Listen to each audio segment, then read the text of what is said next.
Chapter 2192. He was no longer hiding his murderous aura and his coldness. Yi Ying was frightened.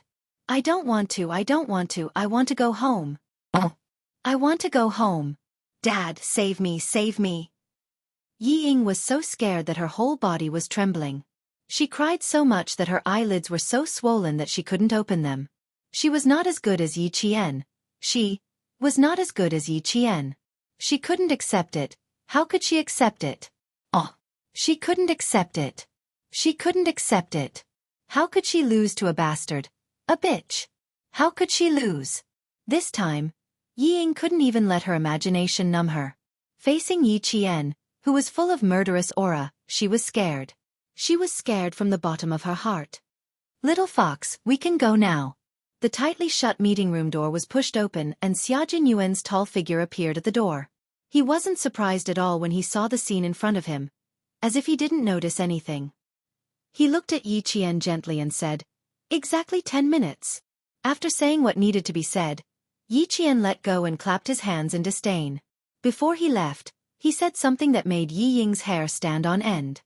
Your retribution has just begun. Yi Zhifan doesn't even acknowledge you as his daughter. Yi Ying, you will live a life worse than a rat in the gutter. Worse than a rat in the gutter. She would live a life worse than a rat in the gutter? She might as well be killed. No, she had to find her father to save her. Only her father could save her now. She had to ask her father to beg the Deputy Chief of Staff Du, Madam Li, and them to save her. Dad, I was wrong. Yi Ying, who was sitting in a daze, thought of her father. She suddenly got up and rushed towards the meeting room door. Before she reached the door, 2 guards rushed in. One of the guards reacted quickly and grabbed Yi Ying's shoulder with one hand. He threw Yi Ying to the side and pinned her to the ground. She wanted to ask Yi Zhifan for help, but she didn't know that Yi Zhifan was calmly explaining to Madam Li, who had just walked out of the military headquarters. I'm very sorry, madam. My relationship with Sun Dongqing has actually been broken for a long time. Because of some things, it was delayed again and again, and we only got a divorce now. Yi Ying didn't follow me. She willingly followed Sun Dongqing and told me that she wanted to take her mother's surname. I was very disappointed and sad, but I agreed to let her take her mother's surname. I spent the whole afternoon trying to change her surname. It's not that I want to hide it, but I just finished the divorce procedures this morning.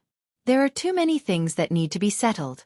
I was thinking of contacting you and Deputy Chief of Staff Du after Yi Ying changed her surname to Sun Ying.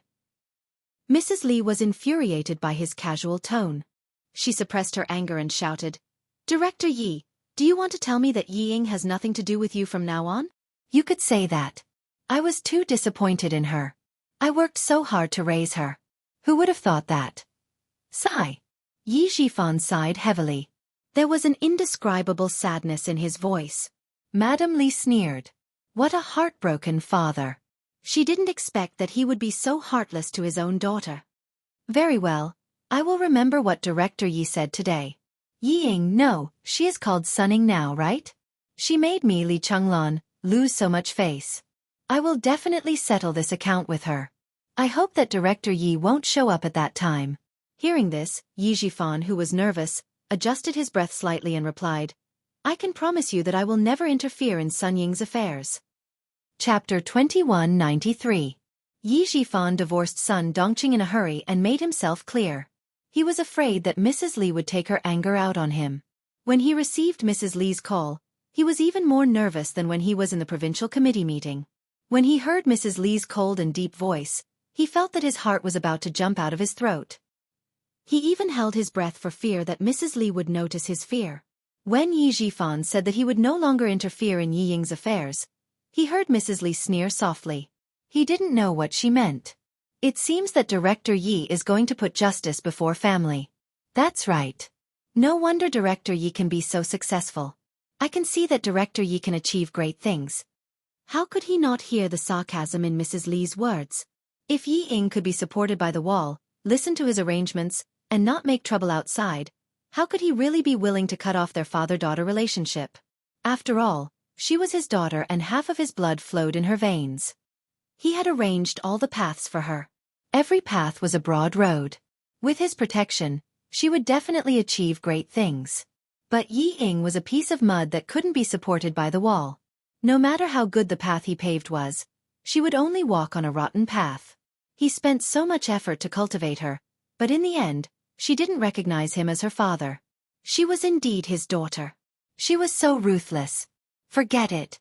Since she didn't recognize him, why should he recognize a stupid daughter? He couldn't afford to offend the Li family.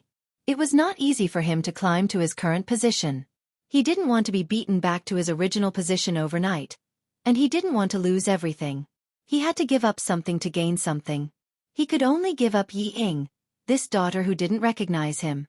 Pretending that he didn't hear the sarcasm in Mrs. Li's words, Yi Jifan's voice was trembling. I'm sorry.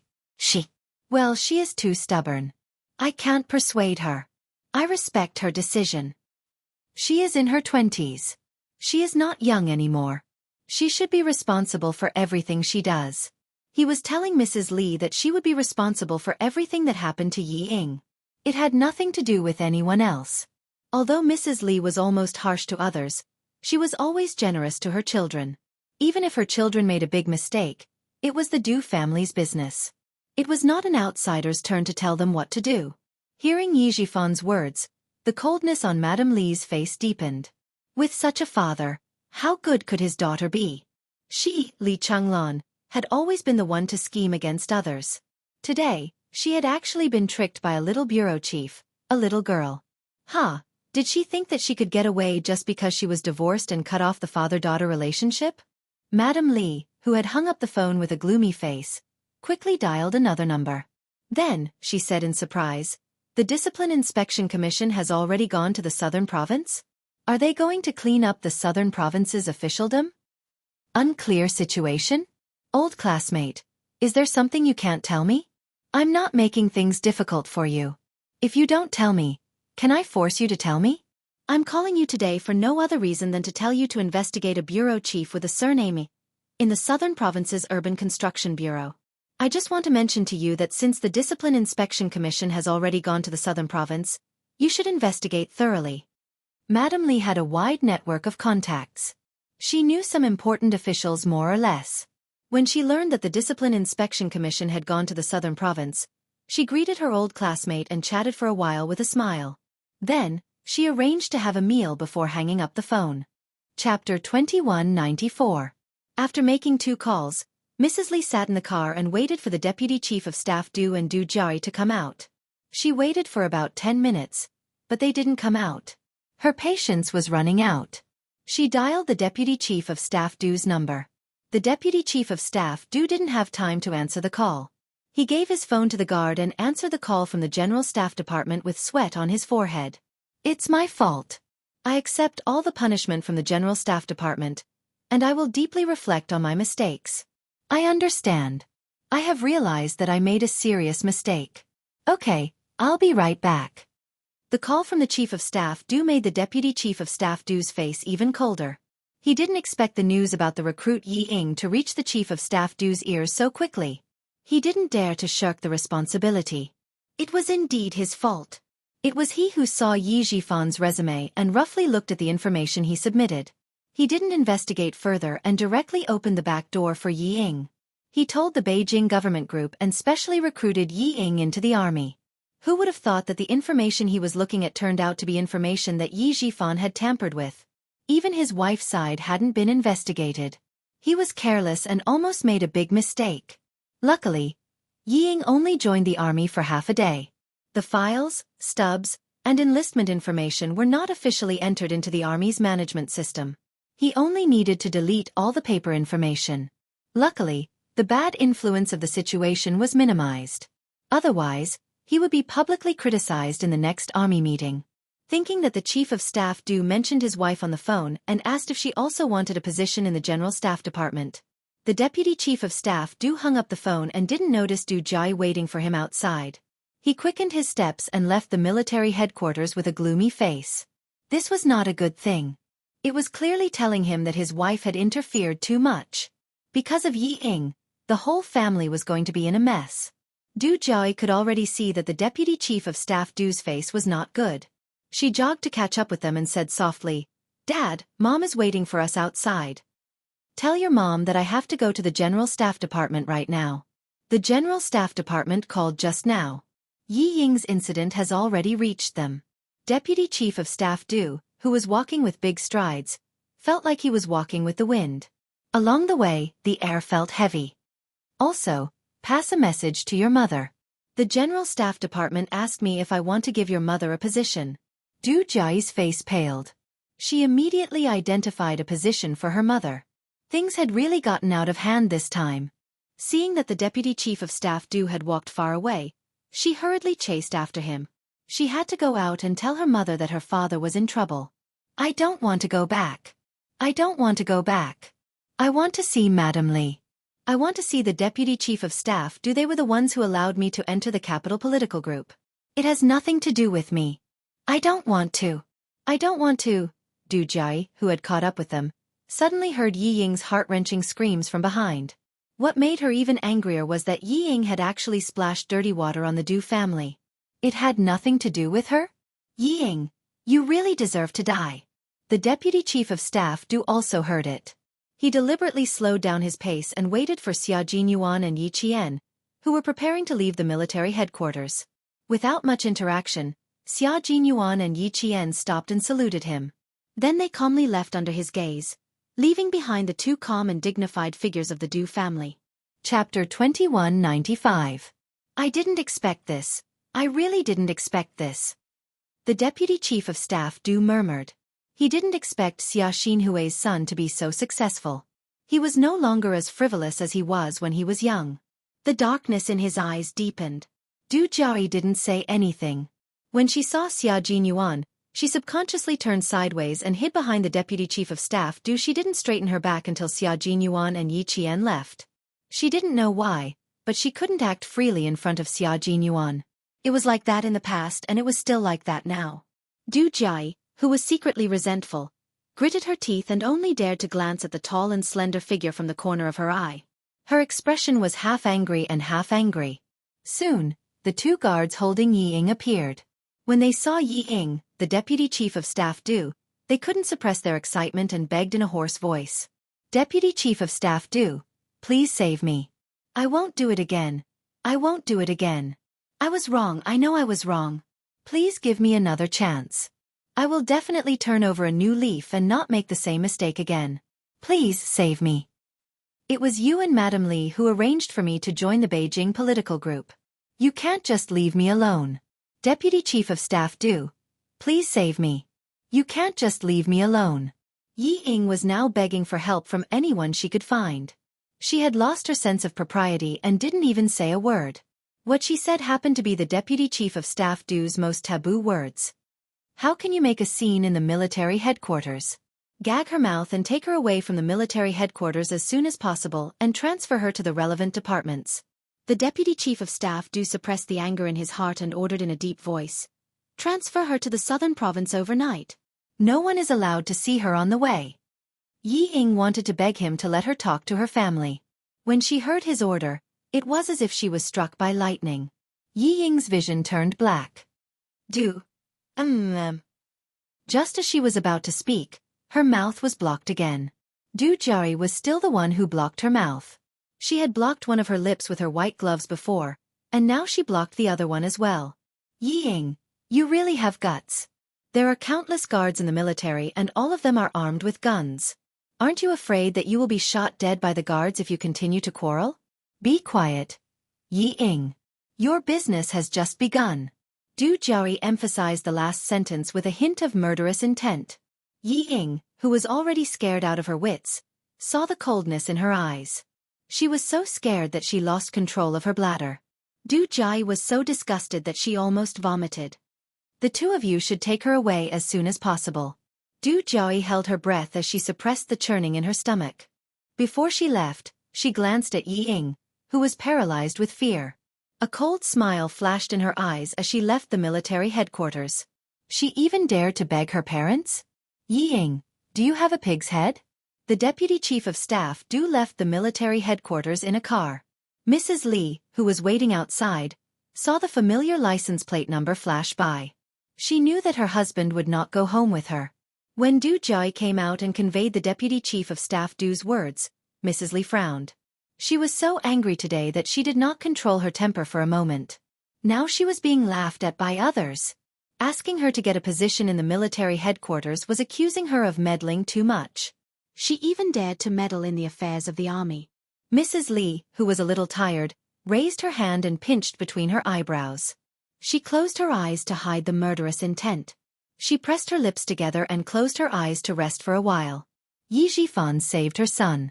This was a great favor. Chapter 2196. Knowing that he wanted her daughter to join the army, Li Chenglan had always been a grateful person. She agreed without hesitation. It was not a big deal. She just wanted to make it easier for his daughter to be a little art soldier. It was just a way to repay his kindness. Unexpectedly, the daughter of a director turned out to be such a bad person. She rarely used her husband's face to help, but in the end, even the General Staff Department knew about it.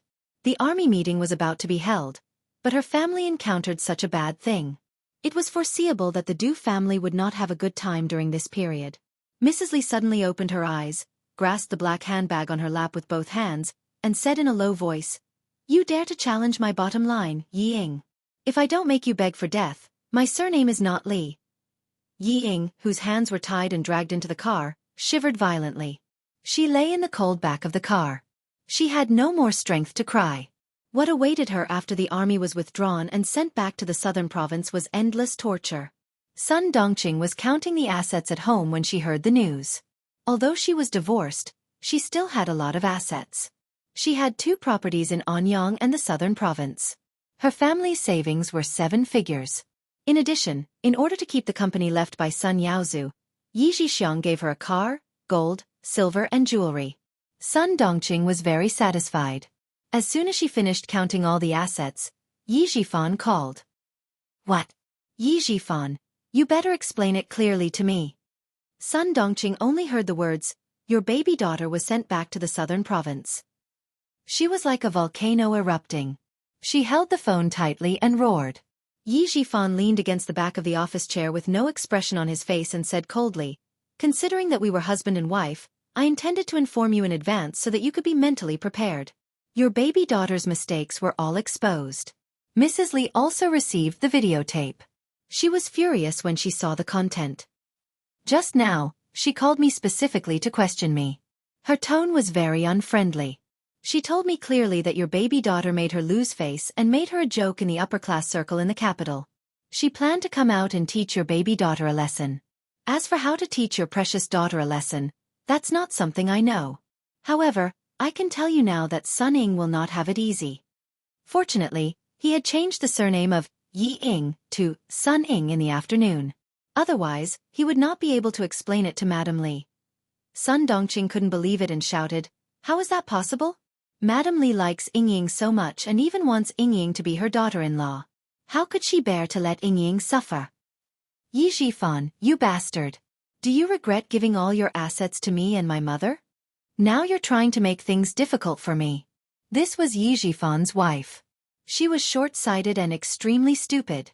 In the past, because old Madame Yi had done some inhumane things to her, he felt guilty and endured it. He always thought that his wife had shared weal and woe with him. Even the stupidest thing she did was for her own family. He spent more effort to keep an eye on her and prevent her from making a big fuss. Who would have thought that not only was one stupid person, but the daughter he had raised was also stupid. Her stupidity was even worse than that of her mother. She thought that she was infallible and could not tolerate even half a grain of sand. She looked smart, but in fact, she did things that were even more stupid than her mother. The trouble she caused was even bigger. Yi Jifan was glad that he had made a quick decision and did not get himself into trouble. He snorted and said, "Sun Dongqing, wait for Madame Li's call. She will contact you properly." Chapter 2197. Which madam would like such a promiscuous woman? Do you think Madame Li is like you? Was Sun Ying her own flesh and blood? No matter what Sun Ying did, would she forgive her? Sun Dongqing, think about it from another perspective. If you had a son, would you be willing to marry such a woman as your daughter-in-law? Of course not. Sun Dongqing blurted out. As soon as she finished speaking, she was stunned. How could Madame Li be willing to do something that she was not willing to do? When she saw the video, she was so angry that she wanted to kill her daughter, who had embarrassed her, not to mention Madame Li. Wrong. It was all wrong. It was all wrong. Sun Dongqing finally woke up from the dream that her precious daughter had found a general to be her son-in-law and made Yi Jifan angry. How could Madame Li be willing to do something that even she was not willing to do? No. What happened to Ying was a great humiliation to her mother-in-law's family in the countryside. How could she forgive her so easily just because she liked Ying? She was wrong. No one would like her. Even a mother-in-law in the countryside would not like a girl who had a cold and was fickle as her daughter-in-law. They would all feel ashamed. Madame Li was the wife of a major general. She was famous in Jing City. How could she forgive Ying when her daughter-in-law, who she had chosen, suddenly made such a scandal? Old Yi, you have to help Ying. She is your daughter. I know I was wrong. Please help Ying. Sun Dongqing, who was so scared that her hands and feet were cold, forgot that she and Yi Jifan were divorced. She even urged Yi Ying to change her surname to Sun this afternoon. Knowing that her daughter was in trouble, she was so scared that her whole body trembled. She, who was out of her wits, could only think of Yi Jifan at this moment.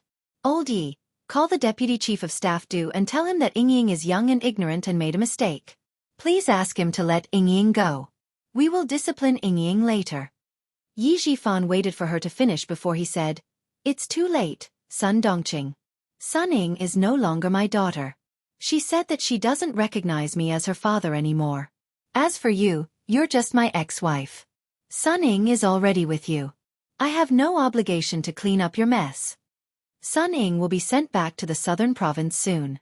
Someone will inform you to visit her. Oh right, Sun Ying will be fined 100,000 yuan. Prepare the money. Also, I'm warning you, don't use my name to cause trouble in the future. You're my ex-wife, and I have no obligation to clean up your mess. If you dare to make things difficult for me again, Sun Dongqing, don't blame me for ignoring our old friendship. Ex-wife, divorce, mess, fines. Sun Dongqing's mind was muddled and she couldn't get a word in. Before he could say anything, the beeping sound of the phone being hung up came from the receiver. Yi Jifan. Sun Dongqing screamed into the microphone. Her voice was trembling and she no longer had her usual arrogance. When she dialed again, the line was busy and she couldn't get through. Sun Dongqing, who was completely flustered, kept dialing. She didn't know how long she had been dialing. Knowing that there was no hope, she hung up the phone and sat on the cold tile floor, wailing. The urgent phone suddenly rang. Sun Dongqing, who was crying at the top of her lungs, thought that it was Yi Jifan calling. She quickly stood up and picked up the receiver, shouting, Old Yi you! Mom, quickly ask Dad to save me. Mom, it's Ying. I'm so scared. Quickly ask Dad to save me. Chapter 2198. When Sun Dongqing heard her daughter's heart-wrenching screams, she was scared out of her wits. What's wrong, Ying? Don't be afraid. Mom is here. Mom is here. My baby, don't be afraid. Let's talk slowly. Mom is here. Sun Dongqing was indeed very good to her daughter. No matter what her daughter did wrong, as a mother, she would forgive her in the end. Mom, go and find Dad. Yi Qian set me up. She was the one who sent the videotape. Mom, she was the one who sent the videotape to Dad and Madame Li. She was the one who set me up. Mom, go and find Dad. Doesn't he know the director of the Public Security Bureau? Ask Dad to make a call. I don't want to go to jail. I don't want to. Mom, I was really set up by Yi Qian this time. I hate it. I really hate it. Mom, it's all her fault. It's all her fault. Mom, I'm so scared. I don't want to withdraw. I don't want to be sent back to the southern province. Save her? Who would save her? Who would save her? She didn't even recognize her father and changed her surname to Sun. Who would save her daughter? Who would save her? Don't be a soldier anymore, Ying. Let's not be a soldier anymore. Let's go back to the southern province. Yi Qian couldn't hurt you. How could she hurt you? My dear daughter, don't be afraid. Let's come back first. Sun Dongqing didn't dare to say that Yi Jifan didn't recognize her daughter anymore. She didn't dare to say that she had to change her surname to Sun Ying from today onwards. She was afraid that her daughter would suffer a greater blow if she said it. I won't come back, Mom. I can't come back. If I come back, Yi Qian will look down on me. I will never bow down to her in this lifetime. Mom, get Dad to pick up the phone. I want to talk to him. I want to tell him how hateful Yi Qian is. Sun Ying didn't know what happened in the southern province.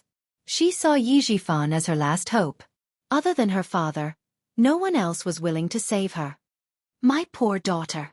Sun Dongqing, who also couldn't contact her ex-husband, wailed. Ying, your father isn't home. He's not home. Go back to the southern province first. We'll make plans after you're back. It would be great if she could return to the southern province. At least she could accompany her daughter. It wasn't easy for Sun Ying to get in touch with her family. How could she give up so easily? She strained her hoarse voice even harder. Her voice was sharp and piercing. No, I'm not going back to the southern province. I want Yi Qian to die a horrible death. I want her to die a horrible death. Admit defeat. Ying. Let's admit defeat. We can't win against her. We can't win against her. Without her husband to rely on, how could they make things difficult for Yi Qian? Making things difficult for Yi Qian, who was already high and mighty. Sun Dongqing, who had lost the protection of her ex-husband, suddenly came to her senses. In order to know the news of her daughter, she made countless calls, but no one answered. Even when her fingers were about to swell, no one answered. Only then did she realize that without Yi Jifan's protection, she was nothing. Sun Ying, who still didn't know that her surname was Sun, screamed crazily. Why can't we win against her? Why can't we win against her? Daddy is here. How can we lose to an orphan bastard? Orphan? Yes, Yi Jian was an orphan, but she had too many people who were willing to help her. There were too many of them. Sun Ying, wake up. Mom, please wake up. We have nothing left. We have nothing left. Even you, from today onwards, your surname will be Sun. Sun Ying, accept your fate. Let's accept our fate. What? How did she become Sun Ying? No. She was Yi Ying. How could she become Sun Ying? Chapter 2199. Your father and I are divorced. We got divorced this morning. Ying, have you forgotten? You wanted me to divorce your father. He won't care about us anymore. It's useless to look for him. We can only accept our fate. Sun Ying, we can only accept our fate. Sun Dongqing, who was crying loudly, told the truth. She didn't know how her daughter would react after hearing it, but she had to say it.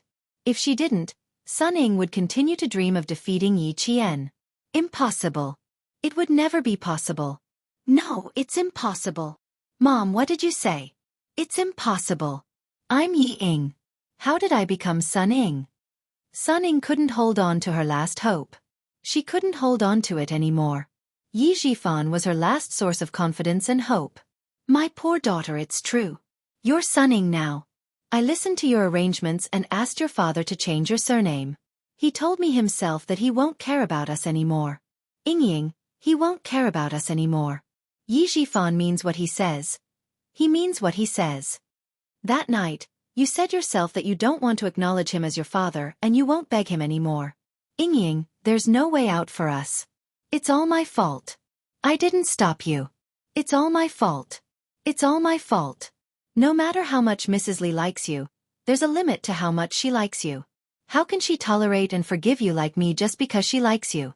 Even I was angry at you for the shameful things you did overseas, let alone Mrs. Li. Ying, you were wrong. You were wrong from the beginning. We can't climb up the social ladder. You're not shameless enough to let Mrs. Li like you after she finds out. Yi Jifan also told me that we embarrassed her so much. She won't let us go. Come back. Let's not fight anymore. Let's go back to Nan province and start over somewhere else. As the sound of Sun Dongqing's sobbing gradually subsided, Sun Ying did not make any more noise. She was completely silent, sitting there motionless like a clay figurine. Was she the one who cut off her own escape route? She had forced her mother to divorce her father, thinking that Mrs. Li would always like her. She had even said that she wanted her surname to be Sun. She had cut off her last path of retreat. She had cut off her own path. Gone. Everything was gone. She had become Sun Ying, no longer Yi Ying. The father who had protected her and treated her as the apple of his eye no longer wanted her. From the moment she changed her surname to Sun, she was no longer his daughter. No one could save her or protect her anymore. How could this be? How could this be? Why? Why? She couldn't understand it. She really couldn't understand it. She was clearly the best, but in the end, she ended up being betrayed by everyone. She couldn't understand how she ended up like this when everything was so perfect. Mother said that we were all wrong? Was it really all wrong? How was it wrong? She didn't want a bastard to ride on her head. Was that wrong? Was it wrong for her to want to get rid of an opponent who was blocking her future? Was it wrong for her to want to be above others and be envied by everyone? These were all what her parents had taught her. They had taught her how to get everything she wanted from a young age. They had taught her how to destroy the things she wanted but couldn't get. How could she have been wrong? How could she have been wrong? Oh!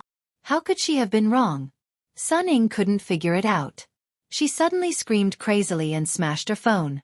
Her head slammed hard against the door of the toilet on the train. She couldn't figure it out. She couldn't figure it out. Why did Yi Qian win in the end? Why was she the one who won? A filthy, cowardly, ugly bastard with no parents had won the battle? She couldn't figure it out. Why did she let a bitch that she had always looked down on win? The guards who were waiting outside to escort her back to Southern Province heard the commotion and kicked the toilet door open without hesitation. They first subdued Sun Ying, who had hurt herself, and then immediately informed their colleagues to come and pick up the phone. Even the battery was coming out. Where did the phone come from? Why did she have a phone with her? Chapter 2200. Sun Ying didn't say who gave her the phone. It was not that she didn't want to say, but that she didn't know. Someone squeezed her before she got on the train. After she got on the train, she accidentally touched the phone in her pocket. She found an excuse to go to the toilet and called back. She might as well not make the call. She might as well not make the call. Sun Ying, who had lost her last hope and confidence, was like a deflated balloon. She didn't struggle or make any noise. She just stared like a wooden puppet and didn't eat or drink. She took the train back to the southern province from Jing City. She didn't know what was waiting for her. Her world had collapsed the moment the military announced her punishment.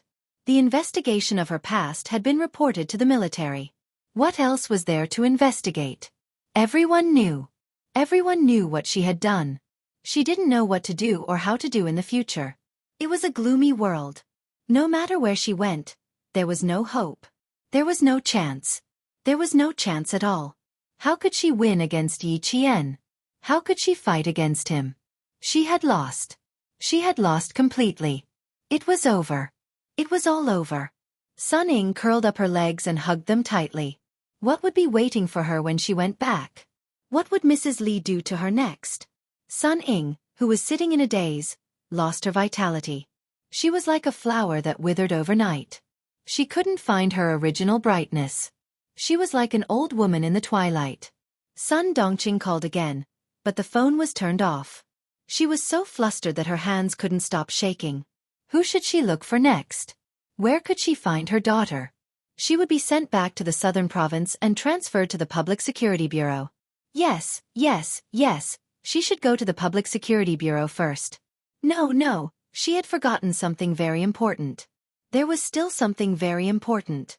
What was it? Did she forget what it was? Sun Dongqing was so flustered that she was crying and walking back and forth in the living room. She forgot something very important, but she just couldn't remember it. Money, money, money. Yes, money. Yi Zhifan said that Ying would be fined 100,000 yuan. She still had to withdraw the money. She had to go to the bank to withdraw the money. Then she could save her daughter. No more fighting, no more fighting, no more fighting. Sun Dongqing didn't notice that it was already 9 o'clock in the evening. She took the passbook and ran out in her slippers like crazy. The lights outside were waning, and the cold wind of early spring blew through the treetops, bringing with it a chill. Early spring had arrived in the south, but the cold wind still blew in the north. They were sent back to Nan province overnight? Yi Qian, who was peeling an apple, asked Xia Jinyuan, who had just ended a call. Why is it so urgent? Won't the Beijing political group investigate further? The two of them had already returned to the hospital. With Yi Qian by her side, Major Xia was very cooperative. She no longer pondered about how to leave. She placed her phone by the bedside and wrapped an arm around her waist from behind. She said faintly, "Yes, the Deputy Chief of Staff personally gave the order. The Beijing government political group is also in the middle of a 3-department trial. They don't have time to care about her." Yi Ying was specially recruited into the army. This also shows that there are many problems in our army. The Deputy Chief of Staff happened to bump into the muzzle of the gun this time. It's going to be very tiring. Yi Qian handed the peeled apple to the man who suddenly wanted to eat fruit. She frowned slightly and asked in confusion. Mrs. Li said in the conference room in front of the Deputy Chief of Staff that she did it all by herself and had nothing to do with the Deputy Chief of Staff. I've always been very puzzled. I don't understand why she said that. Wouldn't it harm the Deputy Chief of Staff even more? Chapter 2201. She really didn't understand the twists and turns of the story. She thought that Mrs. Li's words would only make things more difficult for the Deputy Chief of Staff. Xia Jinyuan didn't eat the apple after it was peeled. Instead, he handed it to Yi Qian and said, "Here, take a bite of the apple and I'll tell you." Crunch. He took a bite. Yi Qian was waiting for him to give her an answer. Unexpectedly, Xia Jinyuan took a bite of the apple she left behind. His handsome face smiled and sighed. "I finally found the right way to eat an apple. My saliva is sweeter when I have a girlfriend." Yi Qian's beautiful face twitched a little. How could he say something like that so openly? Captain Xia, who knew that his girlfriend was easily embarrassed, didn't wait for Yi Qian's fist to land on him. After teasing Yi Qian, he quickly became serious and explained to Yi Qian, "You can't just listen to what she said. You have to think about why she said that. Mrs. Li didn't say that to make things more difficult for the Deputy Chief of Staff but to make things more difficult for the Beijing political group." 1 second, he was full of mischief. The next second, he was full of righteousness. Yi Qian realized that he was becoming more and more familiar with the transition between the two. Of course, she could now keep up with his pace of change. Xia Jinyuan hugged Yi Qian and leaned against the bedside. As his smile faded, his handsome features revealed a hint of coldness. The Beijing political group's regiment commander Zhong and Du Kaiwei were old classmates. Mrs. Li didn't say anything else. She directly said that she went past the Deputy Chief of Staff and intervened to let Yi Ying enter the army. This clearly tells everyone that the Deputy Chief of Staff did try to stop her, but she secretly informed Regiment Commander Zhong and didn't let the Deputy Chief of Staff intervene. Thus, Yi Ying was sent to the Beijing political group. The Deputy Chief of Staff only recommended Yi Ying first, and the subsequent review of Yi Ying was handled by the conscription office and the Beijing political group. It was Madame Li who used her connections to get Yi Ying into the army. The Deputy Chief of Staff was at most a mistake. It seems that Madame Li interfered with the Deputy Chief of Staff's official business, but in fact, it was because the Beijing political group and the conscription office were not strict enough. Her words were not to make things difficult for the Deputy Chief of Staff but to quickly remove the Deputy Chief of Staff take the blame, and shift the blame to the Beijing political group and the conscription office. Do you still remember the resentment of the instructor of the Beijing political group?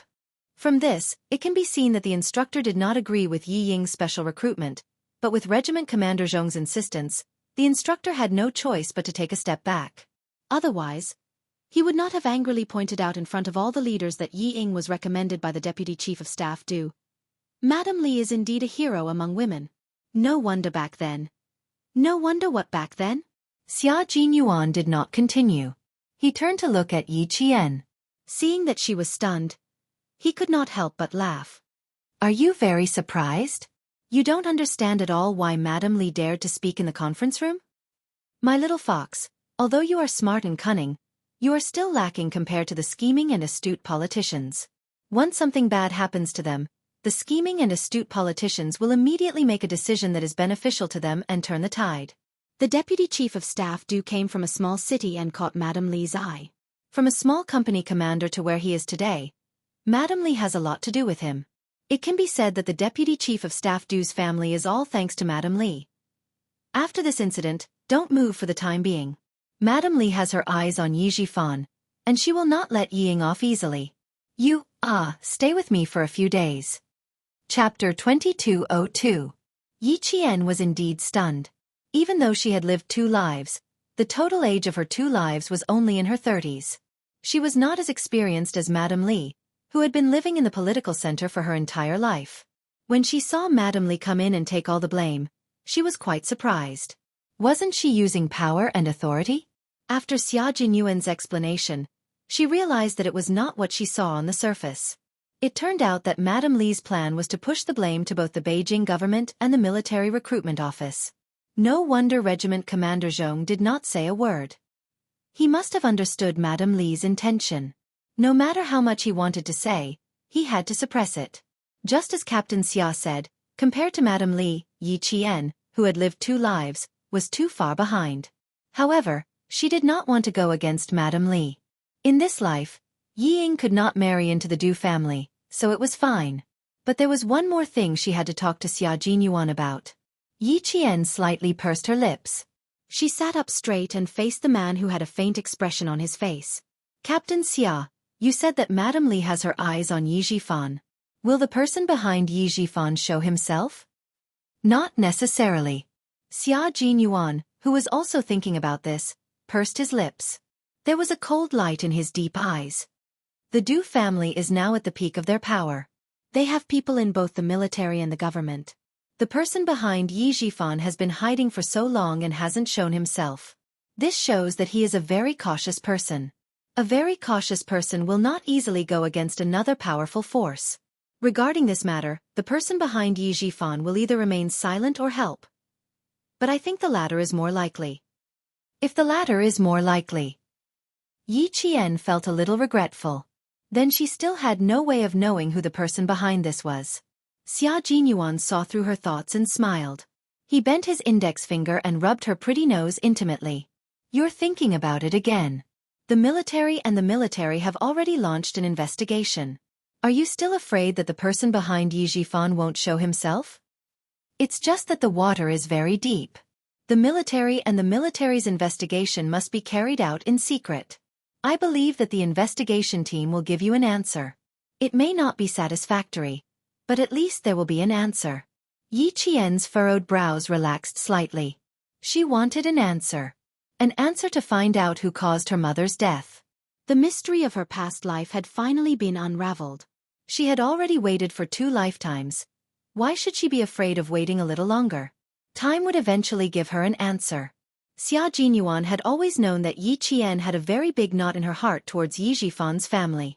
Every time Yi Zhifan's family was mentioned, her expression would inadvertently reveal an icy coldness. She suffered when she was young and only learned to resist when she was in middle school. The knot in her heart had been planted long ago. It would take a while for it to be untied.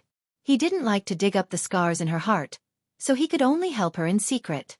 Fortunately, she was able to keep her composure. After accumulating her strength for a long time, she finally defeated Yi Ying and caused Yi Zhifan to be severely injured. As smart as she was able to make his heart ache. Now that Yi Zhifan's family was mentioned, there was no longer a haze between her brows. Everything she did was worth it. Yi Qian didn't mention Yi Ying anymore. Now that Yi Ying had Mrs. Li watching over her, she didn't have to worry about her anymore. Falling from the clouds. Must not feel good. That night, Yi Qian slept exceptionally well. Even when Major Xia hugged her in the middle of the night and half of his body pressed against hers, she didn't wake up. Chapter 2203. With the defeat of Yi Ying in this life, the hatred that was hidden in the deepest part of her heart, which occupied half of her heart, finally collapsed. Yi Zhifan didn't need to think too deeply about it. His good days would end with Madame Li's anger. Yi Qian slept soundly, but Major Xia was having a hard time enduring it. His waist was injured, so he could not move too much. He could only eat some tofu vegetables from time to time. But the touch of the little white rabbit could easily arouse the heat in a man's body. Major Xia, who was breathing heavily, wanted to wake Yi Qian up so that he could satisfy his craving. But in the end, he could not bear to wake her up, so he suppressed the heat in his body. She would no longer be disturbed by worldly affairs, and she would no longer be tired by tomorrow's matters. She rested her head on his strong arms and breathed in his reassuring scent. Her whole body was nestled in his arms like a harbor. She was so lazy that she felt tired even when she opened her eyes. She could just lean on him like this and be protected forever. After calming down again, Xia Jinyuan looked down at the high tent below him. Finally, he silently took a pillow and placed it between the two of them so that he would not accidentally poke Yi Qian awake. He could not fall asleep for a long time, but Yi Qian's breathing was long and deep. Because she was sleeping so soundly, even the corners of her mouth were slightly curved into an innocent smile. Xia Jinyuan looked at her sleeping face almost greedily. He stared deeply at her, his eyes as gentle as water surrounding her. He lowered his head and gently kissed her smooth forehead. He chuckled and said, "Little fox, you have to grow up quickly. The big bad wolf can't hold back anymore. If one day he really wants to do you, it won't help even if you hold a gun to his head." Yi Qian did not answer him. Perhaps his gaze was too focused, but she moved slightly in her sleep and took the initiative to snuggle into Xia Jinyuan's arms. Her plump and round little white rabbit just happened to be on the side of Xia Jinyuan's chest. It was really sweet torture. The sweet and tormented Xia Jinyuan knew that he would not be able to sleep tonight. Even if he wanted to sleep, he would not be able to. Of course, he couldn't bear to fall asleep either. He could just look at her like this for the entire night. Commander-in-Chief Xia, who had rushed over early in the morning, met eyes with Xia Jinyuan, who hadn't slept the entire night. He silently looked at Yi Qian, who was in his son's arms, and then silently looked at the brat, who was signaling him to leave. Commander-in-Chief Xia raised his hand to signal the guards to stand guard outside, and then pushed the door open and entered. Xia Jinyuan was speechless. Didn't he say he would stay by his wife's side? So what if he came to disturb her early in the morning? Yi Qian, who had never slept so deeply before, only woke up when Commander-in-Chief Xia walked into the ward and heard the sound of a chair being moved. When she opened her eyes, the first thing she saw was a languid, handsome face. Following his greeting, Yi Qian looked out and saw Commander-in-Chief Xia smiling kindly at her. Commander-in-Chief Xia. Yi Qian's mind quivered, and she suddenly stood up. Chapter 2204. There was nothing more embarrassing than what was happening right now, and she believed that there would never be anything more embarrassing in the future. Yi Qian, who was sitting upright, tried very hard to adjust her facial expression. She tried to look very normal and not let Commander-in-Chief Xia see the awkwardness on her face. It was too embarrassing. The Commander-in-Chief came over early in the morning and had already walked into the ward, but she didn't notice at all. She continued to snuggle in Captain Xia's arms. Did she do anything else just now? Did she put her hands on Captain Xia? What about her feet? Did she put her feet on Captain Xia's legs? Her body? Did she lie on Captain Xia's body? Yi Qian, who always had an extraordinary memory, had temporary amnesia. She couldn't remember anything from the moment she opened her eyes to when she got out of bed. But she slept quite well and was worried about Captain Xia's waist injury, so she probably didn't put her hands and feet on Captain Xia's body. Yi Qian thought uncertainly. Go and wash up first. How could Xia Jinyuan not see Yi Qian's awkwardness? At this moment, she was uncomfortable all over. It couldn't be helped that she was shy, unlike him, who had to take care of her and help her out. Yi Qian really wanted to wash up, but the Commander-in-Chief was looking at her with a smile, so she didn't dare to. Shao Yi, go and wash up first. We'll talk about business after breakfast. Commander-in-Chief Xia naturally also saw Yi Qian's awkwardness. He originally wanted to make Yi Qian feel uncomfortable, so he just sat there and stared at her to see how anxious his son would be. However, he didn't expect to wake up Yi Qian, who was sound asleep. His son's calm expression made her feel awkward. With the Commander-in-Chief's instructions, Yi Qian stood up as if she had been granted amnesty and rushed to the bathroom. Please sit down first. I have to wash up too. Xia Jinyuan wasn't embarrassed, but his expression was a little cold. He was sleeping with his wife in his arms and was disturbed. Even if it was his biological father, he was still unhappy. Commander-in-Chief Xia was in a good mood as it was rare to see his son being humiliated. However, he didn't show it on his face as he said coldly, I didn't rush over early in the morning just to see you throw a tantrum at me. Hurry up and pack up and have breakfast with me. How many years has it been since you last had a decent breakfast with me? Go quickly. The last sentence touched Xia Jinyuan. His handsome face softened a lot. He walked over and put his arm around the commander-in-chief's shoulder like a good brother. He said, "Dad, you know that Yi Jian and I only see each other a few times throughout the year. Every time we meet, I really want to put her and me in a sealed room so that no one can disturb us. It's been so many years since I've had breakfast with you. It's unfilial of me. When Yi Qian returns to school, I'll spend the remaining 6 days with you every day. What do you think?" Since ancient times, loyalty and filial piety were difficult to achieve. It was the same for Xia Jinyuan. Commander-in-Chief Xia sighed as if he was touched. He patted Xia Jinyuan's shoulder heavily and said in a deep voice, "You're already an adult. It's better for you to live your own life. I won't disturb you. Don't come back to have breakfast with me. My appetite hasn't been very good recently. If you come back to accompany me, I'm afraid my appetite will worsen. I appreciate your filial piety. Go to the hospital and have breakfast by yourself. Don't come back and affect my appetite.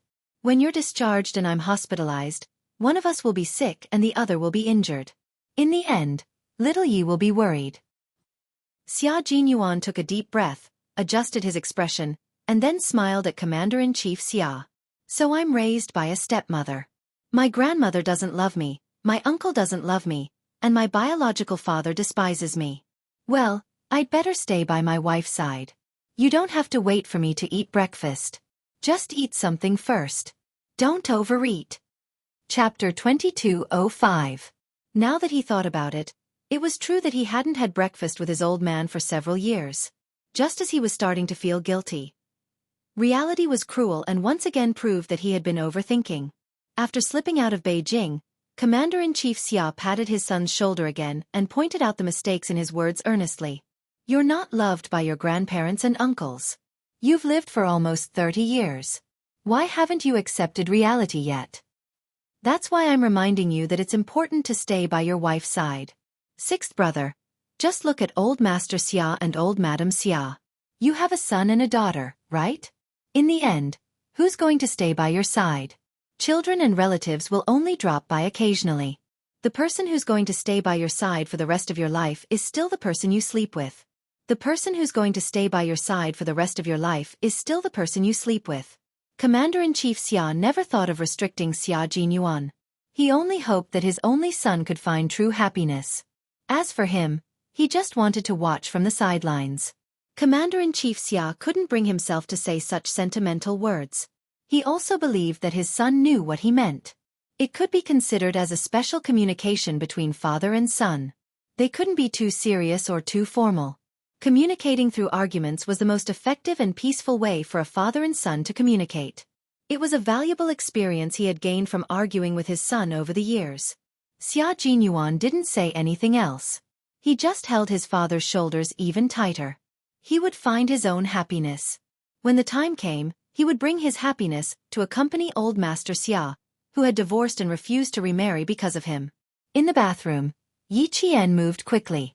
From going to the toilet to washing his face and brushing his teeth, he took less than 2 minutes. He then spent another 30 seconds tidying himself up. When he opened the door and came out, he saw Xia Jinyuan pushing the door open. "Help me wipe my back." Without waiting for Yi Qian to come out, Xia Jinyuan squeezed his way in and pushed Yi Qian back into the bathroom. "Old Master Xia's appetite hasn't been very good recently. He's worried that watching me eat breakfast will make him lose his appetite even more. Let's clean up before going out to accompany him. Otherwise, he'll vomit." Yi Qian knew very well how the father and son interacted with each other. When he heard that, he pursed his lips and said with a smile, "The commander-in-chief doesn't think you're dirty. He thinks you're dirty. Little fox." Xia Jinyuan, who was about to take off his clothes, paused and said meaningfully, "You can't say things that you already know. If you do, I'll lose face." Yi Qian was tidying up his toiletries with her back to him. When she turned around, she saw that his upper body was empty. Moreover, his head was lowered as he undid the belt of his hospital pants. Amid the clanging sound of toiletries falling to the ground, Yi Jian, whose reflexes were faster than her brain, grabbed Xia Xiaoyuan's trousers with the most precise speed. He was too precise, too fast and too quick. Coupled with his overreaction, although he managed to catch the pants that were falling down, at the same time, He also caught the part that had tormented Major Xia for the entire night. It was the part that had naturally risen early in the morning, and it was the part that showed the characteristics of a man the most. Yi Qian was dumbfounded. She wanted to pull her hand back, but it was too late. Xia Jinyuan, who had a handsome face and a forbearing expression, held her right hand very tightly. She subconsciously tried to pull her right hand out, but then she saw the man, who would not even blink if Mount Tai collapsed in front of him, fiercely suck in a breath of cold air. His noble and elegant face was no longer calm. There was a prelude to a storm. Especially that pair of unfathomable dark eyes. There seemed to be something struggling inside, as if it wanted to break free. Chapter 2206. Sorry, let go of my hand first. How could Xia Jinyuan let go of her hand? Early in the morning, the benefit suddenly came at the drop of a hat. It was really a surprise. Not only did he not let go, he laughed deeply and said, "No, you took the initiative. I can't bear to let go." That's right, the once #1 hedonistic prince in the capital was starting to act like a rogue. I didn't do it on purpose. You let go. Xia Jinyuan, who was tortured to the point of breathing heavily, did not stop her. He only held her hand and did not let go. His strong and muscular chest was undulating, and his smooth and beautiful muscles were stretched taut. Occasionally, one could even see his lean and beautiful chest muscles twitch. His body's most faithful reaction was not that he was being tortured, but that he was enjoying it. You already took the initiative to molest me. It's too late to say that you didn't do it on purpose. His handsome face was enduring, and his voice was hoarse and intoxicating like red wine. Hold on tight, little fox. But don't pull too hard. It'll be troublesome if you break it. Yi Qian. This rogue. Don't stop. Control your strength a little and be gentler. The big bad wolf said very gently. His dark eyes, which were as deep as the sea, stared deeply at Yi Qian. It was as if there was a whirlpool in the depths of his eyes that could suck in Yi Qian's soul. Yi Qian did not dare to move. Her unintentional action had turned into her taking the initiative to molest him. Moreover, the part of molestation was so special. She could not move, could not pull away, and could not shake. But if she just held on like this, she would be embarrassed. Last time at the hotel, the two of them had a certain level of restraint. In the end, they stopped at his upper body. Although Xia Jinyuan was thinking of how to make Yi Qian study the physiological structure of his lower body, he did not have the opportunity to let her study him. Who knew that good things would happen so suddenly? He was so caught off guard that he almost missed the opportunity. Fortunately, he reacted quickly. While her attention was on the pants he was taking off, he held her hand down and completed the process of studying a man's body structure and physiological changes. He finally made up for the regret from last time. Relax, little fox. Can you feel the changes in me? Without being impatient, Xia Jinyuan patiently tried to lure Yi Qian. The changes you're experiencing now are the changes I experienced last night. Over and over again, back and forth. Can you feel it? He took a few steps closer to Yi Qian. Then, he pressed his waist against the basin. Xia Jinyuan pressed her hand with one hand and lowered his head to whisper into her ear. It's a very real reaction. Baby, do you feel it? She could feel it. The process of turning from soft to hard made her face red like it was on fire. She was so nervous that her throat tightened. Yi Qian pressed his shoulder against his chest. His voice was as soft as a mosquito's buzzing. Captain Xia, I'll go out first. You take your time. Although she didn't have any romantic experience in her 2 lives, she more or less knew what was going on between a man and a woman. Now that the alarm was blaring, she wanted to escape. Chapter 2207. Be good. Touch it again. Touch it properly. It was in pain the whole night, and it was waiting for you to comfort it. Don't be afraid. It doesn't want you to be afraid, because it belongs to you. Do you understand? Her low and sexy voice was saying the most seductive words. It was not lewd words, but a sincere message to Yi Qian that no one else could comfort it other than her. Nothing will happen. Touch its shape and we'll go out. Trust me, little fox. I mean what I say. Touch its shape. Yi Qian was flabbergasted.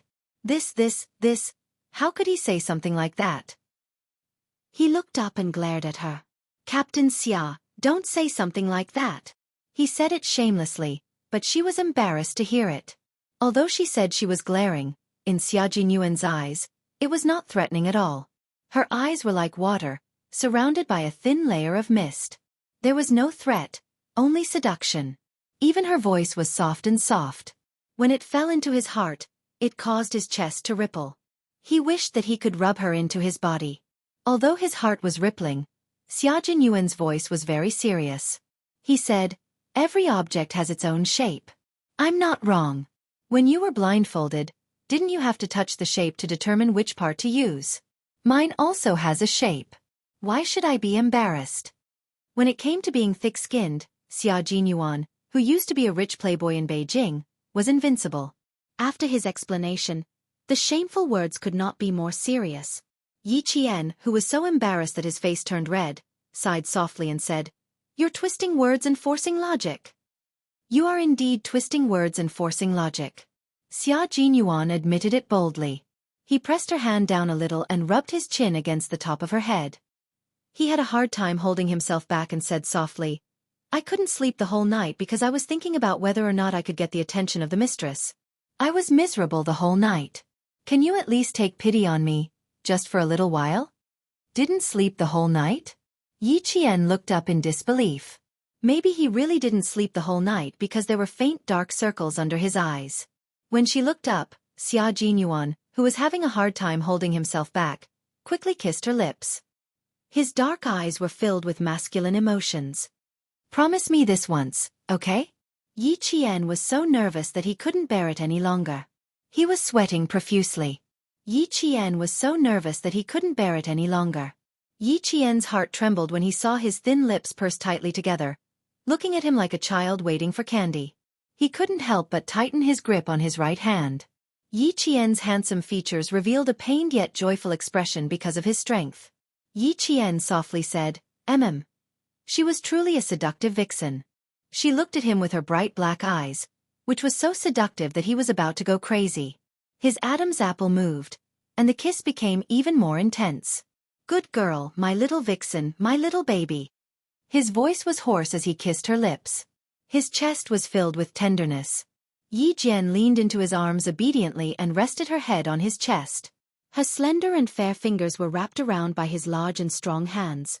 His trousers fell off, and her fingers and palms could feel a burning sensation that was even hotter than before.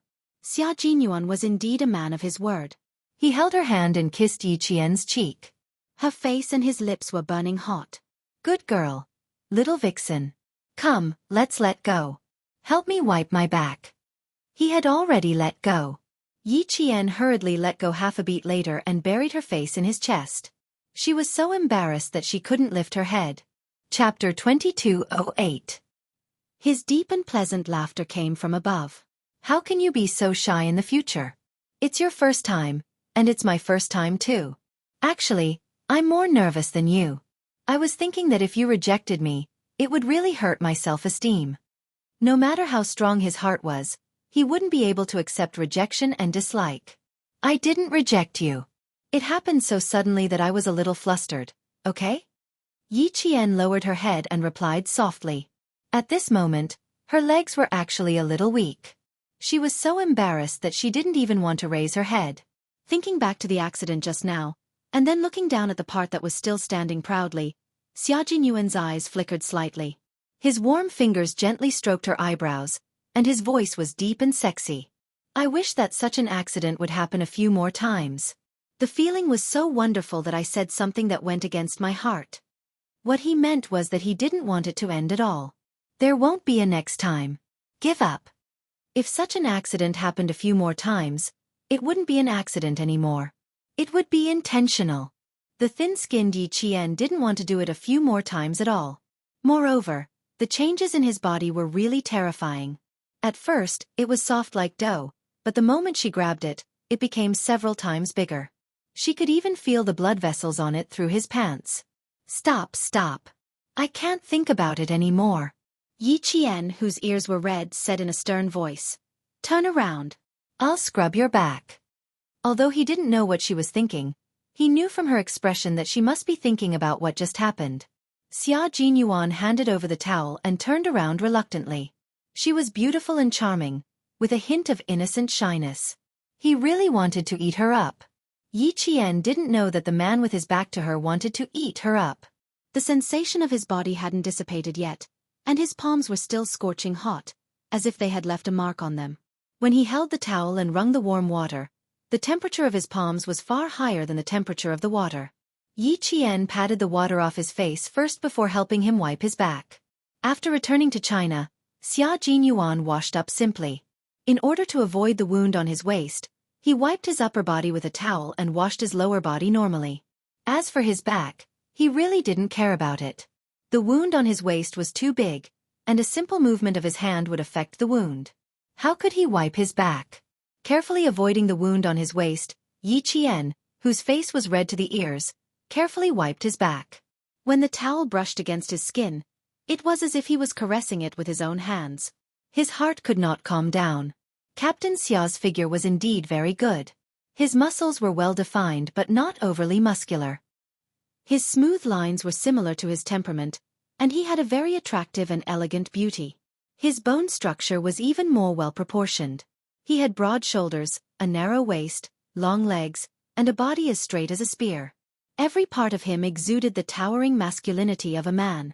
His facial features were already exceptionally handsome, and coupled with his perfect figure, he would attract a lot of attention no matter where he went. When his gaze landed on the white gauze, Yi Qian pursed his lips tightly. She only had a few days of vacation, and she had to return to Southern Province on Sunday. If possible, she really wanted to stay with him until his wound healed.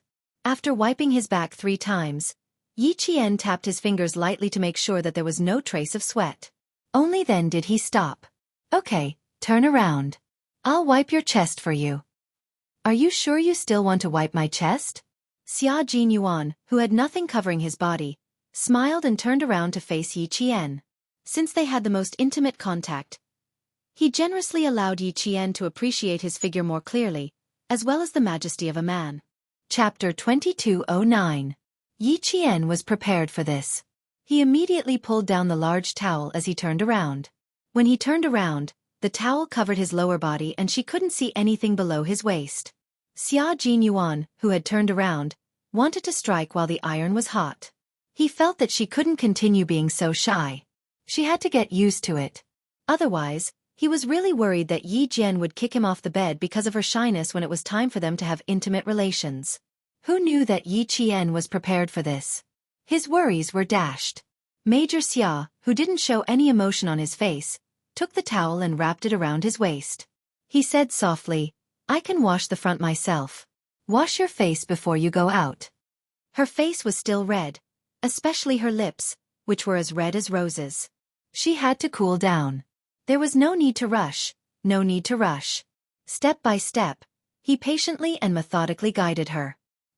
He needed to have a considerable amount of patience, waiting for this rather vigilant little fox to slowly fall into his net. Although they stopped exploring each other's bodies, Xia Jinyuan remained calm and aggressive. He calmly lowered his head and kissed Yi Qian's burning cheek. He smiled and said, I'll take a cold shower first. You can go out and chat with my dad. Commander-in-Chief Xia. Yi Qian suddenly remembered that Commander-in-Chief Xia was still waiting outside. In the mirror, her face was as red as a rosy cloud. The shyness in her eyes had yet to fade. One look and it was obvious that she had just done something naughty. How could she face him like this? Xia Jinyuan, look at you. How am I supposed to go out? Yi Qian turned and glared at the shameless fellow. Look at me. How am I supposed to go out like this? Xia Jinyuan, who was holding a bath towel, looked at her and smiled. He took the towel from her hand and turned on the cold water. I am more experienced. You just need to wash with cold water and apply it. I guarantee that your complexion will be normal and there won't be any difference. If it weren't for the fact that old man Xia was still outside, he would be happy to let her stay shy for the entire day. She was so sweet and delicious that he was deeply addicted. After staying with you for a few nights, as long as I have the energy to take a cold shower immediately, I guarantee that I won't have any thoughts. All the blood in my body will freeze, and my mind will be extremely clear. Xia Jinyuan wrung the towel dry and applied it to Yi Qian's face. He said calmly, go out openly. Old Xia didn't see it with his own eyes, so he won't think too much. Commander-in-Chief Xia did not think too much about it. When he heard the sound of water, he thought that Yi Qian might be helping Xia Jinyuan wash up. He knew his son very well. Needless to say, he must be thick-skinned enough to let Yi Qian serve him in the bathroom. Commander-in-Chief Xia handed a steamed bun to Yi Qian and said earnestly, "Xiao Yi, do you still remember what Dad said? Don't let him be too complacent. He's always been a smooth talker. Now that he's injured, he'll definitely pretend to be in pain in front of you. Don't spoil him. In the past, when he was injured, he would go through it alone. Why is he so spoiled now that you're here? As a man, you must not let him be spoiled. The more a man's bones are broken, the more he can withstand it. You can't spoil him, you can't spoil him." Commander-in-Chief Xia had spent 4 years in a military unit in Xiang Province. Sometimes, he would speak in Xiang Province dialect. Spoil him in Xiang Province meant that one should not spoil him too much. Xiang Province was adjacent to Nan Province. Fujian Town's military unit also had soldiers from Xiang Province. Therefore, Yi Qian more or less knew some Xiang Province dialect. Upon hearing this, Yi Qian pursed his lips and smiled. In the past, no one came to serve him, so he could only endure it alone. Now that I'm here, I can't bear to see him endure it alone. Chapter 22:10. How could she bear to let her lover, who treated her so well, suffer by himself? How could it not hurt when such a big injury was left behind? She wasn't by his side when it hurt the most. Now that he was back and had entered the recovery period, her heart ached regardless of whether he was in pain or not. No matter how much he pampered her, she was willing to do so. He doted on her, and she naturally had to dote on him too. Commander-in-Chief Xia, who was picking up pickles with his chopsticks, paused. He was moved by Yi Qian's heartfelt words. Commander-in-Chief Xia calmly picked up a mouthful of pickles and placed it on top of the steamed bun. He smiled and said, "If both of you are fine, then there won't be any pain. As long as one of you is injured, the other must be heartbroken. So, the final solution is for both of you to be safe and not worry about each other too much." There was no father who wouldn't feel distressed when they saw their son injured. He was also very distressed. He even didn't dare to look at the injury on his son's waist. Major General Yang from the army told him that his 6th son was injured again. He could clearly feel his body shaking. His heart ached when his son was injured, but this heartache had to be carefully hidden because he was the commander-in-chief. Because both father and son were soldiers, soldiers had to be aware of injuries and sacrifices. How could they always show it on their faces? His heart ached because he couldn't accompany his son, so he let Xiao Yi accompany him. With Xiao Yi accompanying him, as a father, he could rest assured. Now that he heard her words again, it actually made his eyes sting. "Little brat, you're luckier than me. You have good taste. You found a wife who dotes on you and dotes on you. Don't worry, we won't let ourselves get injured easily. Captain Xia and I have already agreed that we won't let each other worry, and we won't let you worry either." The last sentence was added by Yi Qian at the last minute. At that time, the agreement, he didn't expect the commander-in-chief. How could Commander-in-Chief Xia not know? He didn't point it out, but he felt very comfortable listening to it.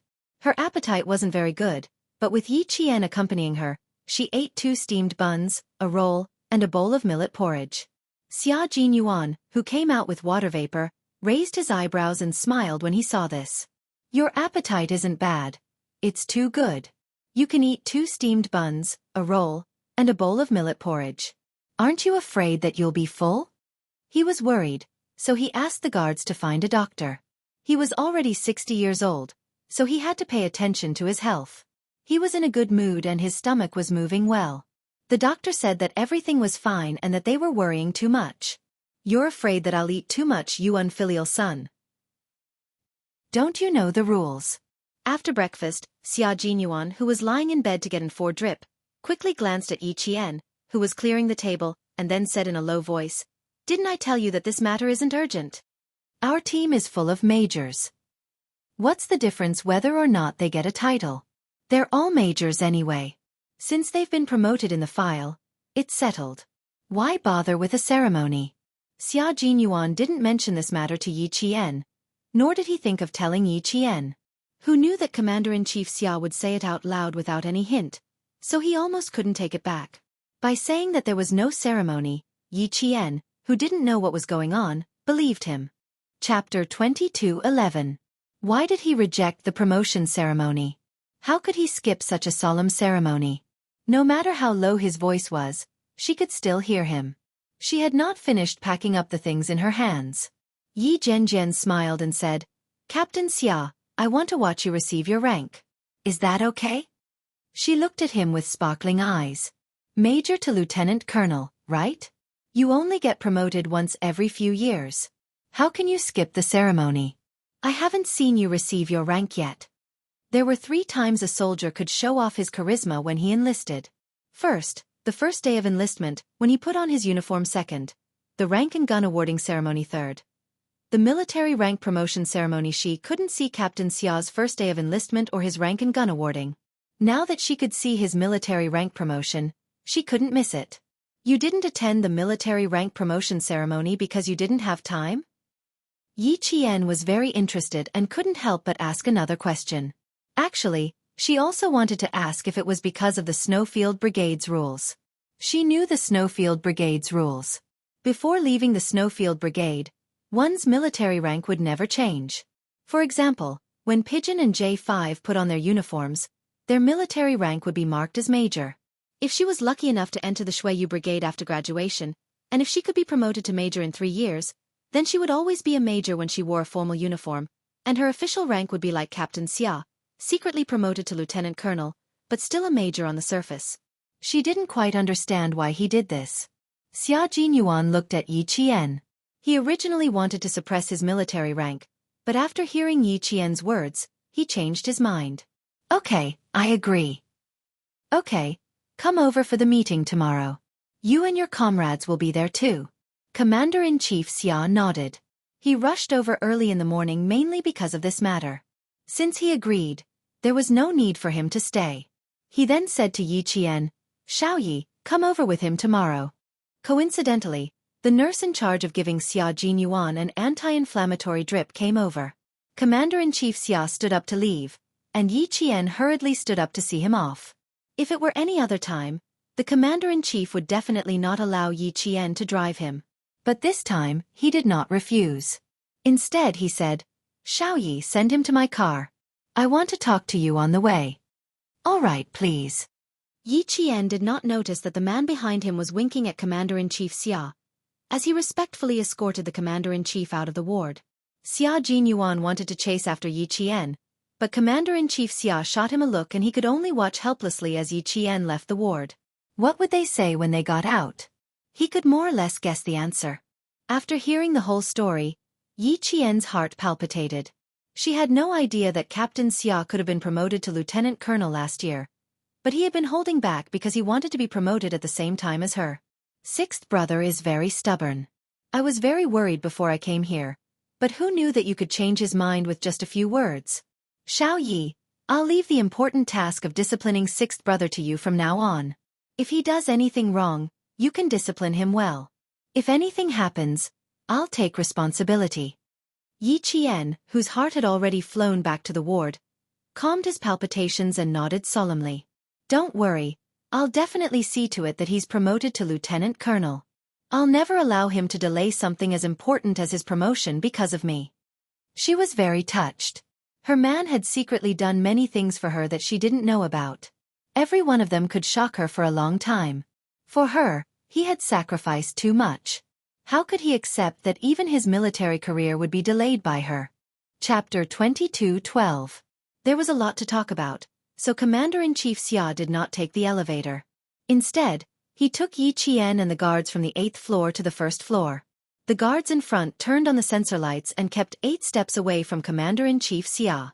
This way, they could keep an eye on their surroundings and not disturb the conversation between the Commander-in-Chief and Yi Qian. When it came to business, the Commander-in-Chief's voice was very serious. "I'm relieved to have you with me. The conferment of ranks is not a small matter, but it is related to your future promotion, experience, and qualifications. After all, the two of you can't stay in the special forces forever. When you reach a certain age, you will retire to the second line. At that time, Your qualifications and experience will be related to your promotion. Don't force or snatch things that don't belong to you. However, if it's something that belongs to you, you have to hold on to it. It's related to your future and you can't let your guard down. Sixth brother doesn't have much ambition. He can stay in the special forces for the rest of his life. He really likes his current profession and is willing to dedicate his life to it. However, Xiaoyi, even if I support your decision, the two of you can't stay in the special forces forever. I also have my own selfish motives. I hope that the two of you can go further and wider on this road. Your promotion will affect your future military career. Xiaoyi, I hope you can understand your father's arrangement. Yi Qian not only understood, but he also fully supported it. She was very touched by Xia Jinyuan's sacrifice, but the price was too high. It was too high for her to bear. How could he give up his promotion because of her? How could she become a stumbling block to his future? Back in the ward, Yi Qian saw that the man who had not slept all night had closed his eyes and seemed to have fallen asleep. He did not go in immediately.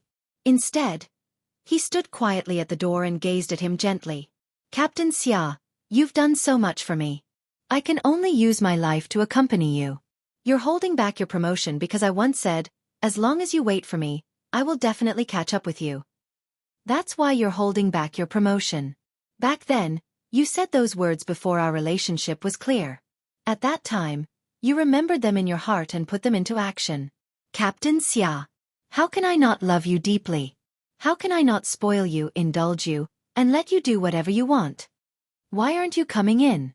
My dad must have told you about my promotion. Xia Jinyuan opened his eyes and looked at her gently. Come here and lie on the bed with me. Yi Qian closed the door and hugged his arm as he lay there quietly. After a while he said softly, Captain Xia, don't stop for me. I'll try my best to catch up with you. I'll try my best to be by your side. Yes, I won't do it again. He lowered his head and kissed the top of her head.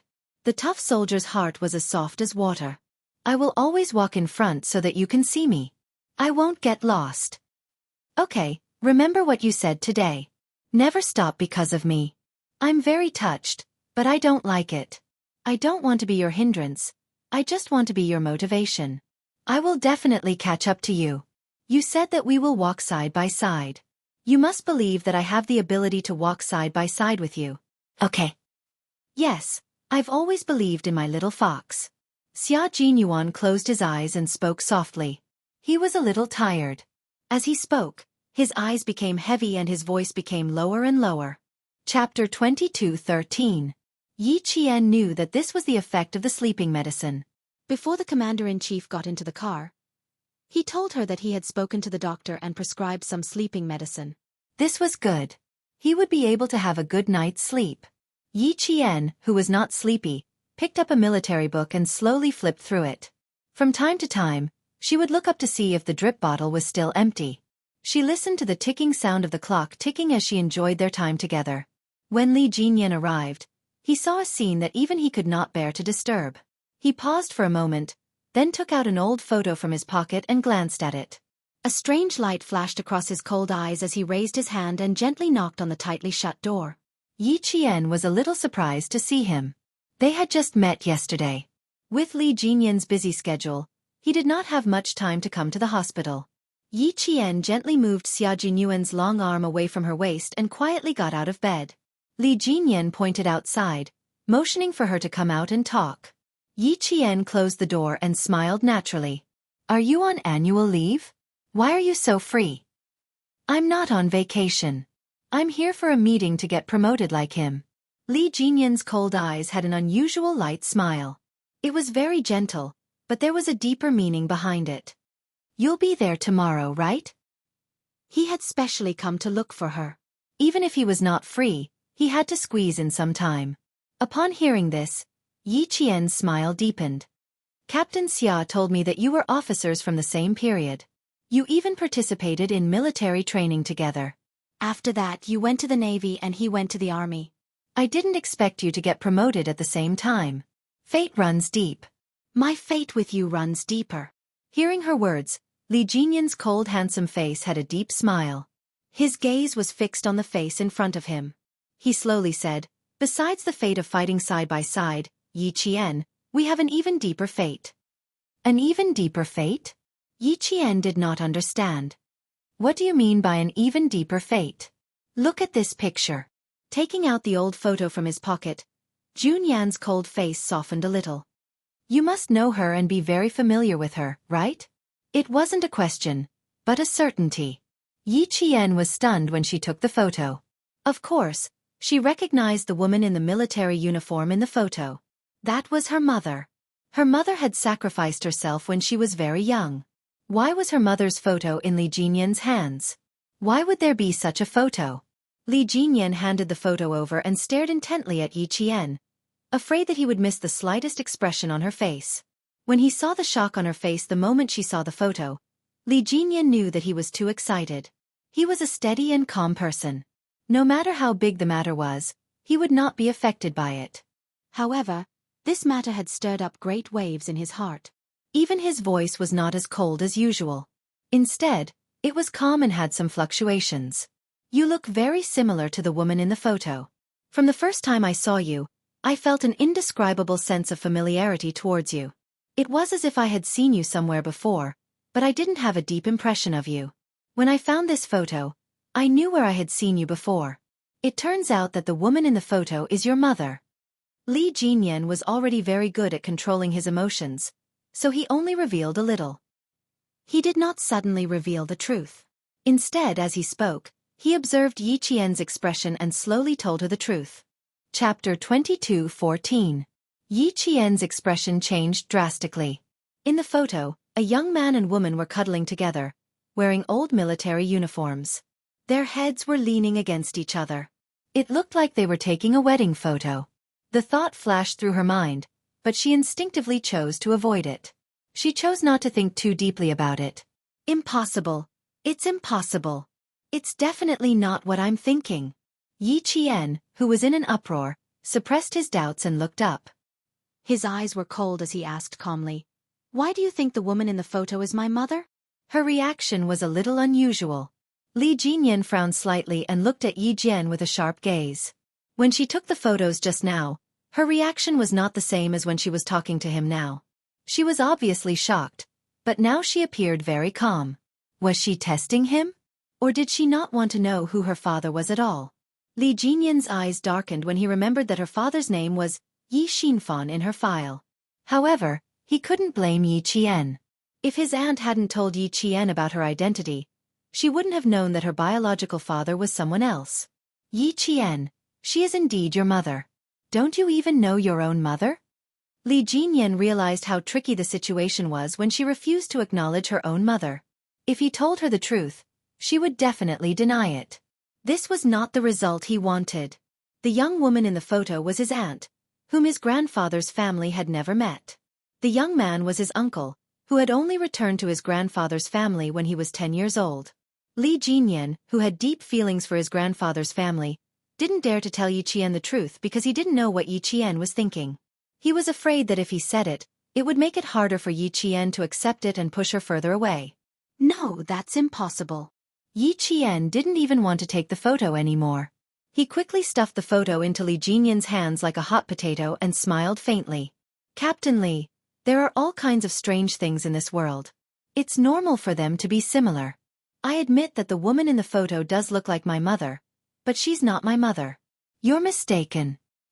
I believe you've seen my file. I have my own parents, but they're both dead. Captain Li, you've got the wrong person. Li Jinyan didn't expect her reaction to be so calm. It was as if a bucket of cold water had been poured over his heart, and he became calmer. He slowly put the photo back into his pocket. Just this small action showed how much he treasured this photo. Her reaction was too big. It was not a reaction that she could not accept, but a reaction of disgust. How could he be disgusted?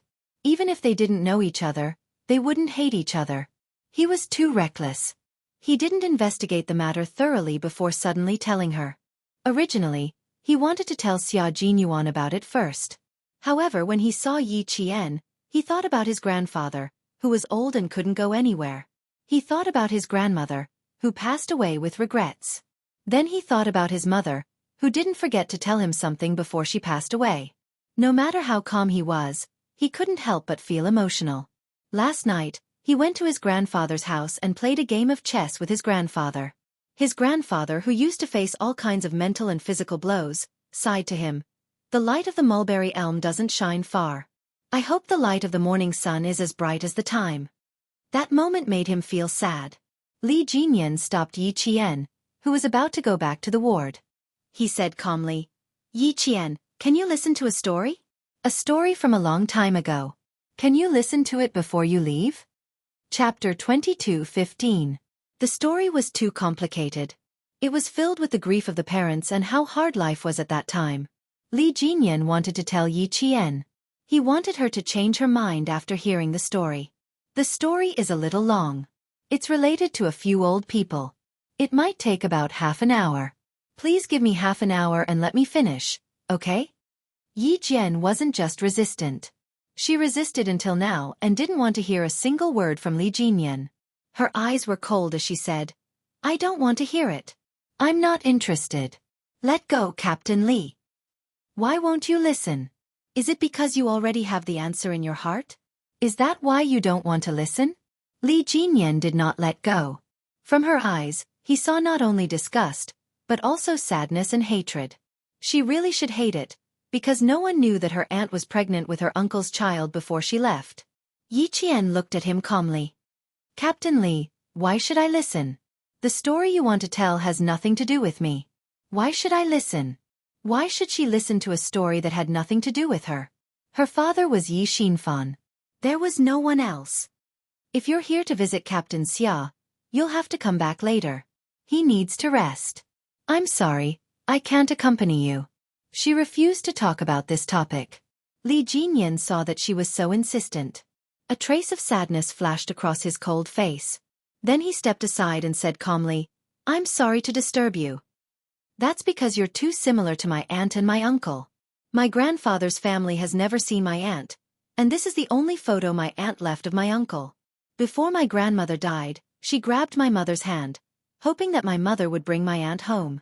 Unfortunately, my mother couldn't find my aunt until she passed away. I'm sorry.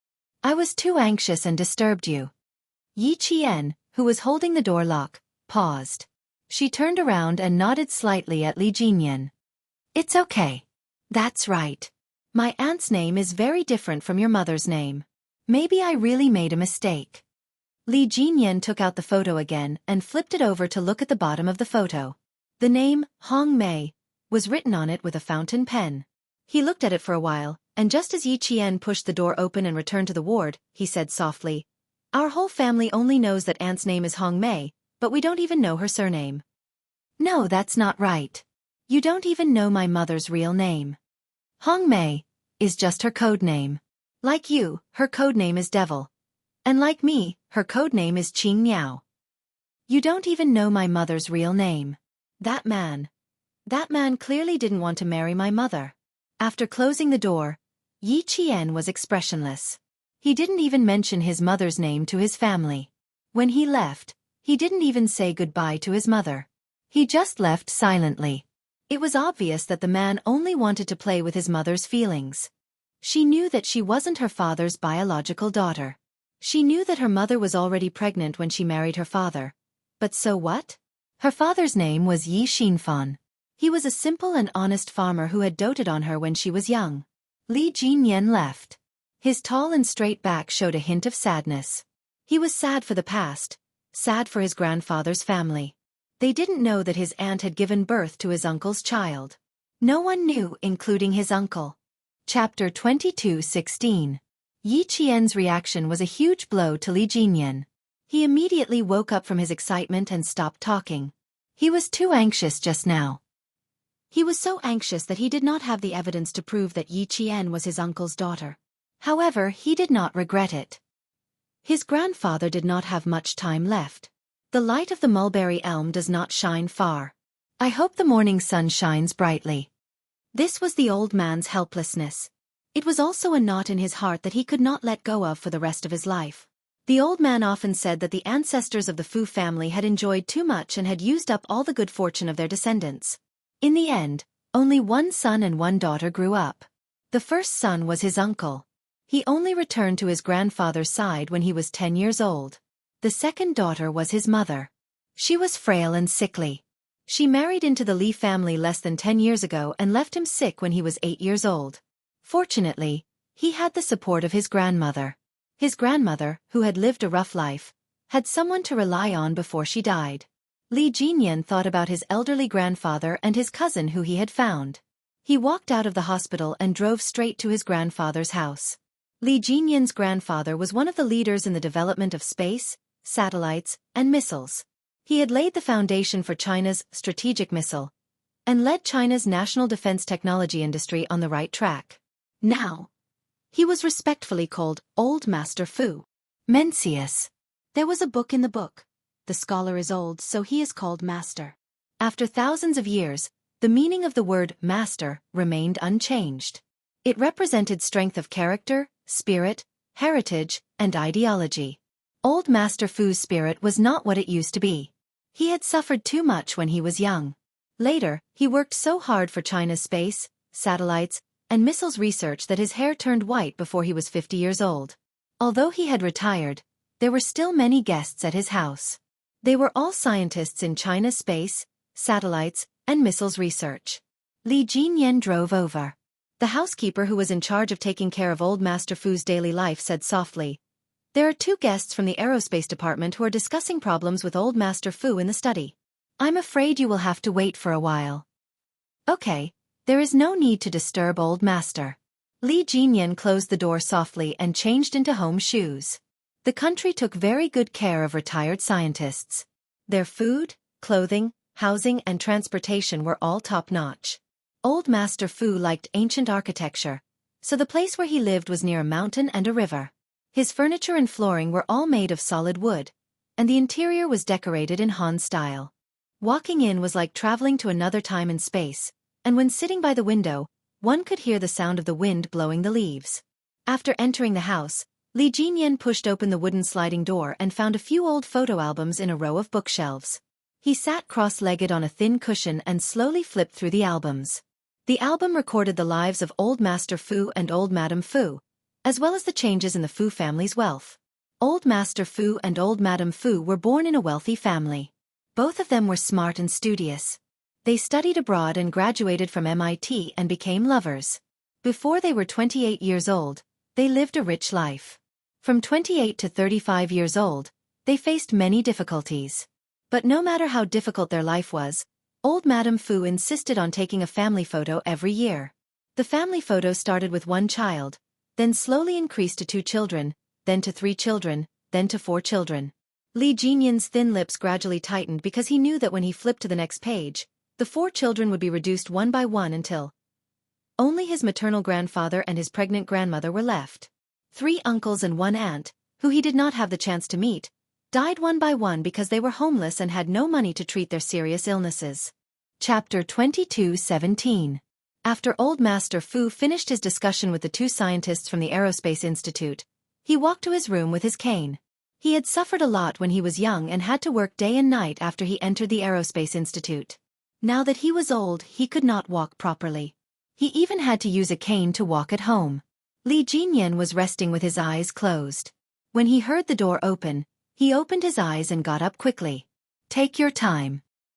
He helped the old man into the house and helped his gray-haired grandfather to sit down. "You're getting on in years, so you shouldn't worry too much about the Aerospace Academy.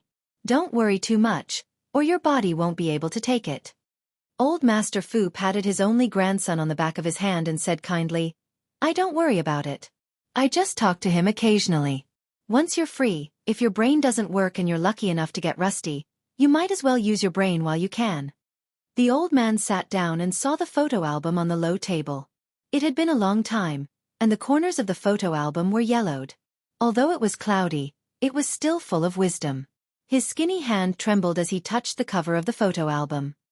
His face was so old that it had brown age spots, and there was a hint of sadness that could not be dissolved.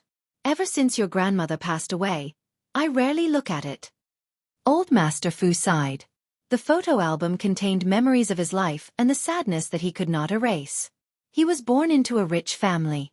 Even though he had a butler and 2 servants to serve him when he was in the United States, He was tortured and almost died under the bullets of the United States several times in order to serve his country. When they finally returned to the country, they were forced to leave the Aerospace Academy before they had the chance to show off their skills. Between the ages of 28 and 35, he and his wife had 3 sons and 1 daughter who died one after another. They had experienced all the misery of the world. Old ancestor Fu had enjoyed too much in the past. All the retribution of his ancestors had been inflicted on his children. There were several times when he and his wife wanted to tie a hemp rope to a tree and wrap it around their necks. They might as well go. However, when they thought about how their motherland was in dire straits, with no space, missiles or satellites, they couldn't bear to leave just like that. There were several times when they hugged their heads and cried. After crying, they wiped their tears and continued to draw all kinds of blueprints in silence. They lived underground and used the simplest materials to complete the simplest experiments. Flipping open the photo album, the old man's gaze landed on the photo of his smiling wife. He smiled and said to Li Jinyan, "When your grandmother was young, she was a beauty within a 10-mile radius. The number of people who wanted to marry her could line up to the city gates of Yangzhou. Her aloof temperament had countless suitors overseas." Recalling his wife, the smile on the old man's face was very soft, and there was a little bit of light in his wise eyes. "Your mother looks like your grandmother, and you also look like your grandmother. Ignorant of worldly affairs? Grandfather, are you making fun of me?"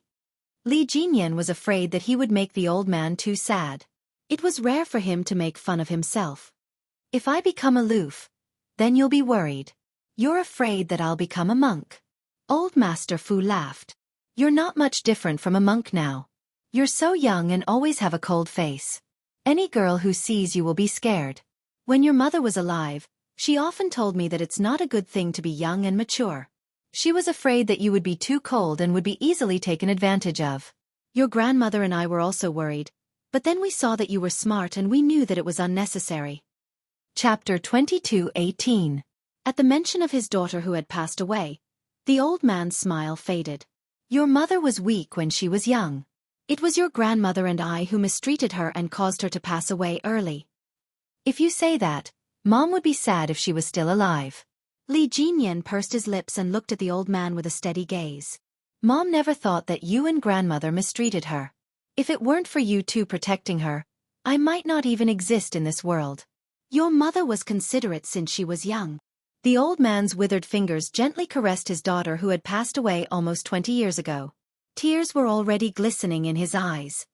"Your mother, your uncle. They suffered too much with us." Li Jinyan raised his hand and gently wiped the tears from the corners of the old man's eyes.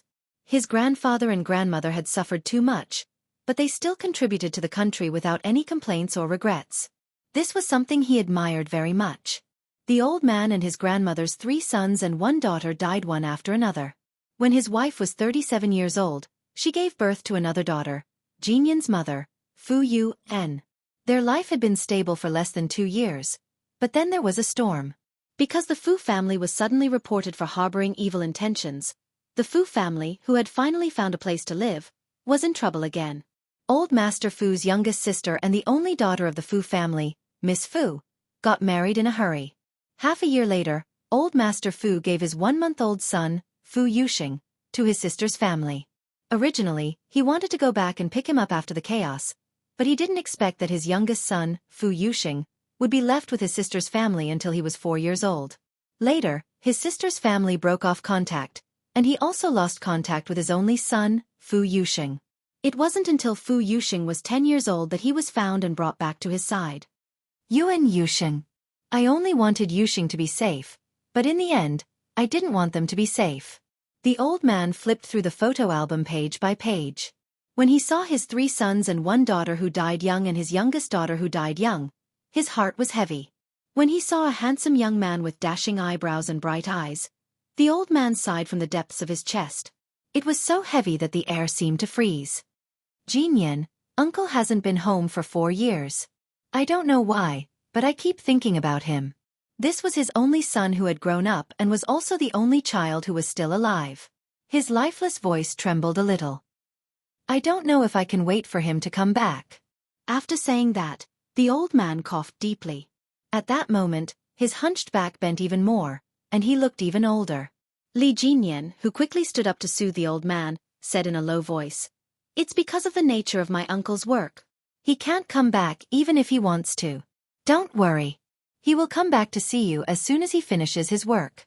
Li Jinyan's uncle, Fu Yuxing, had taken over his father's business and was now engaged in missile research in a remote area of the country. It was common for him to not return for 3 to 5 years. The old man, whose health was deteriorating day by day, often thought of his only living son. Sometimes, he would stare at Fu Yuxing's photo for an entire day.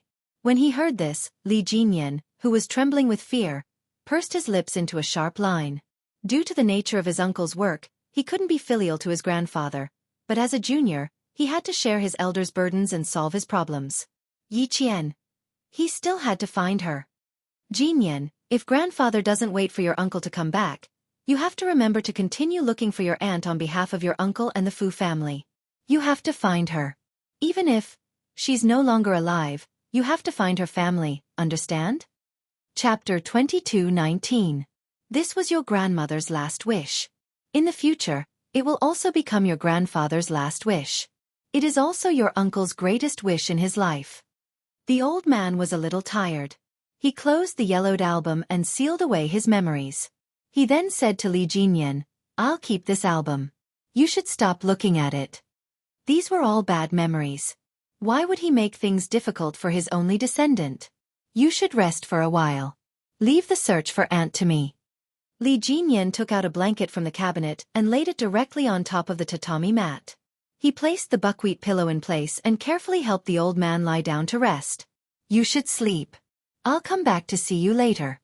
He was going to look for Yi Qian right now and tell Xia Jinyuan about this matter. For the sake of the wishes of 3 generations of the Fu family, he had to go back to the hospital to look for Yi Qian. No matter how much she resisted, he still had to look for her.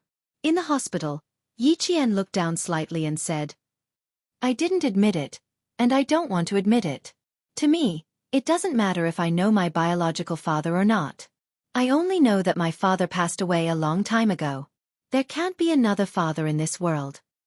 Captain Xia, the next time Captain Li looks for you, just reject him on my behalf. Tell him that he got the wrong person. The woman in the photo is not my mother. His tone was very calm, without a trace of emotion. This was not good. It meant that Yi Qian had been suppressing his emotions.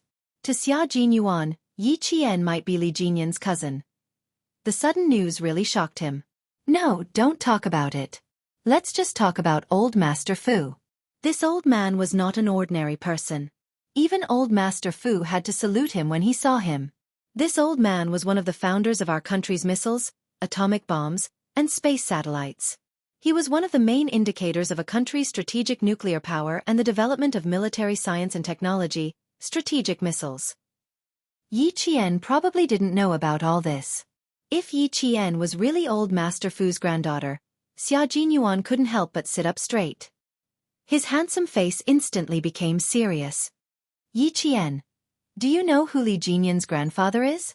Even if it was Xia Jinyuan who asked this question, Yi Qian still resisted it from the bottom of her heart. However, because of his serious expression, when he mentioned who Li Jinyan's grandfather was even more respectful. Yi Qian shook her head. He didn't mention it, I'm not sure. Fu Yiwei is old Master Fu. He is Li Jinyan's maternal grandfather. He is a legendary old man. Xia Jinyuan looked into her eyes and said slowly, You are familiar with him, right? How could I be unfamiliar with him? Yi Qian was shocked. She immediately said, Li Jinyan must have mistaken me for someone else. I should have taken a closer look at the young woman in the photo. I'm starting to suspect that my eyes were playing tricks on me. That's right, I must have mistaken her for someone else. The woman in the photo just looks like my mother. Needless to say, Li Jinyan must have mistaken her for someone else, and she must have seen wrongly as well. Xia Jinyuan saw how anxious she was to clear her name and couldn't help but laugh. I'm also a little suspicious. We have to clarify this matter first. I'll call him and ask him to come over again. I'll call him. Yi Qian regretted being so impulsive earlier. Li Jinyan, who was rushing to the hospital, received a call from Yi Qian. After she finished speaking, he said calmly, I'll be there in half an hour. Wait for me for a while. Mistaken her for someone else? How could that be? Chapter 22:20. After this call, Li Jinyan was even more confident that he could convince Yi Qian to visit his grandfather. If he had known that bringing up his grandfather's identity would be so effective, he would have brought it up right from the start so that Yi Qian wouldn't be offended. Yi Qian put down his phone and said to Xia Jinyuan with some lingering fear, "Luckily, I didn't say anything overboard. I only said that he got the wrong person. Luckily, I don't have the habit of scolding people. If I had said anything that insulted old Master Fu, I wouldn't have dared to ask for his forgiveness even if I had to beg for forgiveness. It was too scary, too scary." She really didn't expect Li Jinyan to be old Master Fu's grandson. She also didn't expect that old Master Fu would be one of the stories he told her from a long time ago. Luckily, she suppressed her anger at the time and didn't say anything overboard. Luckily. Yi Qian patted his chest gently. He was so nervous that he had to gulp down a large glass of cold water to suppress the lingering fear in his heart. Old Master Fu was a hero who devoted himself to national defense and led the country's missile and satellite research. He was the hero who made sure that the country was no longer threatened by other countries. She definitely couldn't be his granddaughter. It was too scary, too scary. Her heart almost jumped out of her throat. Seeing how nervous she was, Xia Jinyuan smiled and didn't say anything. Got the wrong person? Did he see wrongly? That was unlikely. Little Fox wasn't an ordinary person. She was a Special Forces soldier who had undergone special training. She was a Special Forces soldier who could accurately find a target in thousands of photos. How could she get the wrong person? When he said that he was suspicious, it was mainly because he was too shocked. Because he had done a detailed investigation, he subconsciously thought that he might have gotten the wrong person. After calming down and thinking about it, the possibility of getting the wrong person was not high. Old Master Fu was a genius. His IQ was much higher than everyone else's. His classmates had the illusion that they were actually mentally retarded. It was the same for Yi Qian. It might be a hereditary IQ. Xia Jinyuan thought to himself, but he did not tell Yi Qian. He was already so nervous. If he said it out loud, he was afraid that he would be so nervous that he would not want to meet Li Jinyan. 30 minutes later, Li Jinyan pushed open the door and walked calmly to Yi Qian's side. Before he could say anything, Yi Qian said, "Demon King, show me the photo again. I must have mistaken you for someone else. You can look at the photos later. Let me tell you a story first." Li Jinyan moved a small stool to the side of the bed and sat down. His cold and calm eyes stared at Yi Qian as he told an old story. This was a story about old Master Fu when he was young. He talked about the things that happened during those years, his children who died young, his daughter, Fu Yuan, and his son, Fu Yusheng. These things and these people made Yi Qian's heart ache as he listened quietly. It turned out that old Master Fu's life was so rough. My uncle went to the army with a mission and met a female soldier named Hong Mei. Uncle fell in love with her and soon fell in love with her. When it was time to get married, Uncle was suddenly recalled and grounded for a year. This story made Yi Qian's pupils contract. Suddenly recalled and locked up for a year. In her mother's diary, it was mentioned that the man she loved had suddenly disappeared without leaving a word behind. Could it be? Could it be that he was right? Mother really? Really? For a moment, Yi Qian's heart was in a mess. His brain could not think straight. Chapter 22:21. Li Jinyan, who had returned to the hospital, was determined to bring Yi Qian to old Master Fu. Thus, he stared intently at Yi Qian the entire time, not missing the slightest change in her expression. Seeing that Yi Qian's expression had changed drastically because of what he said, he felt that he might have found a breakthrough. His voice, as cold as the snow on Mount Tianshan, slowly recounted the past that had been sealed away for a long time, but had always been remembered by everyone in the Fu family. No one in the family knew about my uncle's sudden recall, including my maternal grandparents. A year later, my maternal grandfather, who was researching a certain technology, had a week's leave. My maternal grandfather, who had not been home for 3 years, decided to go home to take a look. However, before he could leave the research base, he was invited to another place. Yi Qian's hands, which were resting on her knees, clenched tightly. Her mother had clearly written in her diary, "I waited outside happily. I waited until the sun rose. I waited until the sun was high in the sky. I waited until the sunset covered the sky and the sun's last ray of light disappeared. I still waited. When she saw this sentence, she did not understand the deeper meaning behind it. With the devil's words, could she think of it this way? Her mother waited from sunrise to sunset. Was she waiting for the man she loved to register their marriage with her? Could she understand it this way? Don't worry, don't worry. Calm down and listen to what the devil has to say. Now was not the time for her to speak. It was not the time for everything to be clear. Her tightly clenched hands had just loosened when they were held by a slender and strong hand. She reflexively held this hand tightly, as if she had found someone to rely on. Even her heartbeat became much calmer. A very touching love story. Listen well, Yi Qian. Xia Jinyuan held her hand tightly. His deep eyes contained a faint smile that could calm Yi Qian even more. He reminded her gently, don't get distracted. Listen to the whole story first. Li Jinyan subtly glanced at her interlocked fingers with Xia Jinyuan's right hand. His thin lips, which had been pressed tightly, suddenly broke into a faint smile. He was no longer nervous, no longer worried that Yi Qian would suddenly refuse to listen to him, because he knew that his past had successfully attracted Yi Qian, making her calm down and listen to him slowly. Even now, grandfather still remembers that it took him 5 days and 5 nights to arrive at a deserted place with only yellow sand. Here, he saw his uncle, whom he hadn't seen for almost 4 years. Only then did he learn that his uncle had been confined here for more than a year. Someone reported to the army that my uncle had leaked the secret, and that he had secret connections with foreign countries. Uncle and grandfather are both engaged in missile research. Someone reported him for leaking secrets. Regardless of whether it's true or not, it's very serious. To be on the safe side, we immediately took away all the research materials in Uncle's hands and secretly took them away. When he arrived at his destination, grandfather saw my uncle, whom he hadn't seen for 4 years and whom he couldn't even write a letter to. It was also at this time that he found out that my uncle had been confined for a year. He also found out that my uncle had a girlfriend in the army that he was preparing to get married. Unfortunately, 3 days before my uncle and my aunt registered their marriage, my uncle was suddenly recalled from confinement and lost contact with his fiancée.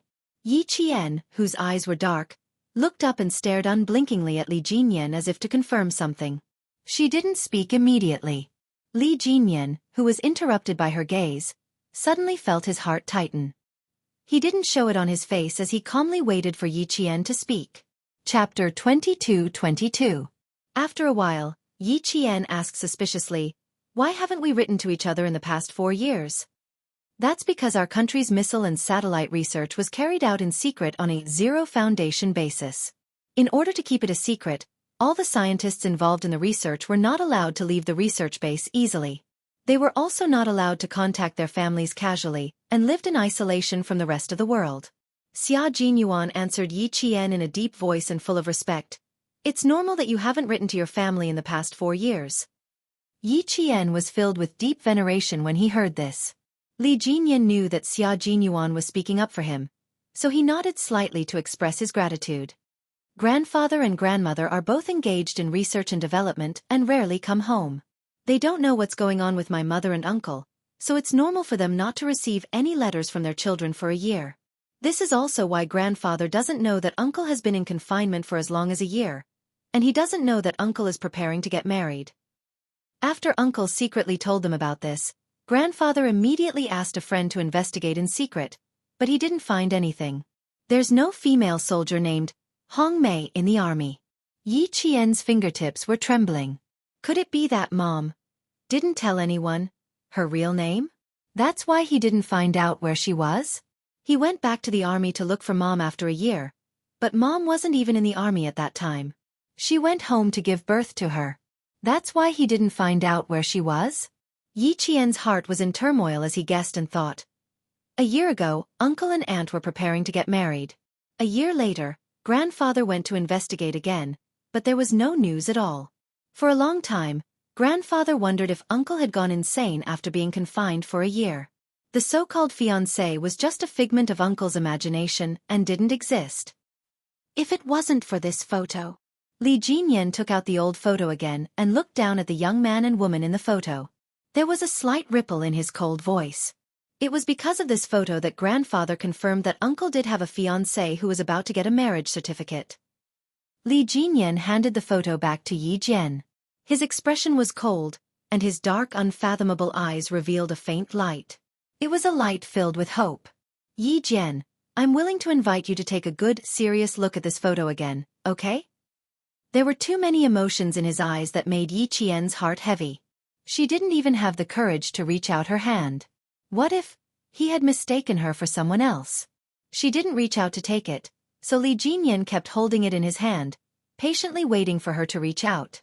Take it and take a good look at it. Xia Jinyuan tightened his grip on her hand and moved closer to her. He said gently and calmly, "For your own sake and for Mr. Lu's sake, you should take it and take a good look at it." The familiar aura that made her feel at ease wrapped around her, giving her the courage to reach out her hand. The moment she took the photo, Yi Qian saw Li Jinyan's tense shoulders visibly relax. He was actually afraid that she would reject him again. Yi Qian took a deep breath and looked down. She wasn't mistaken. The young woman in the photo was indeed her mother. There was a photo in the diary of her mother wearing a military uniform with the same smile. Even the size was the same. The only difference was that it was a photo of her mother alone. Chapter 22-23. Yi Qian stared at him for a long time, so long that Li Jinyan couldn't help but hold his breath. His expression was tense as he stared at Yi Qian. It felt like a century had passed before Yi Qian finally spoke in a low voice. Hong Mei is not my mother's name. It's just her code name. My mother was part of the first batch of female special forces soldiers in our country with a code name. Hong Mei is not her name. Sir, you returned to the military a year later to find out about my mother's whereabouts. At that time, my mother had just given birth to me. She was at home and didn't return to the military. Li Jinyan was very close to his maternal grandfather's family. His relationship with his uncle was more like that of a father and son. When he heard Yi Qian's words, even someone as calm as him became excited. No wonder grandfather didn't find out about my aunt's whereabouts. It turns out that Hong Mei isn't my aunt's real name. Li Jinyan's voice trembled because of his excitement. His gaze fell on the photo and he suddenly looked up at Yi Qian. So, Yi Qian, you admit that my aunt is your mother and my uncle is your father. You admit it, right? Yi Qian didn't look up. She kept staring at the young man and woman in the photo, as if she wanted to carve their faces into her heart. I don't know if your uncle is my father. I only know that the young woman in the photo is my mother. In her previous life, she didn't know that her father was someone else. In this life, not only did she know, but she also saw his photo. She wasn't surprised, only panicked. She didn't know how to face the panic. As long as she admitted that her aunt was her mother, everything would be fine. Li Jinyan, whose gaze never left her, said in a hoarse voice, "If you want to know if my uncle is your father, Yi Qian, it's not difficult. As long as you want to know, we'll know immediately." Did your uncle look for my mother after that?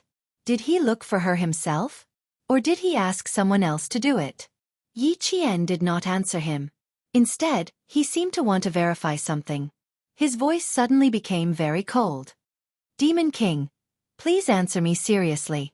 She couldn't immediately accept Fu Yuxing as her father, nor could she say it out loud. She could only use uncle as a temporary replacement. As long as uncle has time, he will personally look for aunt.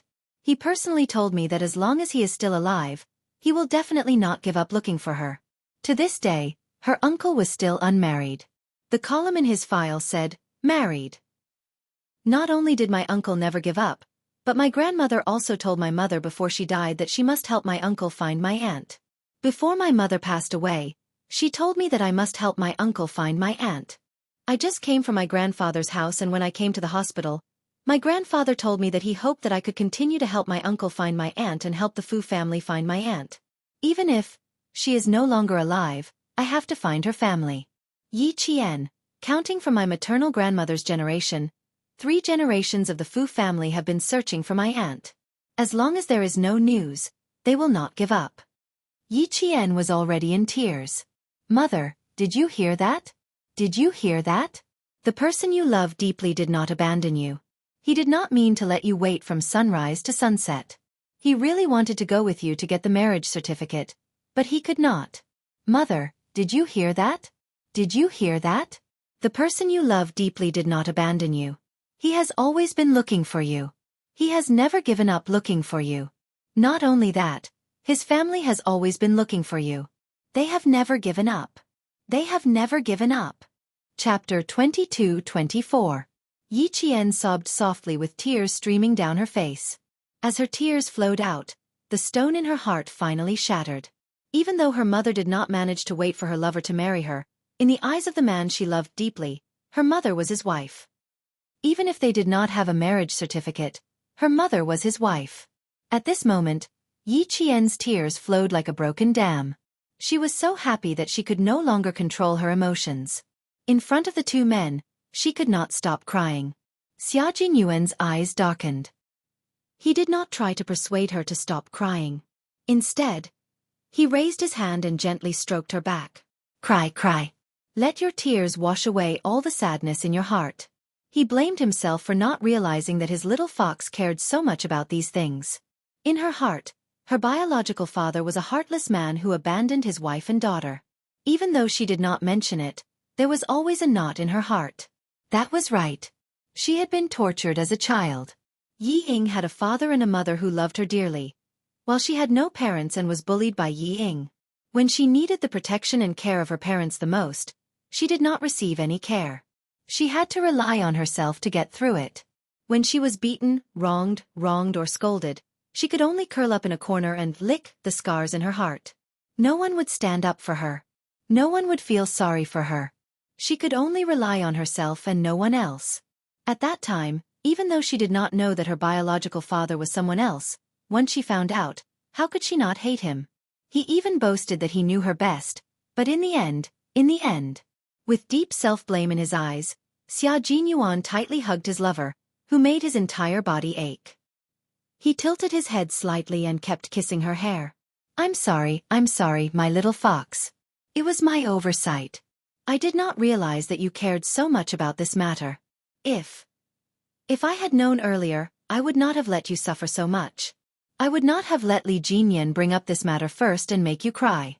Xia Jinyuan pursed his lips. In front of Li Jinyan, he pulled Yi Qian, who was crying like an injured animal, into his arms. He stroked the back of her head with one hand and let her tears flow into his clothes. This time, Yi Qian was crying really hard. She buried herself in Xia Jinyuan's arms and gripped his shirt tightly with both hands. She cried so hard that her body twitched. Other than the sound of her crying, there was no other sound in the ward. The two men did not dare to speak easily. They quietly accompanied her and let her cry. Xia Jinyuan hugged Yi Qian and let her cry in his arms. Meanwhile, Li Jinyan clenched his fists and tried his best to suppress the urge to hug his only sister. This was his little sister, the only sister that he could truly feel a blood connection with. Her cries told him that her life was not going as well as it should have been. No, it was not that her life was not going well, but it was filled with suffering. Li Jinyan clenched his fists even tighter. His cold and handsome face was as dark as water, and there were wisps of haze between his eyebrows. The air pressure around him was low, as if he was wrapped in dark clouds, making him look gloomy. He needed to investigate his sister's past life. He had to do it properly. He had to find out everything. In the past, her life was filled with suffering. In the future, he had to make sure that her life was filled with love. He did not ask to make up for her past suffering. He only hoped that her life would be bright and sunny in the future. Chapter 22-25. Hearing that her voice was hoarse from crying, Li Jinyan pursed his lips and stood up. He silently poured a cup of warm water, his thin lips moving slightly as he said to Xia Jinyuan, "The weather is dry, let her drink a cup of water first." Li Jinyan's idea was to drink a cup of water before crying. Xia Jinyuan nodded slightly and took the cup of water from him. He lowered his head and whispered softly into Yi Qian's ear, "Little fox, let's drink a cup of water first. Our voices are hoarse from crying." With one arm around Yi Qian's shoulder and the other holding the cup of water, Li Jinyan's gaze darkened. His cold gaze swept over the man who was hugging his sister. Li Jinyan pursed his lips even tighter. If he dared to bully his sister in the future, he would have to bear the consequences. Also, hugging and kissing before they were even married. He had to remind his sister to not let Xia Jinyuan take advantage of her.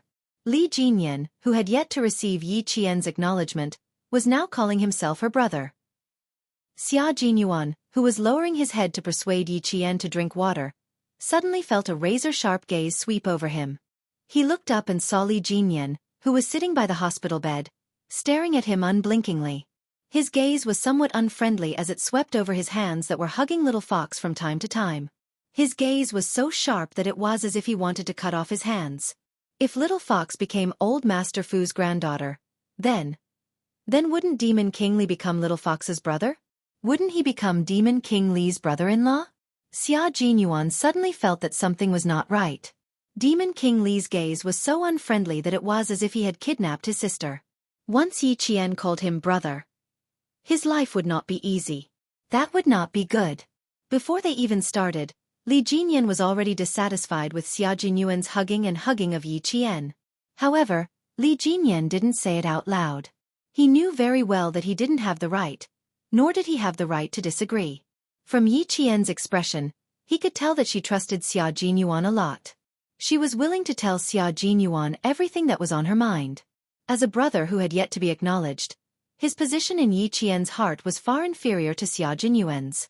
Li Jinyan was well aware of his own limitations, so he only glanced at her once before looking away. Fortunately, Yi Qian did not continue crying. She had been crying for about 10 minutes, and after venting all the negative emotions in her heart, she gradually stopped crying. Hearing Xia Jinyuan advising her to drink a glass of water, she took a deep breath to calm herself down and waited until her breathing calmed down before she lifted her head from his arms. Sorry, I cried a little too much. Yi Qian took the glass of water. Her eyes were as red as a little rabbit's. She looked apologetic. When I thought of some things, I couldn't hold back my tears. I just wanted to cry to my heart's content. This was probably the first time in her life that she had cried so miserably. Even when she was beaten by Captain Xia and had to be hospitalized, she did not shed a single tear. She knew that her biological father did not abandon his wife and daughter on purpose. She did not know why, but she could not suppress the grievance in her heart. She just wanted to cry. You never need to apologize in front of me. Li Jinyan pulled out a tissue and handed it to Yi Qian. His usually cold voice was unbelievably gentle. Wipe your tears. Your eyes are like a rabbit's. Her eyes and nose were red from crying. She really looked like a little white rabbit. Li Jinyan couldn't help but curve his lips slightly. Chapter 22-26. At that moment, Xia Jinyuan felt a sense of crisis. What Li Jinyan was doing now was exactly what he should be doing as a boyfriend.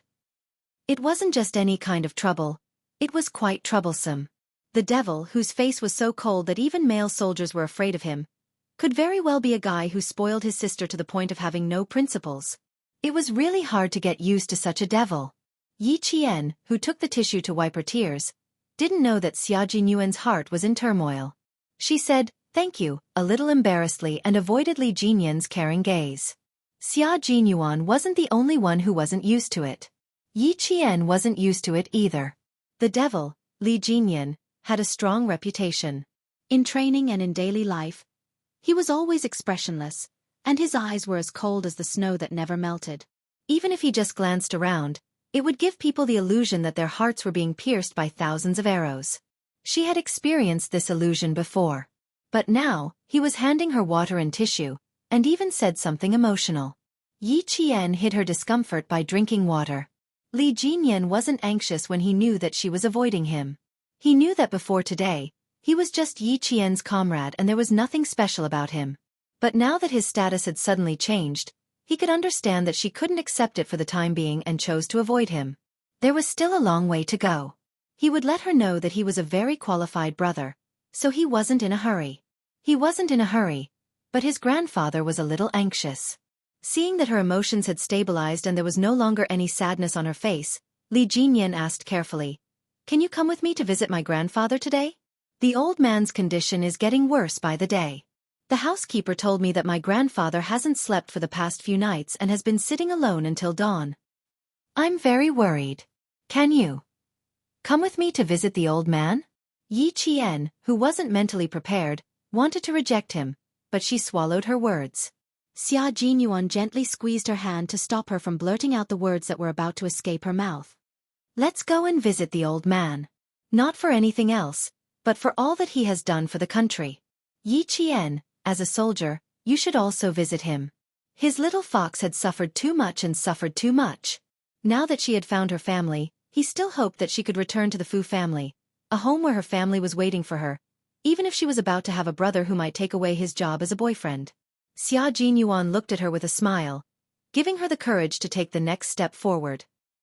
I'll accompany you. Let's go visit the old man together. Yi Jian was silent. She knew that she was timid. She had never thought that she would still have relatives in this world. Suddenly, she had a father, grandfather, and brother. She was not prepared to face them at all. What if it's not true? What if there was a mistake? With me by your side, little fox, will you still be afraid? Xia Jinyuan didn't give her a chance to back away. He placed his hands on her shoulders and made her face him. His deep eyes looked at her gently and firmly, encouraging her. No matter what happens, you will always have me by your side. After remaining silent for a long time, Yi Qian looked at Xia Jinyuan, who was encouraging her to take the next step. She then looked at Demon King Li, who was holding his breath and waiting for her answer. After a long while, her cold voice sounded in the quiet ward. Okay. Chapter 22-27. The word, okay, made Li Jinyan's eyes sting. Almost losing his composure, he secretly adjusted his breathing and said, okay, after he finishes his drip, we'll go home together. He said, go home, which showed how much he was looking forward to it. It was also at this moment that Yi Qian's heart trembled slightly. Loved ones. Did she really have any loved ones other than Uncle Chen and Grandpa Jen? Did she really have any? What if it was a mistake? What if it wasn't true? What if it was just an empty joy? Sitting in the car, Yi Qian was uneasy because of all kinds of uncertainty. He didn't feel happy at all. When you see old master later, just greet him respectfully. Since Li Jinyan didn't say anything else, you don't have to worry too much about it. Acknowledging your ancestors is a big deal, so he won't do it casually. He has to make all the necessary arrangements. Xia Jinyuan held her hand. It was a little cold and a little nervous. He smiled and said in a low voice, don't think about anything else. Just think that you're going to visit a great scientist. He was telling Yi Qian not to treat old Master Fu as his grandfather, but to visit a great scientist with a respectful heart. With him by her side, Yi Qian did indeed calm down a lot. Li Jinyan was very grateful for Xia Jinyuan's help. If it weren't for his help today, Yi Qian wouldn't have agreed to go home with him so easily. His sister should have trusted her family the most, but now she trusted Xia Jinyuan so much. Li Jinyan was happy and bitter at the same time. He was happy that his sister had a man who understood her, loved her, and cared for her. He also felt bitter because he didn't accompany her through all the difficulties and didn't even know how many difficulties she went through. Li Jinyan glanced at the rearview mirror from the corner of his eye, and saw that Yi Jian's attention was all on Xia Jinyuan. She didn't seem happy about going home. Li Jinyan couldn't bear to look away. To her, was family kinship something that did not exist? Had she never thought of receiving the care of her loved ones? Was it because he was so disappointed in his family that he no longer desired it? Then, what kind of environment did she live in? Just how much had she suffered for her to be so indifferent and insecure? Li Jinyan thought back to the first time he met Yi Qian and saw the maturity between her brows that was beyond her age. His heart suddenly ached. His sister should have grown up like a princess and been pampered by her family. But because of fate, the Fu family did not even know of her existence. Li Jinyan, whose emotions had been fluctuating, finally calmed down when the car drove into the depths of a park that hid the hustle and bustle of the city. Back then, when the capital was planned, the original appearance of the entire mountain was deliberately preserved. On the left is the suburban park, and on this side is the place where the old scientists retire. It is guarded by armed police, and ordinary people are not allowed to enter or leave at will. In order to let Yi Qian relax, Xia Jinyuan picked a topic to introduce the place. The scientists who developed the first generation of computers also live here. The small houses hidden behind the trees are all old scientists who are national treasures. If you meet any old man here, his identity will definitely shock you. The car followed the winding mountain road. Through the car window, Yi Qian saw several small red brick houses. When she thought about how the people living in these houses were all scientists who had dedicated their lives to the country, The nervousness in her heart disappeared and was replaced by respect. Chapter 22-28. After turning a corner, Yi Qian saw two old men holding hands in front of him. Their backs were hunched, but they looked quite elegant as they walked slowly. Beside the two old men's feet was a pair of puppies wagging their tails happily. They chased after the two old men's footsteps, ran in front of them happily, and whimpered back to the two old men's feet. They shook their heads and wagged their tails to make the two old men happy. Xia Jinyuan did not know the two old men. Li Jinyan introduced them. This is Mr. Tang and his wife, Professor Su. Mr. Tang was the first generation of core computer scientists in our country, and Professor Su was the senior engineer who completed the magnetic core memory. The two old men devoted themselves to computer research and development in our country, and did not leave behind any children. Not only Mr. Tang and Professor Su, but almost all the scientists and senior engineers who lived here did not leave behind any children. They dedicated their lives to the development of our country's science. Yi Qian, who had never heard of this before, had forgotten where he was going. He was so shocked that he did not know what to say. The car passed by the two elders. Yi Jian turned her head and looked at the two stooped but tall figures with respect in her eyes. Xia Jinyuan, who had retracted his gaze, talked about the past in a deep voice. This was a story about how poor people had no dignity, and poor countries had no status. At that time, our country did not have the ability to manufacture our own weapons. Even the weapons used by the army were all produced overseas. Under such circumstances, the older generation of scientists worked hard to realize our dream of becoming a powerful country with a strong army. When we went out for an interview, our scientists always listened the most seriously and were the most humble. In the late 1950s, a big country that was originally helping our country suddenly left, leaving behind a pile of burning blueprints. In order to save the blueprints from the fire, our old scientists did not dare to use water to put out the fire. Instead, they reached their hands into the fire and snatched the blueprints back. Then, they pieced the blueprints back together bit by bit.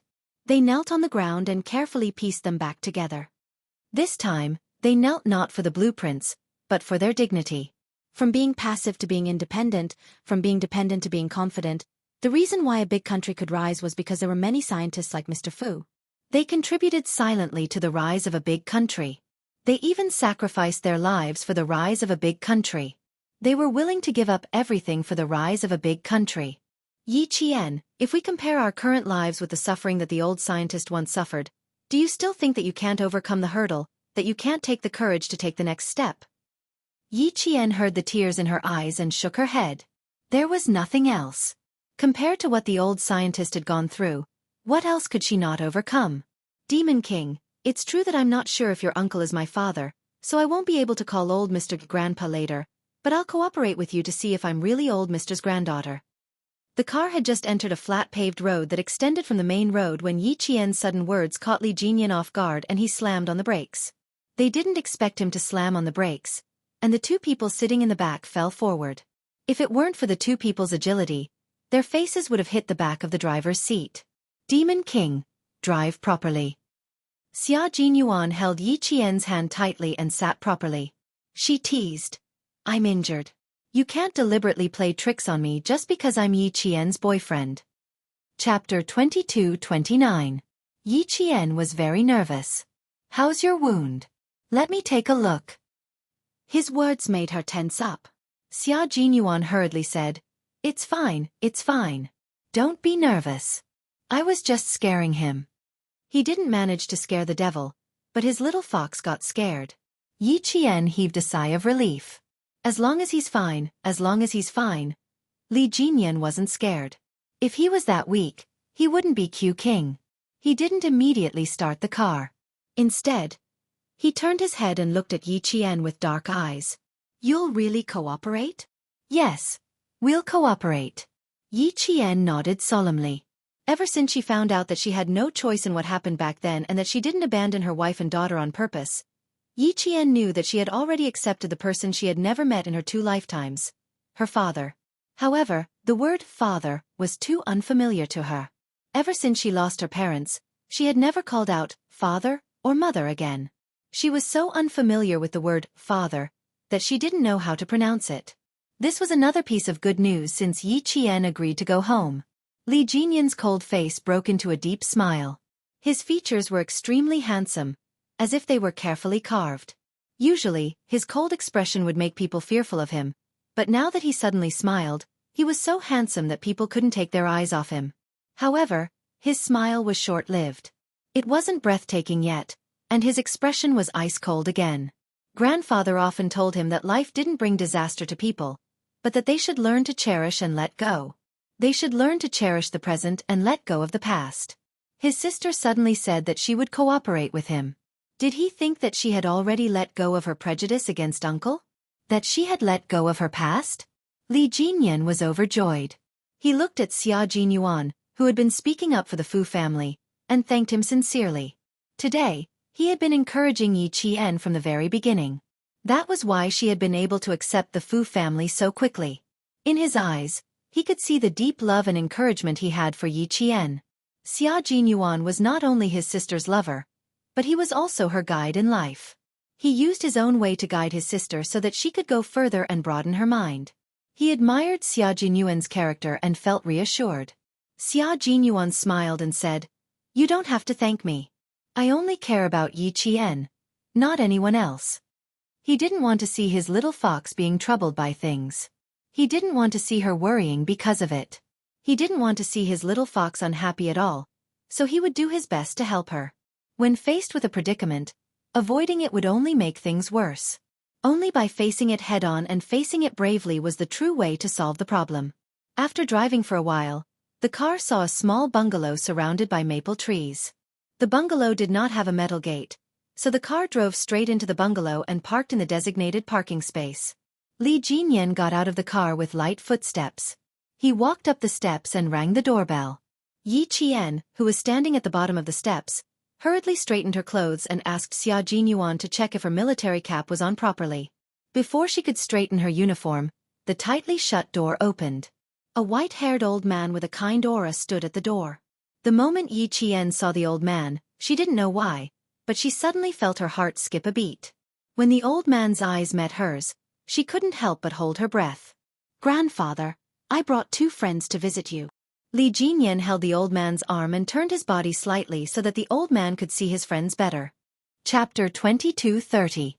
As Li Jinyan turned sideways, Yi Qian could see Mr. Fu more clearly. Similarly, Mr. Fu could see the girl standing in the sunlight with a faint smile on her face. She was as quiet as a painting. It was as if they had passed through centuries and reincarnations before they finally looked into each other's eyes. Even the wind couldn't bear to disturb them. It made everything stop, leaving only silence. Mr. Fu, who was supported by his grandson, looked at Yi Qian and asked Li Jinyan, "Where did you find such a beautiful girl? This is the first time you've brought a girl home to see me." Mr. Fu's hands trembled as he held onto his walking stick. He said, "This is the first time you've brought a girl home. Why do I feel like this girl looks familiar? Jinyan, have I seen this little girl somewhere before?" With that sentence, Yi Qian, who had finally calmed down and met Mr. Fu's kind eyes, felt her heart skip a beat. Her heart rate instantly soared. It was as if a seed had suddenly fallen into her chest. It took root and sprouted. In an instant, it grew crazily, making her chest feel as if it was about to explode. That feeling was like a fallen leaf returning to its roots, or a wild goose returning to its nest, or a small boat returning to port. "I have to go out and take a look. It's too far away. I can't see clearly." Mr. Fu was old, and his eyesight was not as good as it used to be. 2 years ago, he had cataract surgery on his left eye, so he still had double vision when he saw people. He seemed to want to verify something. He impatiently grabbed Li Jinyan's arm and said in a slightly hurried tone, "Quick, get Xiao Lu to bring my glasses over. The sun is shining brightly outside. I have to take a good look. This girl. I've definitely seen her before. I've definitely seen her before." Before the glasses were brought over, Mr. Fu, who couldn't wait, stepped out of the door with his walking stick. Yi Jian's heart seemed to jump out of her throat in the next second. She didn't think much at all. When she saw the old man take a shaky step forward, there was an invisible force that suddenly pushed her forward. She, who didn't dare to move forward, suddenly rushed forward a few steps. Then she suddenly stopped and stood at the bottom of the stairs, motionlessly looking at the old man who was walking out. Li Jinyan was afraid that he would fall, so he supported him and said, "Slow down. Uncle Lu has brought your glasses. You should put them on first. The housekeeper who took care of the old man's daily life quickly took care of the old man. Li Jinyan did not ask him to wait on the old man. Instead, he asked him to return to the house first. He and Yi Qian would be enough. The old man, who had been observing Yi Qian's every move, put on his glasses. When he looked up, he could clearly see why the girl standing under the sun looked so familiar. This child. How could he not look familiar? How could he not be familiar with a child who looked like his daughter-in-law? Her facial features were similar to his daughter-in-law's, but her forehead was the same as Yuxing's. She looked like both his daughter-in-law and his son. How could he not be familiar with this child? Step by step, the old man walked closer and stopped at the top of the stairs. He waved at Yi Qian, who was only a few steps away, and said kindly, "Come, child. Let Grandpa take a good look at you." The old man, who had experienced many hardships, could tell something was amiss. As he spoke kindly, tears glistened in his eyes. There was no need to say too much or make any big movements. His weather-beaten eyes were filled with tears that had long since returned to their calm state. Chapter 22:31. The old man was tall and handsome when he was young. He was over 1.8 meters tall and attracted attention wherever he went in the south. Even after he studied in the west, his tall and handsome physique and scholarly temperament did not diminish his attractiveness.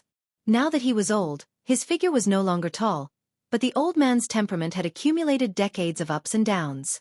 Even though his face was wrinkled and had dark brown age spots, his calm temperament was far superior to the two young men beside him. Standing on the steps, he was like an ancient pine tree that had experienced the vicissitudes of life but still stood tall and proud, respected by the world. With tears in her eyes, Yi Qian suppressed the palpitations in her heart and did not take a step closer to the old man.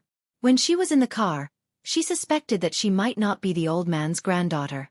Then, when she saw the old man, a sense of familiarity that originated from her blood rushed into her heart and made her believe that Li Jinyan's uncle was her father, and the old scientist in front of her who had dedicated his life to the country was her grandfather.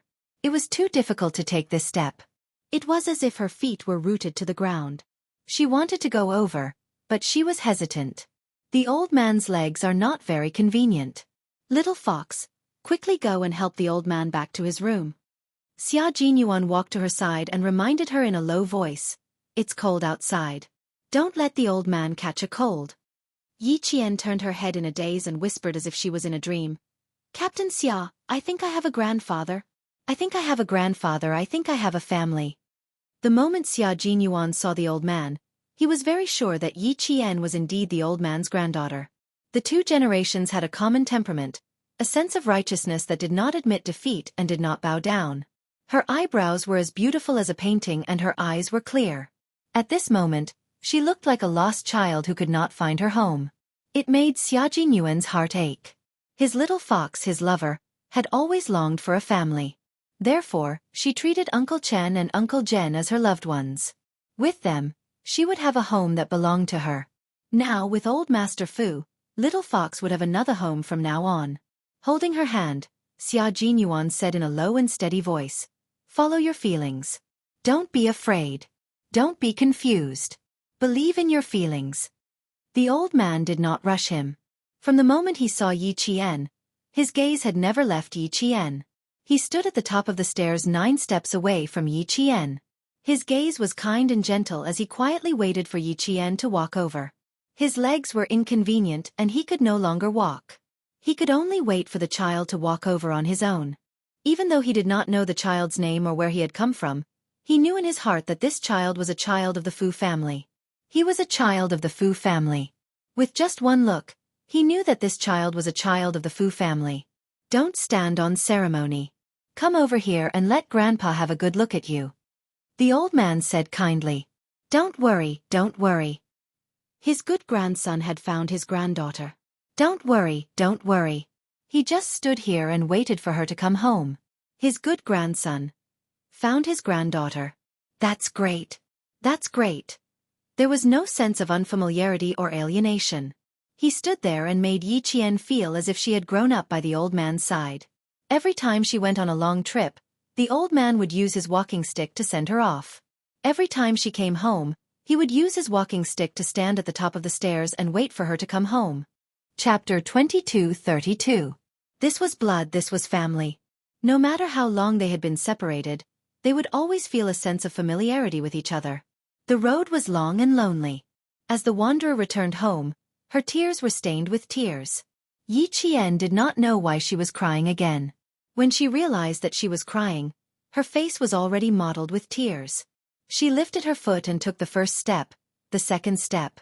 She stood on the 9th step and looked up at the old man who was waiting for her. She saw the tears in the old man's eyes and also saw the excitement under his kind smile. She walked up the steps step by step. The old man, who looked calm on the surface, did not wait for Yi Qian to reach him. He had already reached out his trembling hand until Yi Qian took the initiative to stand under his outstretched hand. He gently stroked Yi Qian's head and sighed. "Child, you're finally home." There was no need to verify anything. The blood that could never be severed had already told the old man that the child he was so familiar with was a child of the Fu family.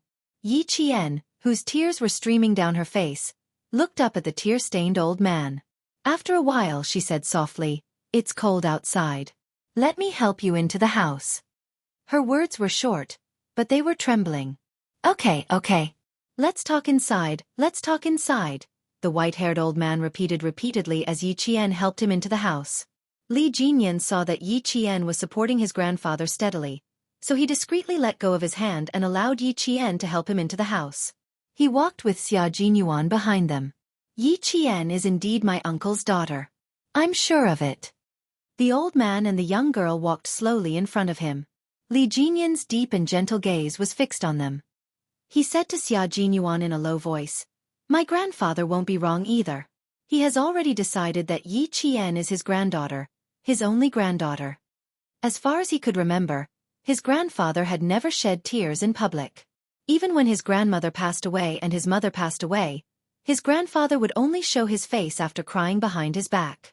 He had never bowed down to fate and used his strong will to overcome difficulties time and time again. And Yi Qian's return made him cry tears of joy. Even though he was trying his best to hold back his tears, his eyes still glistened with tears. Xia Jinyuan was also happy for Yi Qian.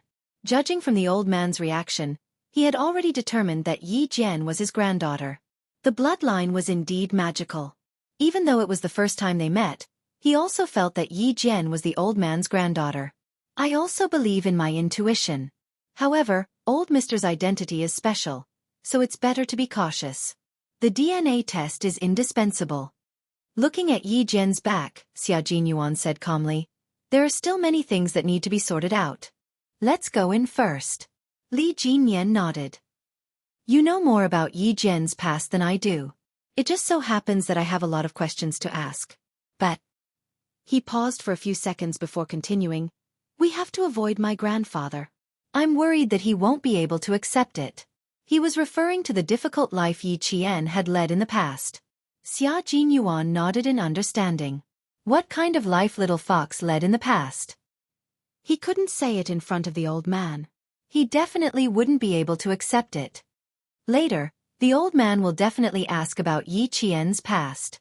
With Yi Qian's kindness, she won't complain.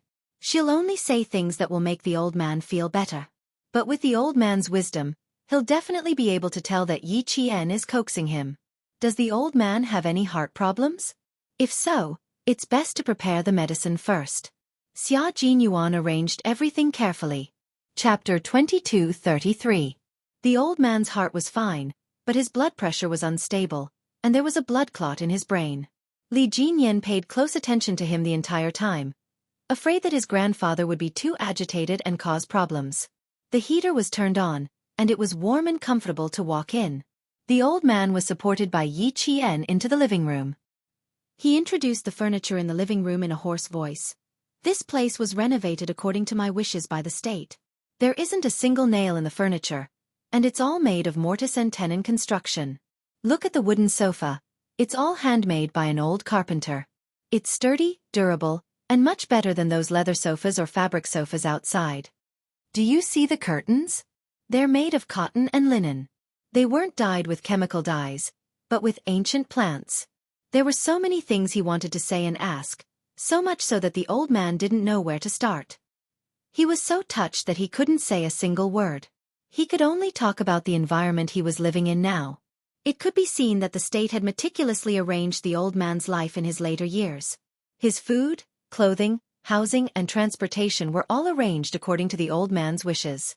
From the large furniture to the small daily necessities, everything was arranged according to the old man's habits. The old man was born in a wealthy family. He was a rich young master who had maids and manservants to serve him. Before the age of 28, his life was exquisite. His food, clothing, housing and transportation were all top-notch. Although he fell on hard times later on, the old man never gave up on life. He could live his life to his liking with just a bouquet of wild flowers, a wooden chair, a green bowl, and a pot of water. It was because the old man and the old madam were open-minded and never lost interest in life that they were able to survive one crisis after another. Even though he was old and retired, the old man still maintained his youthful attitude towards life. Yi Qian admired him. Everything in the house is what this old man likes. Later, I'll have Jinyan go out with you and buy some things that you girls like. Jinyan is your aunt's son. He's older than you, and he's your older brother. If you need anything in the future, you can look for him. The old man spoke very slowly, but he didn't stop for a moment. He wanted to chat with Yi Qian and get closer to Yi Qian. He wanted to make Yi Qian accept him as a grandfather who had never cared about her and didn't even know about her existence. He also kept holding Yi Qian's hand, as if he was afraid that he would lose it if he let go. Even when he was sitting on the sofa, he still held onto it tightly. Every time he spoke, he couldn't help but look at Yi Qian. He looked at him carefully, as if he was afraid that if he said too much, Yi Qian would get angry and leave. Yi Qian saw how careful the old man was. His nose was stuffed. Please take a rest first. I will accompany you. Holding the old man's skinny hands, Yi Qian said softly, I won't go anywhere. I'll stay here with you. The old man's shoulders trembled. His eyes, which were filled with wisdom and calmness, were filled with tears. He gripped Yi Qian's hand tightly. His chest heaved violently. Tell Grandpa your name, and how old are you this year? Which military school are you studying at now? How have you been all these years? Have you suffered a lot? Tell Grandpa all about it. Grandpa wants to know. The old man's voice was choked with emotion. Li Jinyan's expression changed slightly. He hurriedly said, Please speak slowly. Yi Qian is here with you. Don't be so agitated. He then said to Yi Qian, Grandpa has a blood clot in his brain. He shouldn't be too agitated. Chapter 22:34. On the other side, Xia Jinyuan took the warm water from the housekeeper and handed it to Li Jinyan. Let old master drink some water and calm himself down before we talk. Don't worry, I won't go anywhere today. I'll be with you the whole time. Yi Qian was scared. He had a blood clot in his brain, which was called a cerebral thrombosis. With this disease, he should not be agitated and unstable. She hurriedly said something to reassure old Master Fu. Drink some water first. You can ask slowly, and I'll tell you slowly. For a long time, the Fu family had only been looking for martyr son Xueqing, but they didn't know that martyr son Xueqing had given birth to a daughter for Fu Yusheng. Now that Yi Qian, who resembled martyr son Xueqing, had suddenly appeared, old Master Fu, who had always been calm, was greatly agitated. Yi Qian waited for old Master Fu to calm down before replying softly. My name is Yi Qian. I'm 20 years old today. I'm a first-year commander student at the National University of Science and Technology. You can see that I'm doing well and haven't suffered much. I also know that you've been looking for my mother and have never given up. Thank you for always thinking of us. Thank you, Yi Qian said softly with sincere eyes, trying to make old Master Fu feel better. Old Master Fu didn't believe her. With tears streaming down his face, he held his granddaughter's hand tightly. His voice was as heavy as a rock. How could you not have suffered? How could you not have suffered? Your mother was pregnant with you. In that era, it was a big deal to get pregnant out of wedlock. People would point fingers at you, but she was still able to give birth to you. Grandpa was late. Grandpa let you and your mother suffer. The Fu family has mistreated you and your mother. Old Master Fu blamed himself. In his life, he didn't let God down, he didn't let the earth down, and he didn't let the country down. The only thing that made him uneasy was his son's fiancée. An innocent girl and his son were about to get a marriage certificate, but his son was suddenly called back for a year of confinement. The family didn't receive any news, and by the time they found out, things had changed. Who would have thought that her daughter-in-law would actually be pregnant? In that era, having a child out of wedlock would cause one to be criticized and scolded by thousands of people. In that era, her daughter-in-law still managed to give birth to a child. It was clear how strong she was. This child was like her mother. She was young, but her gaze was firm and unyielding. Her back was even straighter, and she had the arrogance to compete with the wind and snow. This kind of arrogance was not something an ordinary person could possess. Only those who had suffered countless hardships, endured countless hardships, bravely faced them again and again, and defeated them again and again. In order to make him feel better, his granddaughter was comforting him. Yi Qian was also very sad, but more than that, she felt relieved.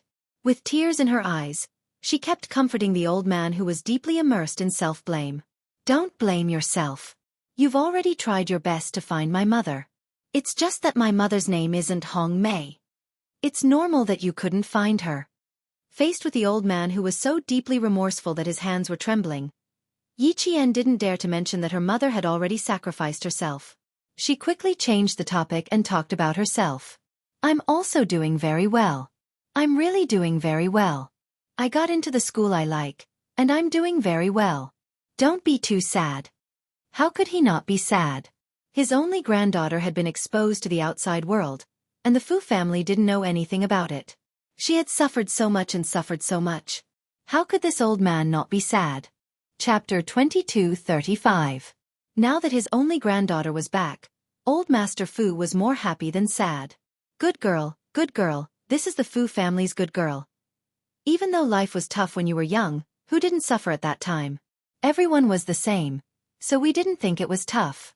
Also, compared to the life you had before, we didn't suffer at all. Don't cry anymore. It'll hurt your eyes if you cry too much. Indeed, Yi Jian only said nice things. She made light of the hardship she had suffered in Yi Jifan's house when she was young, which made the old man, who was as clear as a mirror, feel even more distressed. Old Master Fu, who had lost control of his emotions, looked at Yi Qian without blinking. Hearing her comforting words, not only did he not feel comfortable, but he felt even more sad. How could the Fu family be so blind?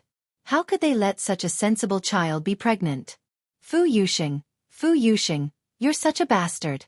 How could you not realize that your fiancée is pregnant? Old Master Fu, who felt guilty, became angry again, which made Li Jinyan, who was standing next to him, so worried that he secretly clenched his fists. Especially when he saw old Master Fu turn away, tears streaming down his face. His eyes were red. Li Jinyan gently stroked old Master Fu's back from behind. You should rest for a while. If you cry, Yi Qian will cry too. Facing old Master Fu, who was sad and blaming himself, old Master Fu's stooped figure made Yi Qian feel so sad that she felt uneasy. Clenching old Master Fu's skinny hands that had never let go of her for a second, Yi Qian said softly, Grandpa, let's not cry anymore. He had thought that it would be difficult to say the words, Grandpa, but when he actually said it, he realized that it was actually very simple. Before old Master Fu could react, Yi Qian said again, Grandpa, if you continue to cry, I won't dare to talk to you anymore. The too heartfelt Grandpa finally made the old man come back to his senses. He was too shocked and too excited. The two Grandpa finally broke the last bit of distance between the grandfather and grandson. There was no longer any sense of unfamiliarity. Good. Countless goods came out of the old man's mouth. Grandpa. This child called him Grandpa. How could this child's heart be so pure and kind? How could he forgive this rotten old man so easily? Good child, don't be afraid that Grandpa will be sad. Grandpa knows that you're just trying to coax me and make me feel better. Grandpa can't take back all the pain you've suffered in the past, but in the future, Grandpa won't let you suffer alone anymore. If there's anything, let's face it together. Also, wait for your father to come back and make him apologize to you properly. It was all his fault back then, but you, a child, had to suffer. No. He still has to apologize to your mother. As a man, he didn't protect his wife and daughter well. He deserves to be beaten. He deserves to be scolded. 20 years. It's been 20 years since Grandpa found out about your existence. Child, if there's anything you're unhappy about, tell Grandpa. This is what Grandpa deserves. I'm really not unhappy about anything. Please don't think too much about it. What happened back then? Yi Qian looked at Li Jinyan, who was worried about the old man's health. She wondered if she should call him brother. So be it. The Devil King was her brother after all. Li Jinyan, who had been listening by the side, saw that she didn't say anything. Instead, she looked at him. He seemed to have guessed something and smiled.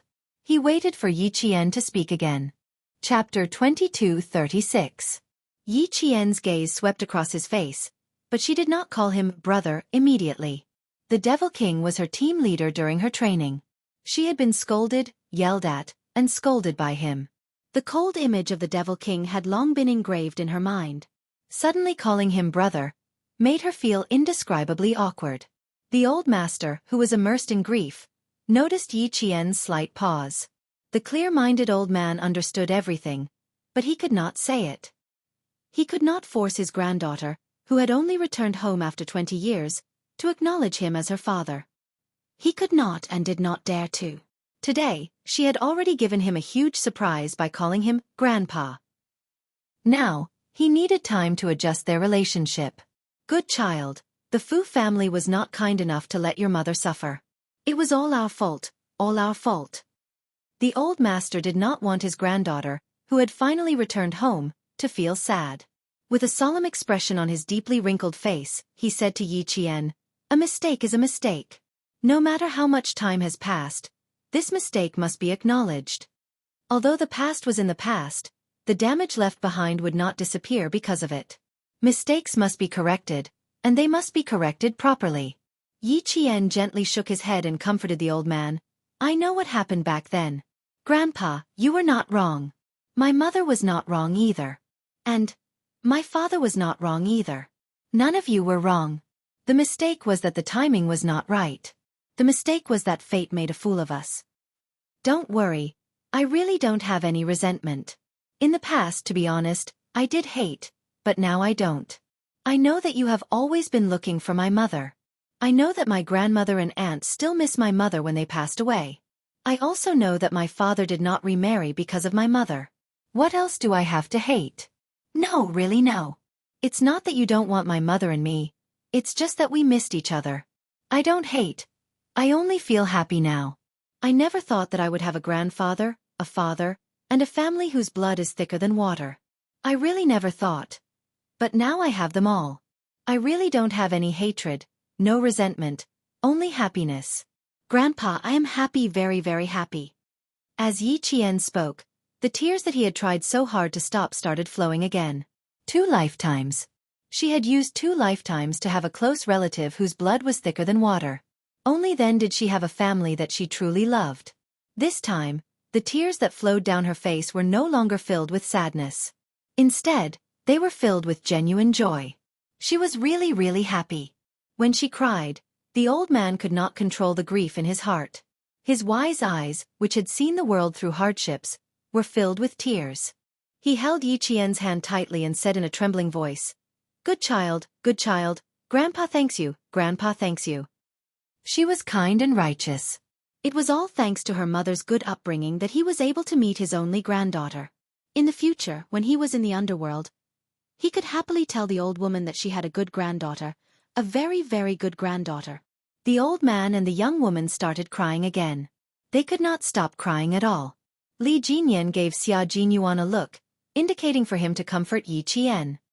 He then advised the old man, "Grandpa, if you continue crying, I will have to call the doctor." On the other side, Xia Jinyuan gently comforted Yi Qian. "The old man's health is not good. Your crying will make him even sadder. Little fox, today is a good day. Let's not cry so much. We should smile more." Chapter 22:37. He was also afraid that Yi Qian would keep crying. Crying too much was not a good thing. It was bad for both the body and the mind. Xia Jinyuan, who felt sorry for his lover, said in a softer voice, "Just now, the devil was eagerly waiting for you to call him brother. In the end, he didn't hear you call him brother. Instead, he saw you crying with the old man. That won't do. Crying too much is bad for the body. It's fine if you're young, but not the old man. Now that you have a grandfather and a family, I think you also wish for your grandfather to live a long life. The last sentence was the most effective. It stopped Yi Qian from crying. Yi Qian, who was crying so much that her breathing became unstable, was comforted by Xia Jinyuan. The urge to cry in her heart gradually subsided. When she finally stopped crying, Yi Qian had a helpless look on her face. Today, she had cried a little too much. She had gone overboard. She cried for no reason and couldn't control herself at all. Her tears flowed like a waterfall. She had clearly cried all her grievances away, so why did she start crying again just now? She was like a child. Xia Jinyuan reached out to wipe away the tears on her face. Seeing that she was crying so hard that her eyes resembled a rabbit's and her breathing was uneven, Xia Jinyuan, who was comforting her, patted her back with heartache. He picked up a cup of warm water from the coffee table and said, "Drink some water before you talk to the old man. Also, look at Li Jinyan. He's waiting for you to call him brother. In the army, he's the devil and the leader of the soldiers, but at home, he's just your family. He's your brother. What's so difficult about it? Let me say it. It's not a loss for you to call him brother. In the future, you'll have another family member who will protect you and love you dearly. Isn't that a good thing?" The old man, who had been comforting Yi Qian, used his handkerchief to wipe the corners of his eyes. When he heard this young man who he didn't know speak like this, he couldn't help but take a second look at him.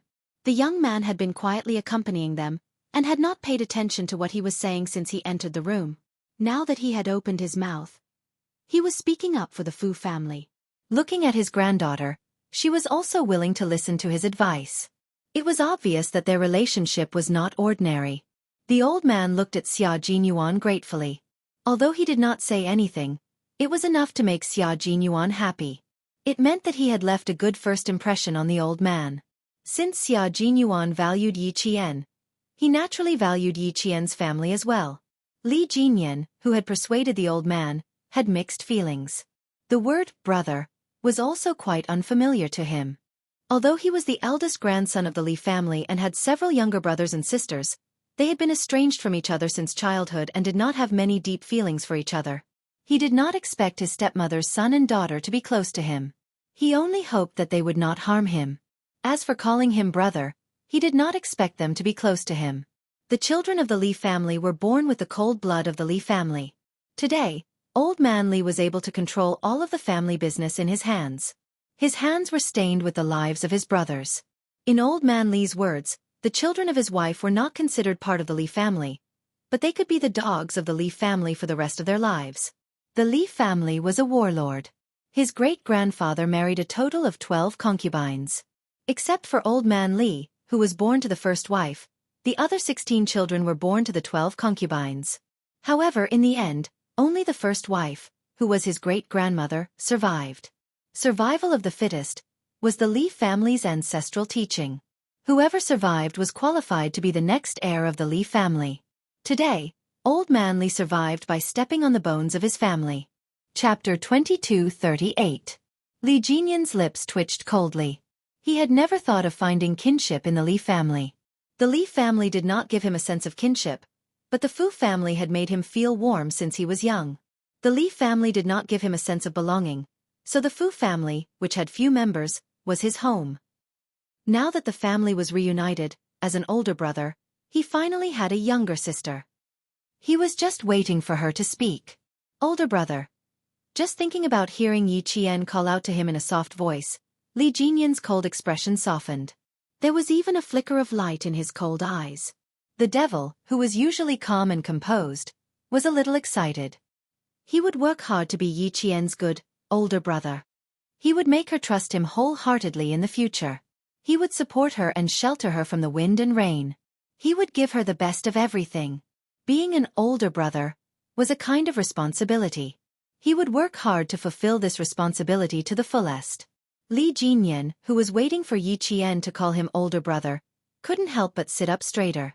His heart was beating faster and faster, and he was a little nervous. His gaze was dark as he waited for Yi Qian to speak. Old Master Fu's emotions had calmed down.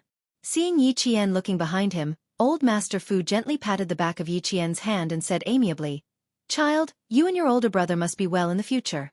Only when you are well will I be able to rest assured. He is your older brother, your dearest older brother." Yes, the devil was her older brother. He would be her dearest older brother. She could call him that openly. Just as Captain Xia had said, he was the devil, the leader of the soldiers in the army. But at home, he was only her family. He was her older brother. Why couldn't she say it? Since Grandpa had already spoken, how could she go against his wishes and disappoint him? The atmosphere was tense enough, so it was better to talk about something more relaxing. Thinking of this, Yi Qian, whose eyes were red, looked at Li Jinyan with a smile. Under the old man's expectant gaze, her dimples bloomed like a flower. She said sweetly, "Brother, please take care of me in the future." The sweet, big brother not only made the old man happy, but it also made the calm Li Jinyan's heart tremble. It was as if he could hear the sound of flowers blooming in his ears. Why did I feel a sense of familiarity when I first saw Yi Qian? Because blood is thicker than water. Why was it that when he saw Yi Qian, he only wanted to get close to her and look at her? Because she was his sister. His only sister. With me here, no one can bully you, including him. The Demon King of Sister Spoiling was officially on the job, and he quickly made a list of all the rules that an older brother should protect his younger sister. After saying that, his cold gaze swept towards Xia Jinyuan. Then he couldn't help but smile. "If he dares to do anything to you, I'll teach him a lesson." Yi Qian was instantly amused. She laughed out loud. She looked at Captain Xia, who was sitting upright and still. Then she looked at Li Jinyan and said in a crisp voice, "Then I'll have to trouble you in the future, brother." "It's no trouble. It's what I should do." Li Jinyan, who was answering seriously, glanced at Xia Jinyuan. When he retracted his gaze, a cold light flashed in his dark eyes. The first thing he had to do was to discuss with him not to hug his sister all the time. The smile on Yi Qian's face deepened. It felt good to have a brother protecting her. Chapter 2239. Ever since she was young, she had always envied the children in the village who had older siblings. Every time they were bullied by other children, the first ones to stand up for them would not be their parents, but their older siblings. They would protect their younger siblings like a mother hen protecting her chicks. At that time, she was especially envious of them. Later on, when Yi Ying was bullied by other children, she still foolishly rushed up to protect her. In the end, when she returned to the Yi family, what she received was not praise, but a beating and scolding. Yi Ying complained to Sun Dongqing, saying that Sun Dongqing and the other children in the village bullied her and even helped the children hit her. Since then, Sun Dongqing had never done such a stupid thing as protecting Yi Ying as an older sister. However, in her heart, she still hoped that she would have an older brother or sister to protect her. She naively thought that one day, an older brother or sister would appear and block Sun Dongqing's scolding and beating for her. Her naive and silly childhood dream suddenly came true one day. The older brother who walked in front of her was a special forces soldier who could take on 10 people by himself. Yi Qian felt that by calling him older brother, she had actually taken advantage of him. Xia Jinyuan, who had received 2 consecutive glances, glanced at Li Jinyan, his eyelids twitching uncontrollably. A brother-in-law was a creature that either ignored everything or was reasonable in everything. Just by looking at his expression, Xia Jinyuan knew that he was a brother-in-law who was reasonable in everything. With a brother-in-law who was reasonable in everything, his life would not be easy. It did not matter, as long as Little Fox's life was good and she was happy. Moreover, Li Jinyan, this brother-in-law, was not at home all year round. When he returned to the capital, Little Fox might not return. One was in the navy, and the other was in the army. They would not be able to see each other often. Even if his brother-in-law was reasonable in everything, they would only see each other for a few days. As for Xia Jinyuan, he would just have to bear with it. With that thought, Xia Jinyuan immediately let out a long sigh of relief. He did not disturb the old man's family reunion and continued to sit quietly by the side. His eyes were filled with encouragement as he gently gazed at Yi Qian. The old man also noticed that something was amiss. His originally kind gaze instantly turned sharp as it fell on the young man whom he had only briefly glanced at earlier. He was a major and had good looks. His facial features were well defined. His eyes were not bad either. He had military might and righteousness. His height was about the same as his grandson's. He was tall and straight. Judging from his appearance, he was a good young man. Seeing that the old man was sizing him up, Xia Jinyuan, who had been sitting upright, smiled politely at the old man and gracefully allowed the old man to look at him. This time, it was as if he was accompanying the little fox back to her parents' home, while he himself was visiting the Yu clan. The only mistake he made was that he did not bring any gifts to visit them. The old man liked young people who were bright, intelligent, and as bright as the moon. Seeing Xia Jinyuan's neither servile nor overbearing attitude, he couldn't help but secretly nod his head. The oppressive and sorrowful atmosphere instantly relaxed when Yi Qian called him brother. The old man, who blamed himself for not knowing that he had a granddaughter for more than 20 years, placed Li Jinyan's hand on top of Yi Qian's and said earnestly, "The two of you are very close. As an older brother, you should know how to give in to each other and protect your younger sister. As a younger sister, you should know how to be considerate of your older brother and take care of him more. One of you is from the Navy, while the other is from the Army. It's not easy for you to meet each other. If you have time, write to each other more often and get to know each other, okay? What's the most important thing for a family? The most important thing is to think about each other, care for each other, and not drift apart. Once you drift apart, your feelings will fade. When you want to find each other again, no matter how hard you try, there will always be a ravine in the end." Chapter 2240. The fact that Old Master Fu was able to overcome adversity time and time again had a lot to do with his open-minded personality. And now, the world-renowned Old Master was using his lifetime of experience to teach Yi Qian and the others how to behave and how to face adversity with composure. As the topic revolved around Yi Qian, the mood gradually changed from heavy to light. 2 hours later, the emotional Old Master was a little tired. The attentive Yi Qian gently held the old man's arm and said, "Grandpa, I'll accompany you back to your room to rest for a while. When you wake up, I'll chat with you again." Okay. You don't have to accompany me. Chat with your brother." After receiving his granddaughter's concern, the old man felt particularly comfortable. Even his dispirited spirit was swept away. "Later you can tell Grandpa about your childhood and your mother. Later, you can write a letter to your father and let him know that he will be happy." Yi Qian nodded obediently and said, "Okay, I'll listen to you. Please get up slowly. Don't get up too quickly." With her taking care of Old Master Fu, Li Jinyan did not have to interfere. Seeing Yi Qian carefully and steadily supporting Old Master Fu back to his room, he said to Xia Jinyuan, "My sister will definitely stay here when she comes back. As for your side, Grandpa will never agree to let her stay there." Xia Jinyuan had already expected this. Hearing this, he calmly replied, "That's normal. Of course, she has to accompany her grandfather. When the time comes, I'll accompany her to visit Grandpa. Before our relationship is fully disclosed, Captain Xia, it's more appropriate for you to address my grandfather as Old Master." As her brother, Li Jinyan began to openly protect and pamper his sister. "My sister is still young. In the past, it was all thanks to your help. Our entire family is very grateful to you. But since she's back as her brother, I naturally have to share some of her burdens and solve some of her problems. Before your relationship with my sister is fully disclosed, it's better not to worry too much. Otherwise, if word gets out, she'll be affected. After all, she's still a military school student." There was a written rule that military school students were prohibited from dating. Once discovered, they would be severely punished. Xia Jinyuan felt depressed when he heard her say, "Before our relationship is made public." Of course, he knew that military school students were not allowed to date, so his current identity was still that of a secret boyfriend. Only a few brothers in his team knew about it.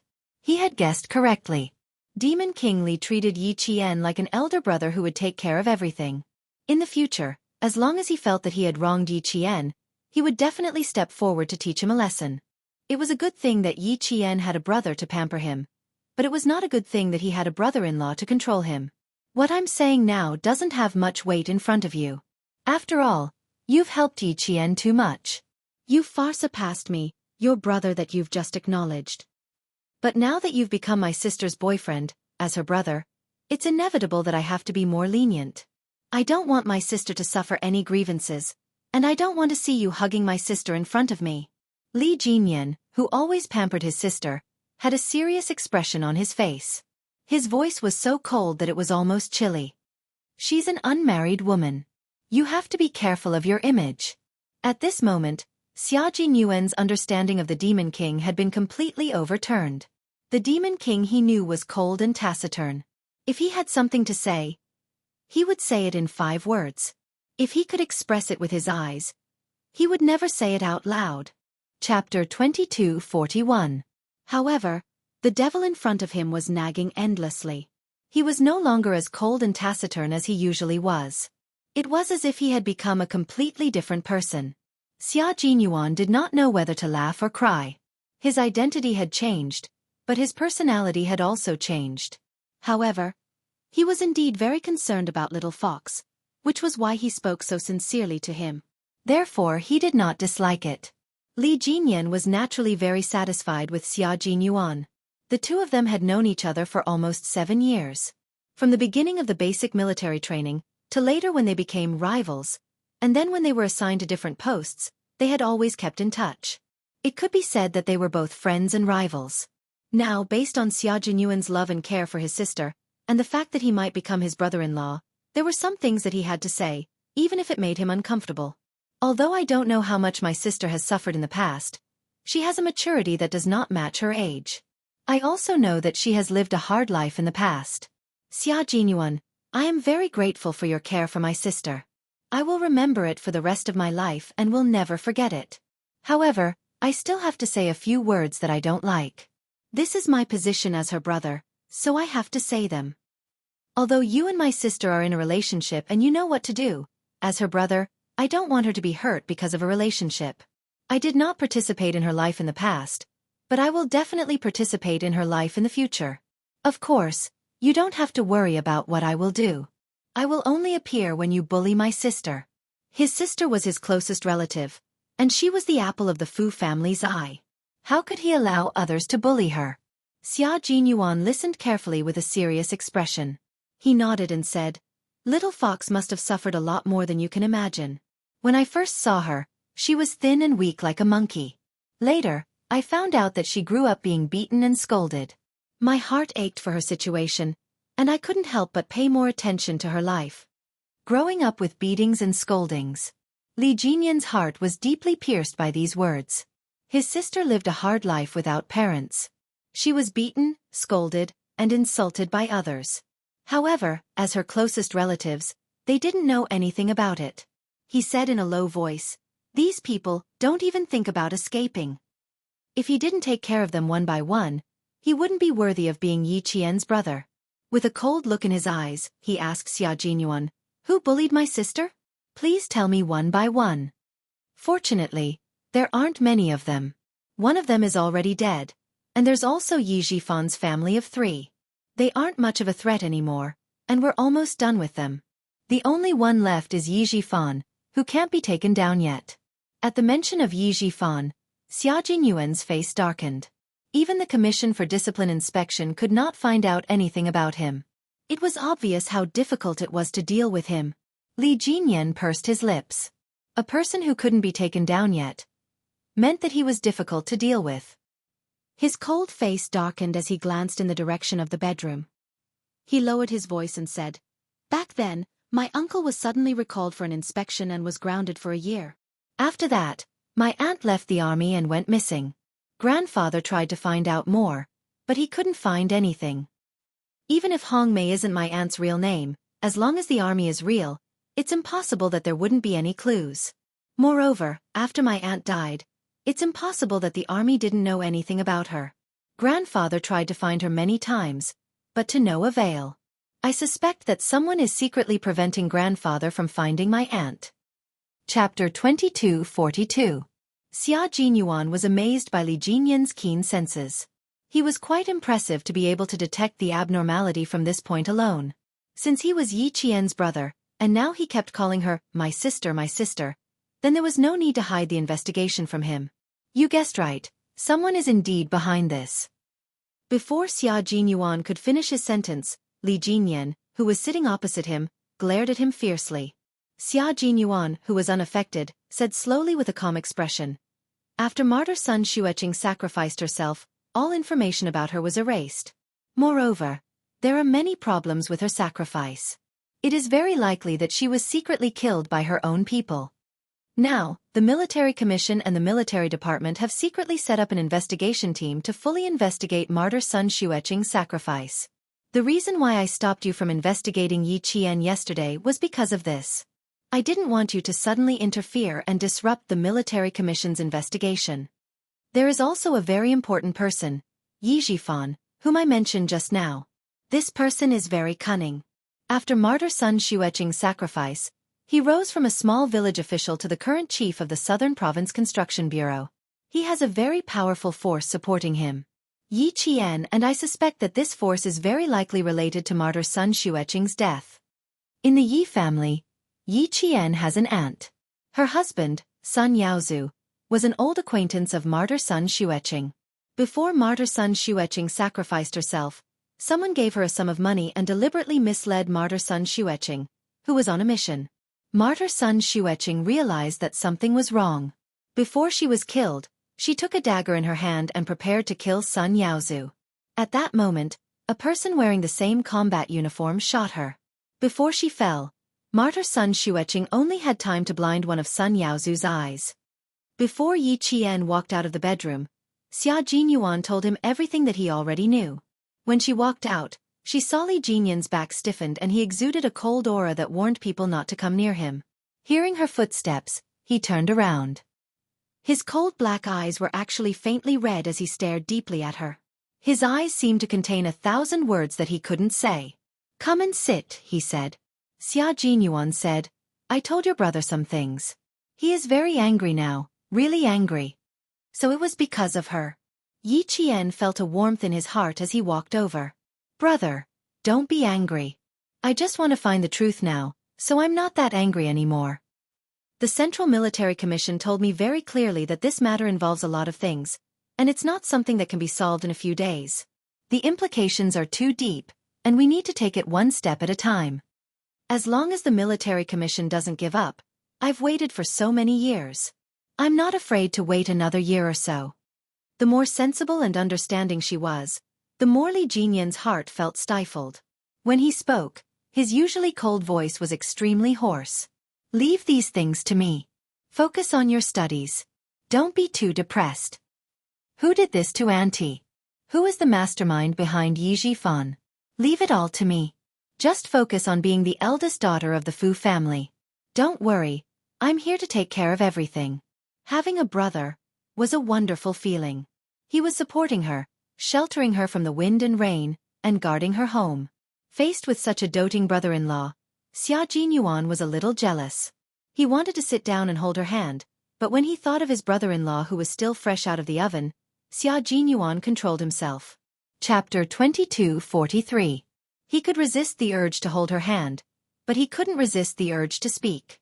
Hence, a jealous Xia Jinyuan said in a deep voice, "That's what I said too. Don't shoulder everything by yourself. Leave it to us men." With that, he raised his eyebrows slightly and smiled faintly. "Little fox, you have me and your brother in the future. You can't hide anything from us and face difficulties alone." "He's right. Your problems are my problems. I won't allow you to hide anything from me." Li Jinyan agreed. He looked sternly at Yi Qian, who was sitting on the sofa in the middle of the room, and said seriously, "I'll be a very competent brother. I'll protect you in the future. I won't let you suffer any grievances. And I won't let you be bullied." His gaze shifted from Yi Qian's face to Xia Jinyuan, who was sitting opposite him. He looked directly at him with his cold eyes. "Including him. I can't bear to let my lover suffer any grievances. If one day, as a brother, I let my little sister suffer any grievances, I'm afraid I'll have to offend the Devil King." Xia Jinyuan immediately replied and rudely retorted, "You have a great chance of offending me." Li Jinyan replied rudely. His voice was even colder than before. "My little sister chose you. I don't object. But if you dare to betray her, Xia Jinyuan, don't even think about living a good life." He used to think that Xia Jinyuan was a good soldier, but that was as a comrade. But now, as an older brother, he was much more picky. He used to think that Xia Jinyuan was worthy of Yi Qian, but now, He had to observe him carefully. Li Jinyan's gaze turned even colder at the thought of handing over his only sister to Xia Jinyuan. He couldn't let Xia Jinyuan marry his little sister so easily. He had to observe him carefully. But in the end, he still had to see what his little sister wanted. He respected all her wishes. Don't worry, I'll depend on my little fox for the rest of my life. She's the only one who doesn't want me. He had set his mind on the little fox and hoped that the two of them could get married soon and give birth to a few little radishes. Oh, a few little radishes didn't work. They had to give birth to a little radish. They could only give birth to a little radish. Since he had already thought of giving birth to a little radish, how could he let the little fox down? That was impossible. Xia Jinyuan had always been confident in himself. He only wanted to hide the lover he had chased after for so many years at home. No one was allowed to see her. How could he let her down? This was something that would never happen even in several lifetimes. Yi Qian finally understood why there was so much tension between the two men. It was undeniable that it felt good to be the center of attention. She had a brother who doted on her, a grandfather who doted on her, a lover who loved her, and a father who still didn't know of her existence. The hardships of her previous life had been exchanged for a reunion in this life. It was worth it. It was really worth it. She pursed her lips and smiled. If either of you bullies me, I'll tell Grandpa. I'll ask him to come out and teach the two of you a lesson. Gu Ponliu's eyes were bright and spirited. Her beautiful face glowed with the most beautiful colors. If Captain Xia bullies me, I can also tell the Commander-in-Chief. The Commander-in-Chief told me personally that if you dare to bully me, he'll whip you. How would I dare to bully you? Old man Xia treats you like his own daughter and treats me like an adopted son. Xia Jinyuan saw her bright smile and her eyes were as bright as stars. There wasn't a trace of gloominess in them. The smile on his handsome face became even gentler. Chapter 22:44. His little fox was very beautiful. The sadness that had occasionally appeared in her eyes was gone. This was what he hoped for. He only hoped that she would live a carefree life. Li Jinyan smiled faintly. His sister was very smart. What she said just now was to tell him that she was on good terms with Xia Jinyuan and had the Commander-in-Chief's support. She wanted him to be at ease. That's good, that's good. He only hoped that there would be no more haze or sadness in her life. Whatever she wanted to do, he would definitely support her. Whatever she wanted, he would do everything he could to get it for her. And if she wanted to be with the person she loved, he would also silently support her. Commander-in-Chief Xia's call interrupted the three of them. Yi Qian took out his cell phone, looked at it, and immediately picked it up. Commander-in-Chief Xia, who was standing in the ward, saw that Yi Qian picked up the call in less than 3 seconds. He was slightly relieved. Xiaoyi, where are you and old Six? His mother is in the ward now. Come back and see her first. Madame Xiao was in the ward. Yi Qian's expression turned serious. We are outside now. It will take about an hour to get back. Please wait for a while. Then he quickly said to Xia Jinyuan, Madame Xiao is here to see you. Go back quickly. Give me the cell phone. Xia Jinyuan, who had a faint smile on his handsome face, stood up and took the cell phone from Yi Qian indifferently. He walked out. Li Jinyan saw this and could not help but frown. Commander-in-Chief Xia's divorce was not a secret in the military. He also knew a little about it. However, from what he saw just now, it seemed that Xia Jinyuan did not have any feelings for his mother. Madame Xiao is a woman with a strong personality. She left Captain Xia in pursuit of freedom, so Captain Xia did not have deep feelings for her. Yi Qian had already seen him frown slightly. He explained the reason implicitly and defended his boyfriend. Ms. Zhao's departure hurt Captain Xia a little. Later on, some things happened, so Captain Xia didn't have much motherly affection for her. Li Jinyan couldn't help but laugh when he saw her anxiously defending Xia Jinyuan. Sister, you're already so loyal to him before you're married. As his older brother, I might have to play the villain a few times. Xia Jinyuan is a soldier, and I respect him a lot. But if he wants to be my brother-in-law, it won't be that easy. As your elder brother, I have to take care of your marriage. I can't be careless. Who said that the Demon King was cold and taciturn? He was clearly good at talking. Yi Qian silently wiped the cold sweat off her boyfriend. She smiled sweetly and said, I didn't say that I would marry Captain Xia right away. He still has a shady identity. Other than those close to him and a few of our comrades know a little about it, the rest of the people don't know about my relationship with Captain Xia. The tall man had already walked out of sight. A trace of worry flashed through Yi Qian's smiling eyes. She turned serious and said, "Brother, Captain Xia is more than just a boyfriend to me. All these years, he's been holding my hand and telling me what I should do and what I should do. I can't get to where I am today without him. Without Captain Xia, perhaps I wouldn't be where I am today." "Brother, did you know? It was also Captain Xia's request to send me to train under you. He personally suggested to Major General Yang that I could train under you. He also told me that you're the soldier he admires the most. Being able to train under you for a few days is better than being able to train under you for a year." Chapter 22:45. Yi Qian's eyes were full of tenderness when she talked about Xia Jinyuan with her family. Li Jinyan could feel how much she loved Xia Jinyuan. "If it wasn't for his arrangement, I might not have known about you, Grandpa and Dad. I might still be living with the hatred of being abandoned because of Mom. Brother, Captain Xia is very important to me. He has become a part of my life that I can't let go of. My life has long been linked to his. I know you want to test Captain Xia for my own good, but I can't bear to do that. So, brother, I have to ask you to be magnanimous and let him go." When he heard Li Jinyan's serious expression, he couldn't help but reconsider the importance of Xia Jinyuan in his sister's heart. He didn't know whether to laugh or cry when he heard her say, "Be magnanimous and let him go." Okay. I won't make things difficult for him. You can't bear for him to be sad, and I can't bear for you to be sad." Li Jinyan waved his hand. His cold, handsome face broke into a faint smile. "I know you're worried about him. Go take a look." Yi Qian got up and left.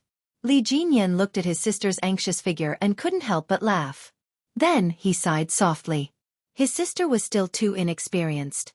Sometimes, she would be at a disadvantage when compared to Xia Jinyuan, who was once the #1 playboy in the capital. Otherwise, he wouldn't have given Xia Jinyuan a warning on their first day together.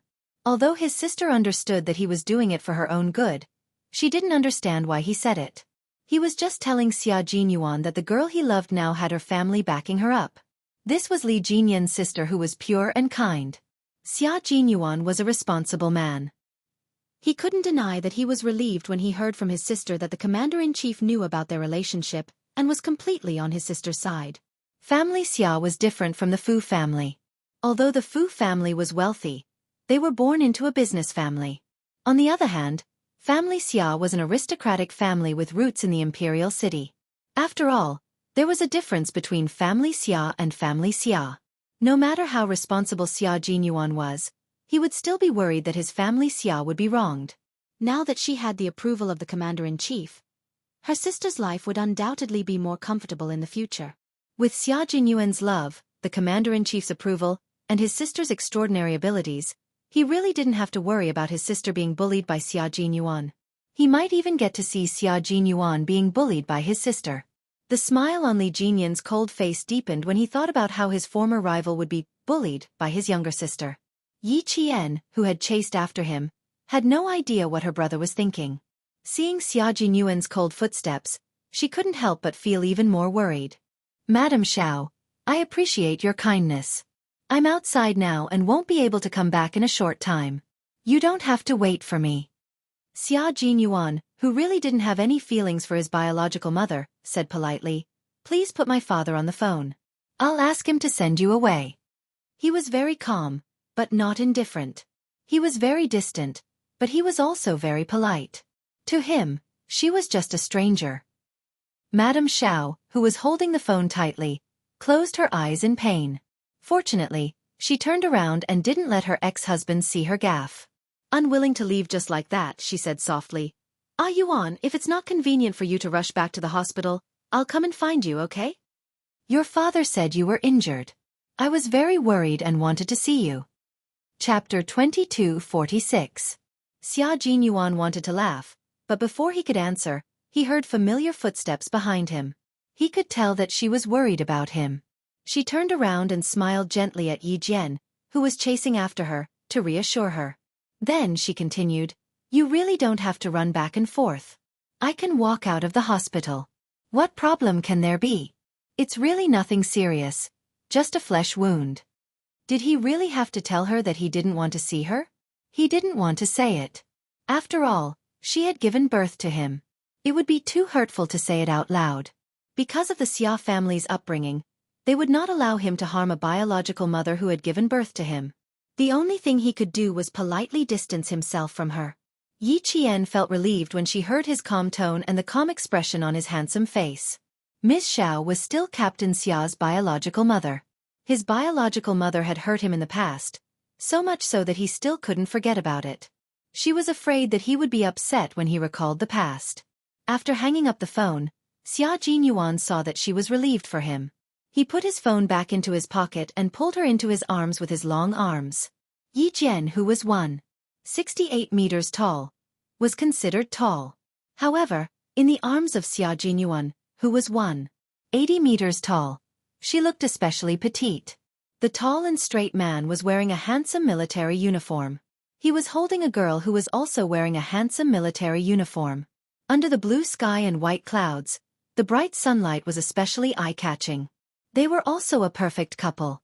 You're so worried about me? Ms. Xiao is so worried because of a phone call. Xia Jinyuan hugged his lover's petite body. The innate coldness between his brows was completely replaced by tenderness. Don't worry. I told you last time that Ms. Xiao is indeed an insignificant stranger to me. Although she gave birth to me, the things she did after that more or less offset the debt of giving birth to me. We don't owe each other anything. Yi Qian liked the feeling of being hugged by him. He arched his back slightly, and she only needed to tiptoe to rest her chin on his broad shoulders. She then wrapped her arms under his armpits and held on tightly to his shoulders. She liked this kind of hug. It was very reassuring and heartwarming. You said that we have to talk about everything between us except for business matters. Captain Xia, if you have something on your mind, you should tell me as well. Yi Qian, whose waist was tightly held by him, spoke softly. She even rubbed her head against his neck like a puppy. You know everything about me. I want to know about you too. You want to know why I don't have any feelings for Ms. Shaw? Xia Jinyuan guessed what she meant. He suddenly lifted her up as if he was carrying a child. Startled, Yi Qian immediately reached out to support herself on his shoulders, not daring to let him carry her. Your injury. Put me down. Yi Qian panicked. Her delicate face changed color. However, he did not let her go. He used a little more force to lift her up. Yi Qian was suddenly half a head taller than him. She had to lower her head to look at him and talk. If you don't move, my injury will definitely be fine. Xia Jinyuan laughed deeply. He loved the way she panicked when she saw him. She was like a little bird that could only flutter in his palm, inviting him to love her tenderly. Could it be that his brother-in-law, Li Jinyan, noticed that he liked to tease little fox, so he gave him a warning on the first day? Suddenly, Xia Jinyuan felt a chill in his heart. He liked to tease little fox because his heart was itching. However, in the eyes of the devil and old master, it would be seen as him bullying little fox. Chapter 22:47. That would not do. He had to restrain himself. Now that his little fox had a family, he had to respect his father-in-law's family. Xia Jinyuan did not dare to be presumptuous anymore, especially since they were still in Li Jinyan's territory. He had to restrain himself even more. Put me down first. You're injured and yet you're still so naughty. Yi Qian was worried about him and stopped struggling, but he did not let him do as he pleased. Put me down, or I'll call my brother out to teach you a lesson. This was the benefit of having a brother. As soon as he called out, someone would immediately rush out to protect him. Xia Jinyuan's laughter became deeper and more joyful. My little ancestor, you're already so naughty. Major Xia, who had just regained his senses, gently let go of Yi Qian's smug expression. He looked at her bright eyes and white teeth under the sunlight, and his heart went numb. He could not help but lower his head and kiss her cheek. You're getting bolder now that you have someone to rely on. His future life would be tough. He had a brother-in-law who kept a close eye on him, and a father-in-law whom he had never met. He did not know what his father-in-law's personality was like. The Fu family had always kept a low profile, and he did not even know what his father-in-law did. He heard from his brother-in-law that his father-in-law had not returned home for a few years, just like his third brother.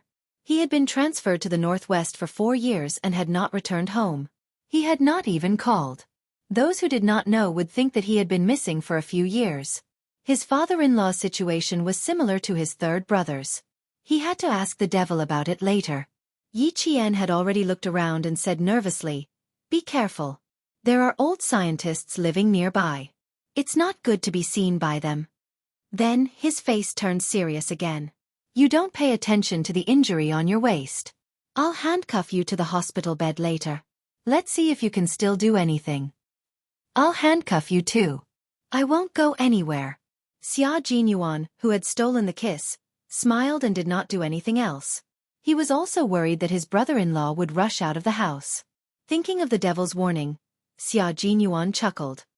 "The devil said that I'm not allowed to hug you casually in the future. What should I do? I'm a little scared that we have to be supervised when we're dating." Was he scared? Otherwise, he wouldn't have hugged and kissed her just now. Yi Qian smiled and glared at him. "What are you afraid of? Are you trying to get me to coax you again?" She raised her eyebrows slightly, and there was a sly and proud smile in her bright eyes. "Captain Xia, I already have a brother, and he just told me that if you dare to bully me, my brother will seek justice for me. So, Captain Xia, don't tease me in the future. Otherwise, I'll tell my brother." As soon as she finished speaking, Xia Jinyuan did not say anything. Instead, she laughed heartily. Perhaps it was because she was so happy that tears came out of the corners of her eyes. Gradually, tears flowed out of her eyes, and her bright eyes became watery. "Captain Xia, I have a grandfather and an older brother. I haven't seen my father, but I've been looking for him. Captain Xia, I'm so happy. What should I do? I'm so happy that I want to cry again." She laughed and cried again. With one hand holding the corner of Xia Jinyuan's shirt, she kept wiping her tears with the other. "Why am I crying again? I don't want to cry. I want to laugh. I'm too happy." He knew that she was too happy. Although she was crying, her dark eyes were especially bright. Raising his hand to wipe away her tears, Xia Jinyuan smiled gently. "I'm happy for you too. Sometimes, the tears that flow out are not because you're sad, but because you're too happy." Chapter 22:48. Look at how happy you are. You're like a little kitten, crying and laughing at the same time. Do you really want to ask brother-in-law to teach me a lesson? Little fox, you've found someone to back you up. You're even more daring now. Why don't we cry inside? I'm sure brother-in-law will send me flying with a punch. Who told me to make his sister cry? Be good. You have to feel sorry for me. As an injured person, I'm no match for brother-in-law. I'll be beaten black and blue. I won't be able to show my face at the military promotion ceremony tomorrow. His little fox had been bullied too much when she was young. No one helped her or stood up for her. Therefore, when her brother, the devil, said that if she was bullied in the future, he would stand up for her and teach them a lesson, it would definitely evoke her childhood trauma and remind her of the hardships and difficulties she had suffered as a child. Just now, she was proudly showing off to him that she had a brother. Her face was as innocent as a child's, as if she was making up for her childhood hopes. This kind of little fox made his heart ache so much that it was twisting. Yi Qian thought about Captain Xia being beaten black and blue. She cried and laughed at the same time. "No, I'll persuade my brother when the time comes." "Little girl, you're getting more and more cocky." Xia Jinyuan didn't know what to do with her. She kept mentioning, "my brother." His slender fingers wiped away the last drop of tears at the corner of her eyes. He said helplessly, "I'm getting a little jealous now. If it was in the past, you would always be, Captain Xia, Captain Xia. You would look for Captain Xia if you needed anything, and look for Captain Xia if you didn't need anything. Now, you're looking for your brother. Little fox, I'm starting to get jealous." Hearing what he said, Yi Qian didn't know whether to laugh or cry. "My brother is different from you. He's my family's pillar of support, and you're the pillar of support I can't live without. What's there to be jealous of?" This was a little tricky. She still wanted to stay with her brother tonight to accompany her grandfather. Then, there would be no one to take care of Captain Xia. The words, "pillar of support I can't live without," made Xia Jinyuan's heart palpitate. He held Yi Qian's cheeks with both hands without saying a word. His deep eyes stared at Yi Qian without blinking. He then slowly planted a kiss on those delicate lips that made his heart palpitate. He raised his head and said gently, "I'll tell you about Madame Xiao tomorrow. You can accompany the old man tonight. Come with Li Jinyan tomorrow morning. I'm worried that old man Xia will be waiting for me in the hospital. I have to go back to the hospital first." He could ignore Ms. Xiao, but he was worried about old man Xia. In fact, Captain Xia and the commander-in-chief had a very close father-son relationship. It was just that both father and son liked to make things difficult for each other whenever they met. Yi Qian also wanted to stay and accompany her grandfather. Just as she was thinking about how to bring it up, he had already said it himself. Her heart felt warm. She looked up at the handsome and elegant man and said softly, "Okay, I'll ask my brother to send you back to the hospital. When you see the commander-in-chief, apologize on my behalf." He knew that it was difficult for her to say it, so he took the initiative to say it. It was because he kept her every move in his heart that he noticed her hesitation. Her brother said that he wanted to make things difficult for her, so he taught him a lesson. How could Captain Xia, who cared so much about her, make things difficult for her? He doted on her for so many years. How could he make things difficult for her? Xia Jinyuan still didn't ask Li Jinyan to send him back. The old man's mood had fluctuated too much in the morning, and he had a cerebral thrombosis. He was afraid that something unexpected might happen and catch Yi Qian off guard. He only asked Li Jinyan to drive him to the entrance of the park before he took a taxi back to the hospital. By the time Yi Qian finished lunch with the old man, Xia Jinyuan had already returned to the ward. Chapter 2249. Yuan. Mrs. Xiao, who had not left, saw her tall and handsome son finally return to the ward. She was so surprised that she stood up from the stool and quickly walked up to him. "Yuan, are your injuries serious? Let me take a look." She was not faking her concern. She really cared about her only son. Unfortunately, a missed opportunity was a missed opportunity. Xia Jinyuan did not care about her at all. He stepped away from her and stood aside with a faint smile. "Thank you for your concern. I just changed the gauze this morning, so I can't let you take a look." His attitude was neither cold nor warm. He treated her with the courtesy of an ordinary relative. "I see. Then I'll take a look when I change the gauze." Mrs. Xiao retracted her hand awkwardly and chased after him to the bedside. She asked in a delicate voice, "Have you eaten lunch? Are you hungry? I brought some fruit, including your favorite banana. Let me get it for you." She wanted to mend the relationship between mother and son, but Xia Jinyuan refused. He sneered and said lightly, "You're welcome. My father and I don't like bananas. It's a waste for you to buy them." "But you used to." She remembered that Yuan used to like bananas very much. Only old Xia did not like bananas.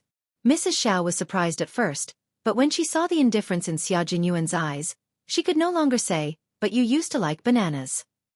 Yes, that was a long time ago. Her son had grown up, and she was old. Some things had changed. Mrs. Xiao stared at her grown son and smiled bitterly. "I really shouldn't have come today. I thought about whether I should or not, but I still came." Looking at her unmoved and indifferent son, Mrs. Xiao knew that she should leave. She got up and said to Commander-in-Chief Xia, "Old Xia, sorry to trouble you today." Commander-in-Chief Xia, who had already gotten over his ex-wife's actions, nodded slightly and said to Xia Jinyuan, who looked indifferent, "Your mother is also worried about you." "I know." Xia Jinyuan smiled and turned to Ms. Xiao, who was so upset that she turned away. "Thank you for coming to see me today, but this is how I am. Please understand." Mrs. Xiao, who couldn't stand her son's politeness, nodded her head carelessly. She clutched her bag tightly and said, "I'll leave first." Then, she staggered out of the ward. Commander-in-Chief Xia sighed softly and turned around to send his ex-wife out of the hospital. If he had known this would happen, why did he do it in the first place? By the time he thought about making it up to her, sixth brother was already past the age where he needed maternal love. When he ran out of the ward, he saw that his ex-wife had not left. Instead, she was leaning against the cold wall with her head raised high, trying hard to force back the tears in her eyes. Commander-in-Chief Xia approached and stood in front of his ex-wife. He said in a deep voice, "Sixth sister has grown up. There are many things that I can't control." "I know. Today. Thank you." Mrs. Xiao forced her tears back and pressed the corners of her eyes with her hand. When she stood still, her face returned to its usual dignified state. She said in a dry voice, "I didn't expect him to be so polite to me like a guest. He wasn't fierce, he didn't scold me, and he was very polite. Old Xia, you taught a Yuan well. You've worked hard all these years." Commander-in-Chief Xia smiled. "I didn't take care of him much. He grew up on his own." He paused for a moment and his face became serious. His voice was much deeper. "You haven't answered my previous question. How did you find out that sixth brother was in the hospital?" Chapter 2250. Mrs. Xiao froze for a moment. "Why are you so serious all of a sudden? Is it important that I know why Yuan is injured?" "Yes, it's very important." Commander-in-Chief Xia stared at his ex-wife with sharp eyes. His cold and deep voice was tense, revealing a sharpness that made Mrs. Xiao panic. "You need to tell me very seriously." Mrs. Xiao, who didn't take it seriously, restrained all her expression. Her ex-husband's seriousness made her feel even more uneasy. This morning, old Du's daughter, Jiari, accompanied Chenglan to the hospital for a physical examination. When she got out of the car, she accidentally saw a Yuan leaving in a car, so she called me and told me that she saw a Yuan in the hospital.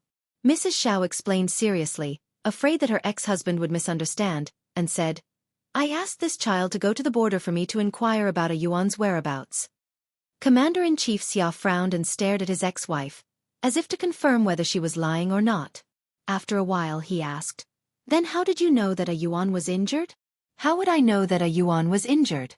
Mrs. Xiao smiled bitterly as if she had been soaked in gold thread. "I didn't know. I just remembered that a Yuan didn't like to go to the hospital since he was young. It was impossible for him to come to the hospital for no reason, so I called to ask you." It turned out that he had also been tricked by his ex-wife. Commander-in-Chief Xia was slightly relieved, but there were some things he had to remind his ex-wife. Although his son didn't recognize her, the relationship between mother and son could not be changed no matter what. "You know the relationship between family Xia and the Du family. Although you have been good friends with old Du's wife for many years, I hope you can distinguish between your good friend and your son." For the sake of his only son, Commander-in-Chief Xia didn't mind his relationship with his ex-wife strained. His usually dignified and deep voice was cold and sharp as he reminded his ex-wife, "If you insist on putting your good friend first, I don't mind using extreme means to make you never set foot in our country again." It was not just a reminder, but a warning. Mrs. Zhao's body swayed slightly. Her hands, which were holding her handbag, were so strong that her veins were bulging. She was very angry, but she endured it. She was afraid of disturbing Xia Jinyuan in the ward, so she lowered her angry voice. "Xia Xinhui, in your eyes, am I someone who doesn't even care about her own son's life?" "Something like that," facing his ex-wife's anger, Commander-in-Chief Xia said calmly. "Sixth brother thinks so too." "More or less. Sixth brother thinks so too." Hearing this, all of Madame Zhao's anger disappeared. In an instant, there was no color in her eyes, only darkness. "Don't worry. Between my best friend and my son, I will naturally choose my son." The anger and questioning just now seemed to have exhausted all her strength. She grabbed the handrail on the wall of the hospital for patients to walk slowly with one hand. She seemed to have aged a lot in an instant and said softly, "I came here this time to see my son and tell you and my son that old Du seems to be interested in our Yuan.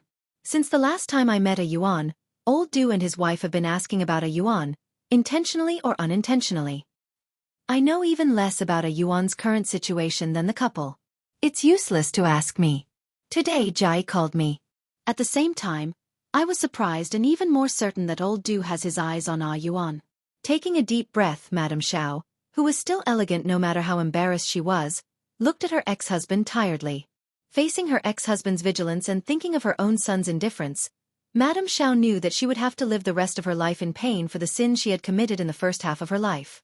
Retribution, retribution, this was what the Buddhist scriptures called karma. Chapter 2251. Tell a Yuan to be careful. You don't have to worry about Chenglan. I won't say that a Yuan is injured. After saying that, Madame Xiao held onto the armrest and slowly turned around. She walked very slowly, her hand never leaving the armrest. She walked out of the sight of Commander-in-Chief Xia so slowly and gracefully. One good thing about Madame Xiao was that she didn't make promises easily, but she wouldn't make any mistakes when she did. Old Du is probably suspicious about what you've been doing in the army. Commander-in-Chief Xia returned to the ward, his dignified face still cold. He said in a deep voice, "You and Xiao Yi should come back to Beijing as little as possible in the future." Old Du was different from other people. He was the deputy chief of staff of the General Staff Department. Although the information of all the soldiers in the Snowfield Brigade was top secret, he still had to be careful that Old Du didn't touch the border. The door of the ward wasn't closed tightly. Xia Jinyuan, who was lying on the bed, heard the conversation outside clearly. Compared to Commander-in-Chief Xia's seriousness, he was much more relaxed. "I'm afraid it will be a little difficult. Your daughter-in-law has found her family. She will definitely come back to Beijing as long as she has time off. If she comes back and I happen to be on leave, I will definitely come back with her." Found her family? Commander-in-Chief Xia, who still didn't know what was going on, frowned. "Speak clearly. Don't beat around the bush. Speak half of it and leave half of it out." "It's a long story." Xia Jinyuan, whose mood wasn't affected by Madame Zhao's visit, sat up straight. When it came to the Yu family, his attitude had to be serious. "Old man Xia, what I'm going to say is all true. I guarantee it's 100% true. Also, it's a bit too much information. Do you want to prepare a heart-saving pill first?" "Get lost. Make it clear." Commander-in-Chief Xia couldn't stand his son's indecent behavior. He sat upright, but his tone always had a hint of hooliganism, especially when he was talking to him. "Then listen carefully. It's about your daughter-in-law's background. Do you want to drink some water first? I'll prepare a glass of cold water for you." Xia Jinyuan wasn't being indecent. He was just being picked on by the commander-in-chief. He got up and poured a glass of water for him before starting to talk about business. "Old Mr. Fu, one of the founders of our country's missiles, atomic bombs, and space satellites, you must be familiar with him." "Nonsense. I still have old Master Fu's brush and ink in my study. How can I not be familiar with it?" "Xia Jinyuan, you'd better speak properly." As soon as he spoke, Commander-in-Chief Xia glared at him. How dare they talk about old Master Fu? Xia Jinyuan, who felt that there was a communication barrier between him and old man Xia, raised his hand and rubbed his forehead. He adjusted his breathing and continued to speak calmly. "Yi Jian is old Master Fu's granddaughter, his biological granddaughter. I'm not talking nonsense. It's you who doesn't have the patience to hear me out." His daughter-in-law was old Master Fu's granddaughter. Commander-in-Chief Xia's first reaction was to splash the water in the glass on his son, who was giving him a headache. His hands trembled and he stopped himself. Xia Jinyuan noticed his actions and raised his eyebrows. "Are you so frightened that you want to splash water on my face? Or do you not believe me and want to splash water on my face?" "Both." Commander-in-Chief Xia's expression was even colder than when he was talking to Madame Xiao. "Sixth brother, you have to be responsible for what you say. Do you know what you just said?" So he didn't believe him? Well, that's right. Even he didn't quite believe him at first. It was normal for old Master Xia, who was extremely cautious and strict about everything, to not believe him. If he didn't believe him, he would explain himself until he believed him. Chapter 2252. I've always been responsible with my words. Your daughter-in-law is indeed old Master Fu's granddaughter. When you called Yi Qian just now, I was accompanying her to meet old Master Fu at Jianghu Garden. Old Master Fu's grandson, who is also my comrade, Li Jinyan, was also with us. Yi Qian is still accompanying old Master Fu at Jianghu Garden. I asked her to come over with Li Jinyan to watch the promotion ceremony tomorrow. Commander-in-Chief Xia was a little out of breath. He didn't believe it before, but now he was 100% sure that Xia Jinyuan wasn't lying to him. His daughter-in-law was actually old Master Fu's granddaughter. Even though he had been through a lot, he was still shocked for a long time before he came back to his senses. He said in a low voice, "The military investigated Xiao Yi before, but they couldn't find anything." "How did you know? You didn't even say a word, and even I didn't know. You didn't even mention anything to me about such an important matter." Although he was shocked, his question was still very sharp. Xia Jinyuan saw that the commander-in-chief's expression wasn't too good. He knew that the impact of this matter was quite big. He hurriedly said, Drink some water to calm yourself down. I didn't know earlier than you did. It all happened this morning. I rushed back to the hospital because I was afraid that you would wait for me. Secondly, I wanted to tell you about this matter as soon as possible. Commander-in-Chief Xia's expression eased. The news came too suddenly, and he still needed time to digest it. Are you sure it's true? Tell me how you found out that Xiao Yi was Old Master Fu's granddaughter. This is such a big matter. It's not something that can be solved by Old Master Fu's nod of approval. If something goes wrong, all of you will be stripped of your military uniforms. This was no small matter. The main reason was that Old Master Fu's identity was special. Suddenly having a granddaughter was not something that could be solved with his own family behind closed doors. He recounted in great detail the photo in Li Jinyan's hands, how Yi Qian's parents missed it, and how Old Master had secretly sent people to investigate. Father-in-law was afraid that he would implicate mother-in-law, so he waited until Old Master came to visit him a year later. He didn't dare to say much, and only hurriedly wrote a few words in Old Master's palm. Based on the photos left behind by your father-in-law and your mother-in-law's name, you secretly went to the army to inquire about it. 20 years have passed since then. It wasn't until Li Jinyan brought the photos here today that we found out about the twists and turns in the story. Commander-in-Chief Xia, who had listened to the whole story, sighed heavily. Suddenly, he thought of a very important problem. He frowned and said coldly, "This matter has to be suppressed. It has to be scientifically confirmed. Have a good rest, I have to return to the military first." Commander-in-Chief Xia did not say what he had to say. He hurriedly left with the guards. Sun Xueqing was Old Master Fu's daughter-in-law. Old Master Fu's son, Fu Yuxing, was the chief engineer of the country's navigation research. Back then, Fu Yuxing was suddenly confined for investigation for a year.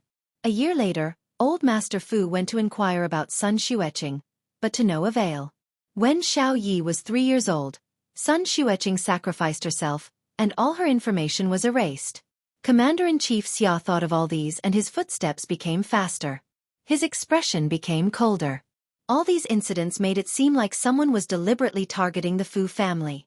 Xia Jinyuan did not chase after them to ask for the reason.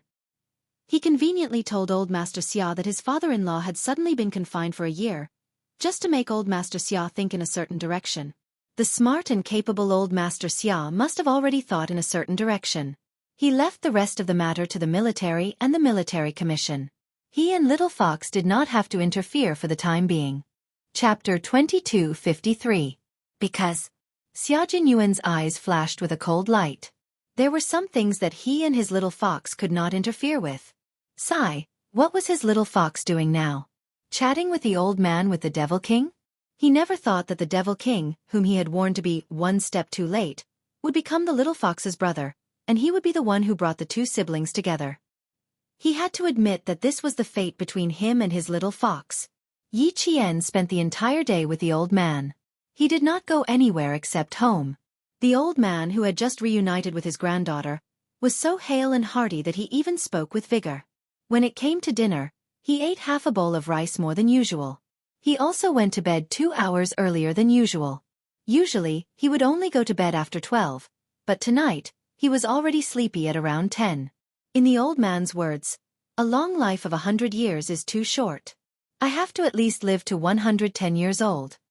Yi Qian and Li Jinyan laughed when they heard this. Li Jinyan even said, "You're only 88 years old now. You should live to 120 years old." The old man was born in the first year of the Republic of China. I don't expect to live to 120 years old. I'll try my best to live to 110 years old.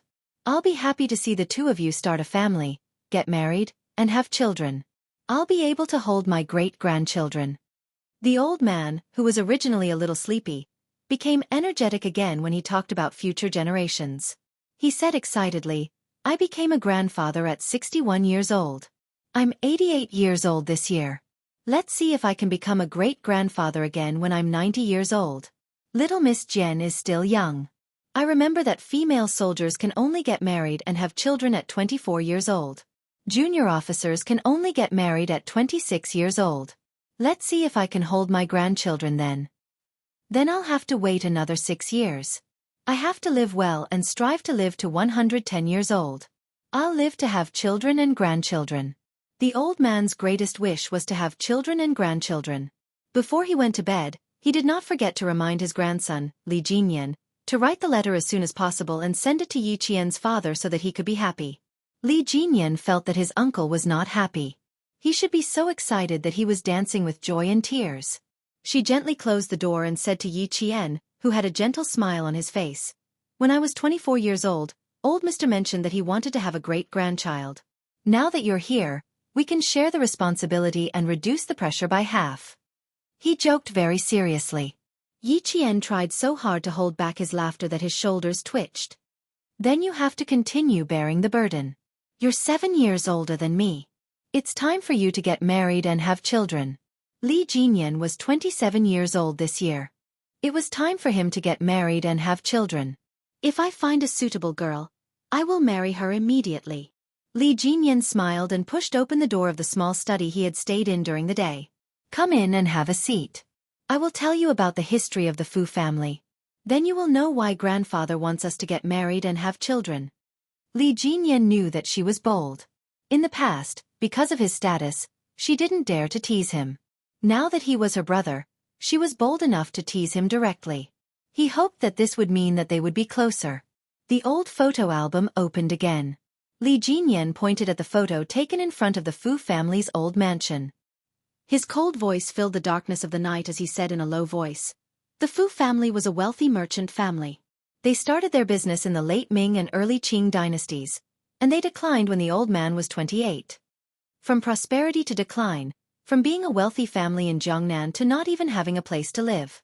Yi Qian flipped through the photo album and listened to Li Jinyan talk about the history of the Fu family. Once again, his heart felt so heavy that it was difficult to breathe. Chapter 2254. He didn't feel much when he heard about his grandfather's and grandmother's life in the hospital, but now that he was no longer in the right state of mind, he felt so sad that his heart was twisted into a ball. "When grandfather was 37, grandmother gave birth to my mother, who is your aunt. When your father was born at the age of 40, uncle was just 1 month old. Grandfather entrusted uncle to great-aunt's family. It wasn't until uncle was 9 years old that grandfather found uncle on the streets." "On the streets?" Yi Qian's heart ached as he asked in a hoarse voice. "My father, why was he on the streets?" Uncle didn't mention it, and grandfather didn't say either. If you want to know, you can ask uncle. He knew everything about the Fu family, but he didn't know the reason for this. Actually, it doesn't matter whether you know or not. If you ask again, it might be another sad story. Yi Qian pursed his lips. His brother was right. Grandfather had gone through too much. Why should he bring up the sad past? After closing the album, Yi Qian's heart was so heavy that he had to drink several glasses of warm water in order to slightly ease the pressure in his heart. After putting away the album, Li Jinyan took out a pen and a letter and placed it in front of Yi Qian. Under the warm light, a faint smile appeared on his cold, handsome face. "Write a letter to uncle. Do you have a photo? Send a photo to uncle and let him see you. He works at a missile research center in the northwest. He hasn't been home for 4 years. Works at a missile research center." Yi Qian, who had never met his father, was full of respect for him. "I don't have a photo. I only have a photo on my student ID. Scan it and send it to Dad." Yi Qian took out the student ID that he always carried with him. "It's a photo from the front. It's very clear." After taking the student ID, Li Jinyan carefully looked at the photo on her ID. It was very clear and beautiful. Her gaze was cold and strong. Just looking at her made him feel comfortable. This was Li Jinyan's sister. Their blood relationship would never change. The letter and the scanned photos of the student IDs were sent out the next morning. It would take at least a month for them to finally reach Chief Engineer Fu Yusheng. Yi Qian, who was sitting below the stage, was fully focused on the dozens of officers on the stage. Yi Qian knew all of them. They were his comrades from the Storm Commandos and the Snowfield Brigade. You must cherish your honor and never forget your original intentions. You must remember your mission and take responsibility for your actions. You must never let down the people, the military ministry, the military commission, and the chairman's trust in you. Be loyal. Always remember what your responsibilities are and what your responsibilities are. Always remember that you are a soldier who protects the country. Serve the country. Be loyal to the people. Be loyal to the country. Commander-in-Chief Xia stood in front of the rostrum and spoke in a solemn voice, full of military might. He told all the promoted officers that a military rank was the highest honor bestowed upon a soldier by the country, and that they should remember their mission and responsibility as a soldier at all times. The promotion ceremony began with the solemn national anthem.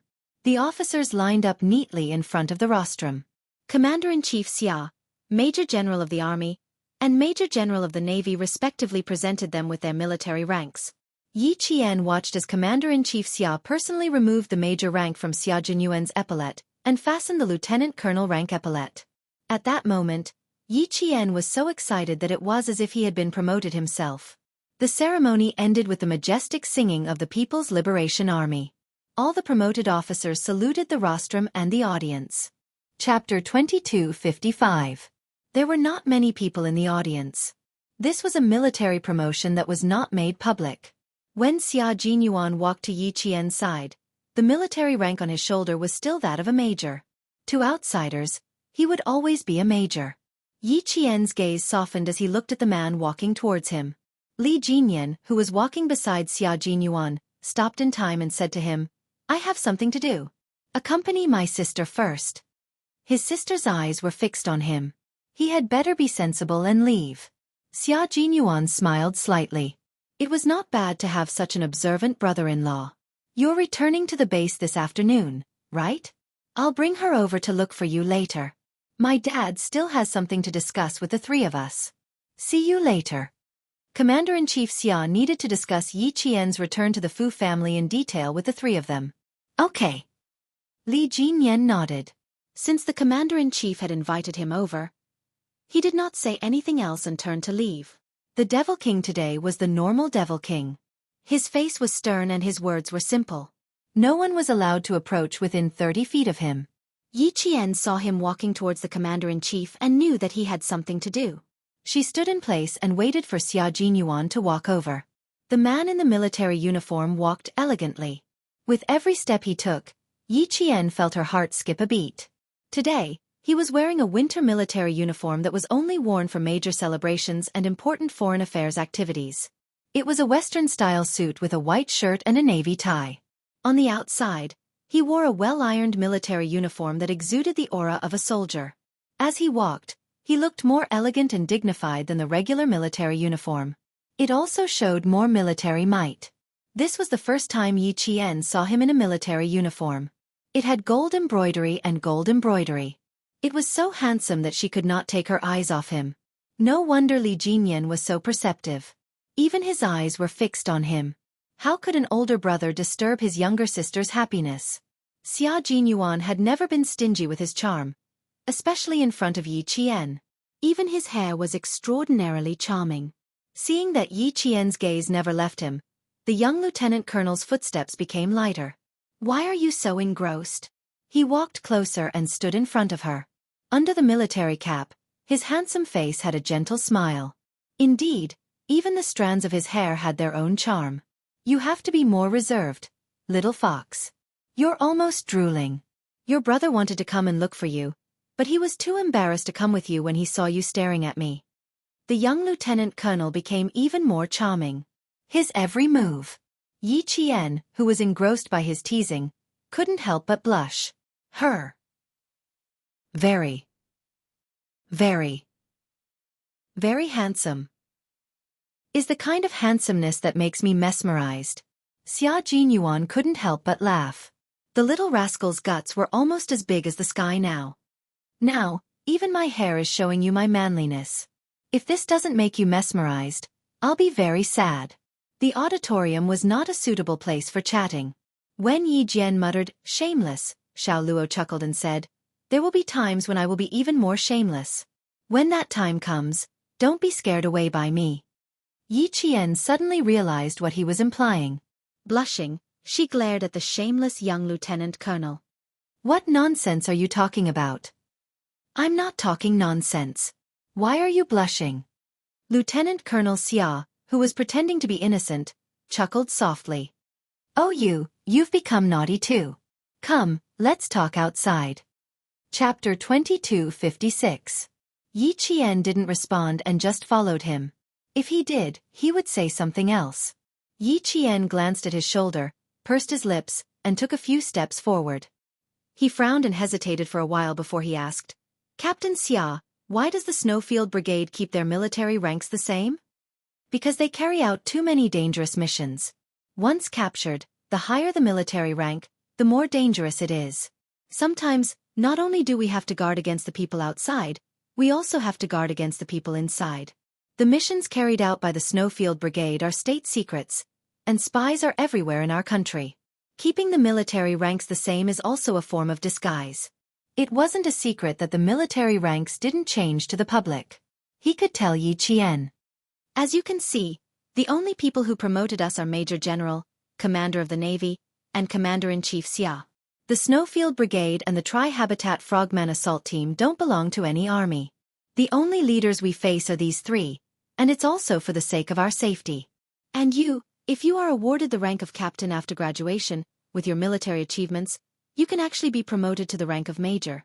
However, according to our country's military rank promotion system, each promotion from first lieutenant to colonel takes 4 years.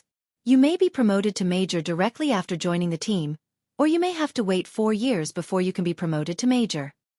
Next time, I hope I'll be the one to watch you get promoted." Before they walked out, Xia Jinyuan said solemnly. Yi Qian smiled and looked at the man she admired. "I also hope and look forward to that day. Then let's look forward to it together." He looked at her and smiled. Their gazes intertwined with each other. The love between Yi Qian and Xia Jinyuan was never about one side being strong and the other being weak. They pursued a love that was evenly matched. They could be each other's support when the other was in danger, and they could also stand shoulder to shoulder when the other was at the peak of glory. The love they pursued was such a love. Soon, the two of them met up with Li Jinyan and went to Commander-in-Chief Xia's office together. At this time, the Deputy Chief of Staff Du was at home with Madame Li, who had been angered by Ying to the point that she had an old illness, a headache. "Don't worry too much about the outside world these few days. Focus on recuperating." Deputy Chief of Staff Du sighed as he placed the boiled Chinese medicine on the bedside table. "I have enough to deal with in the company and at home. Let's talk about the outside matters after you've recovered. What can a little girl do? She's already back in the southern province. Out of sight, out of mind. What do you have to worry about? We have to pay more attention to Shirley's son." Madame Li, who had a headache, was half lying on the bed with a hot towel on her forehead. When she heard this, her eyes turned sharp and she said coldly, "Now that I've embarrassed myself, everyone has to smile at me. This resentment can't be erased by her returning to the southern province. She dares to play tricks on me and make me lose face. If I don't let her know how powerful I am, I can't guarantee that anyone will climb up and step on me in the future. You don't have to worry about me. I know what I'm doing." As for Shirley's son, Madame Li removed the hot towel from her forehead and her expression became much more serious. "I asked Schumann if she went to the hospital for a checkup. She said she did, but she couldn't find him. Shirley said he probably went to visit his comrades." "Aren't you thinking too much? It's not like you don't know how bad Shirley's son is. Now that he's wearing a military uniform, if he doesn't act like a decent person, how can Shirley show his face?" Deputy Chief of Staff Du shook his head. "He's not pretending. It's the aura he exudes. He's a thug. He doesn't look like he's just idling around in the army." Chapter 2257. Mrs. Li didn't say anything more, but raised her hand to cover her forehead and closed her eyes tiredly. She had a nervous headache, which couldn't be controlled by drugs. Rest was the best treatment. But with so many things at present, how could she be allowed to rest? "Well, you'd better rest more and think less. I'll ask Li Yuan to accompany you to the sanatorium in Hai Province for a month." The Deputy Chief of Staff Du had always respected his wife, and he didn't feel good when he saw her having a headache and suffering. The nanny knocked on the door with a hot towel in her hand and came in. The Deputy Chief of Staff Du asked the nanny to leave and served her by himself. The hot towel was put on her forehead, and Mrs. Li said, comfortably in a low voice. She pressed the hot towel with the back of her hand and replied weakly, "I'll ask Schumann to find old Xia later. You can only rely on yourself in the army. I'll help you if I can. Family Xia is really the nemesis of our Du family. Kai Wei was not suppressed by old Xia's son, but he was suppressed by Xia Onbong's son. My eldest daughter was also suppressed by Xia Onbong's daughter. I'm angry when I think about it. Mrs. Li, who was strong by nature, was a little angry when she thought that her children were being suppressed everywhere. The only thing that made her feel a little comfortable was that she was not suppressed by Xiao Shumen's son. Otherwise, she would be so angry that her life would be shortened. The deputy chief of staff Du was also helpless that his children were always inferior to family Xia. But what could he do? After all, the foundation of the Du family was a little shallow. How could it be compared with family Xia? Master Xia had 5 sons and 1 daughter. Except for the second son, Xia Onbong, who had been the Minister of Public Security, who died in the line of duty, the eldest son, Xia Onggua, the third son, Xia Xinhui, the fourth son, Xia Jiaza, and his daughter, Xia Sujuan. Which one of them wasn't a powerful figure who would shake the ground 3 times when they went out? The Du family was no match for family Xia. The deputy chief of staff Du knew very well, but he didn't dare to say it out loud. Otherwise, he would make his wife, who worked hard for the family, angry. But with his wife's temper, he couldn't change the topic if she wanted to talk about something. He had to continue with the topic. After pondering for a while, Deputy Chief of Staff Du comforted Madame Li with a smile. You didn't say that before. You always mentioned that as long as our eldest son, Kai Wei, is better than Shirley's son. Now Kai Wei is a regiment commander while Shirley's son is a major. You've already won. If I want to win, I will win for the rest of my life. At the moment when Madame Li slowly opened her eyes, a strange cold light flashed through her deep eyes. Didn't those people often say secretly that Xiao Shumen was luckier than her? She wanted to let them see who was more fortunate between her and Xiao Shumen. She was a divorcee who didn't even acknowledge her only son. How could that be considered a blessing? This was called bad luck. You're already a grandmother, but you're still so stubborn. The deputy chief of staff Du was a little helpless. He didn't know why his wife wanted to compete with Shirley's ex-wife, Xiao Shumen. They had been in contact with each other for decades and had a good relationship. Xiao Shumen was far away from home. Whenever she needed his wife's help, his wife, who couldn't get away from abroad, would try her best to help her regardless of money or manpower. Speaking of a good relationship, his wife's expression would be a little gloomy every time Xiao Shumen was mentioned. He really didn't understand why. Xiao Shumen is all alone now. Why do you still want to compete with her? You, don't worry about it. I'll keep an eye on Shirley's son. Don't worry about him. Chapter 2258. Madame Li snorted coldly. With a sneer on her tired face, a few sharp wrinkles appeared at the corners of her mouth. People live to fight for their dignity. When I was young, there were always people who liked to compare me with her. After the comparison, they said that I, Li Chenglan, was not as good as Shumen. I don't believe that she, a lady who has no relatives and is in trouble, can beat me.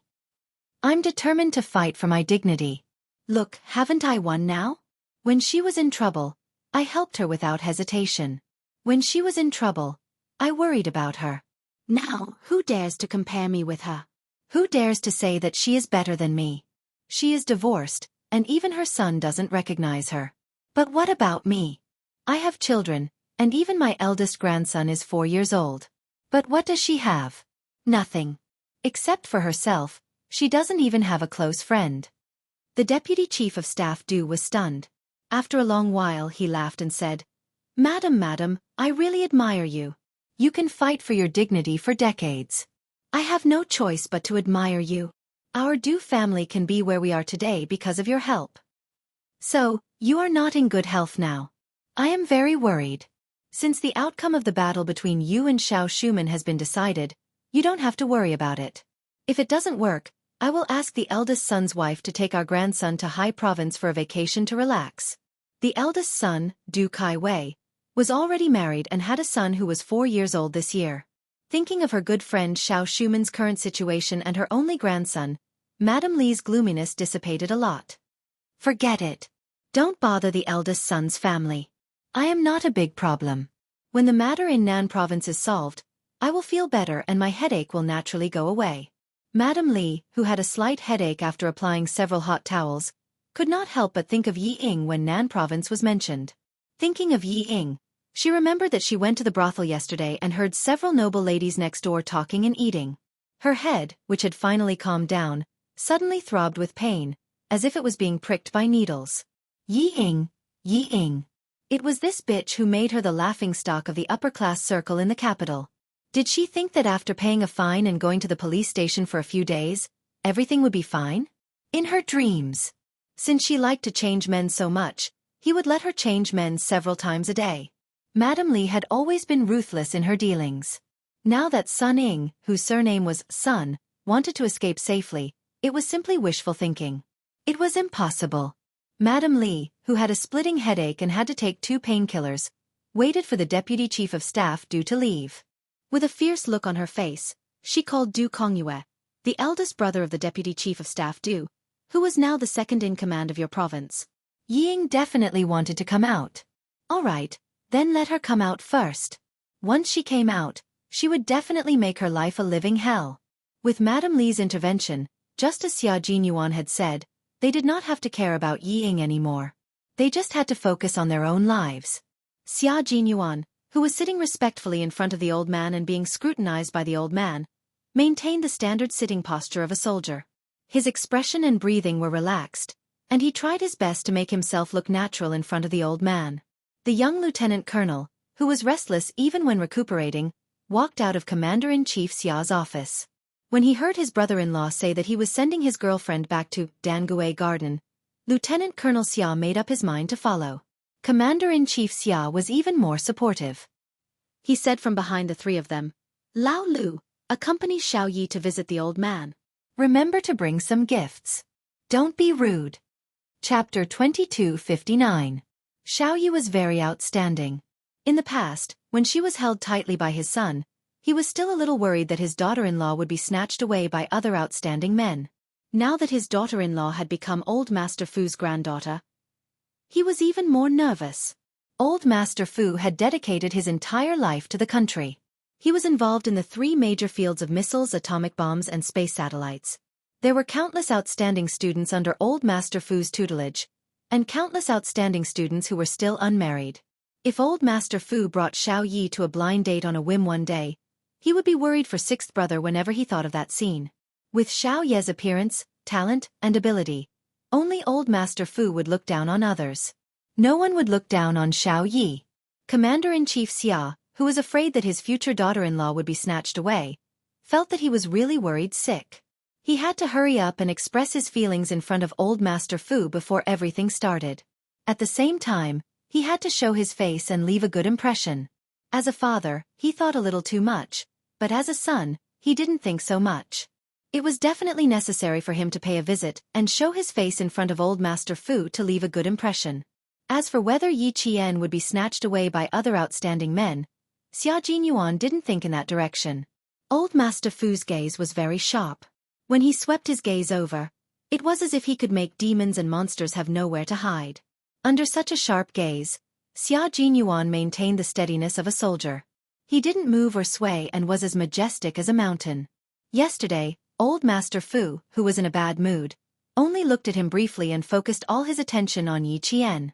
Today, facing Xia Jinyuan, who was obviously related to Yi Qian, Old Master Fu's gaze was not only sharp but also quite detailed. After sizing him up for at least 5 minutes, Old Master Fu retracted his gaze and nodded secretly. He was a very good young man. Just his majestic aura alone made him feel at ease. Xia Jinyuan saw the satisfied look in the old man's eyes, and his tensed heart immediately relaxed. The old man's gaze was comparable to the old man's. Just a glance from him could make one's blood turn cold.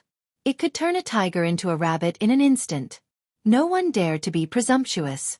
Xia Jinyuan's heartstrings had just loosened when he suddenly felt the old man's gaze fall on his face and scrutinize him. His breathing almost became erratic as he revealed a calm smile and allowed the old man to scrutinize him. The old man's gaze landed on Xia Jinyuan's face, and his eyes narrowed slightly. After a rough look yesterday, he immediately felt that this young man's appearance gave him a sense of familiarity. Today, after a closer look, the more he looked, the more he felt that he was acquainted with an old friend of his. He didn't know if this young man was a descendant of his old friend. That old friend of his not only had status, but his character was also unquestionable. He was upright, loyal, and honest. He was loyal to the country and did his best for the people. As a member of the special forces, Xia Jinyuan noticed that the way the old man looked at him had changed. It was because he was recalling another person's gaze through him. In front of the elderly, Xia Jinyuan had always been polite.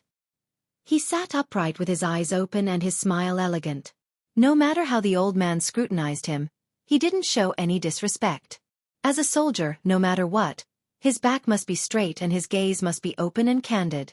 No matter where he sat, even if he didn't move, his strength of character and integrity could subdue others. The old man, who had seen countless people, nodded repeatedly in his heart. His gaze was no longer sharp and sharp. Instead, he smiled with satisfaction and asked kindly, "Your surname is Xia, and you're from the capital. There aren't many people in the capital with the surname Xia. Are you related to General Xia Yunkue? Don't be so formal. Just take it that I'm helping my granddaughter to choose someone."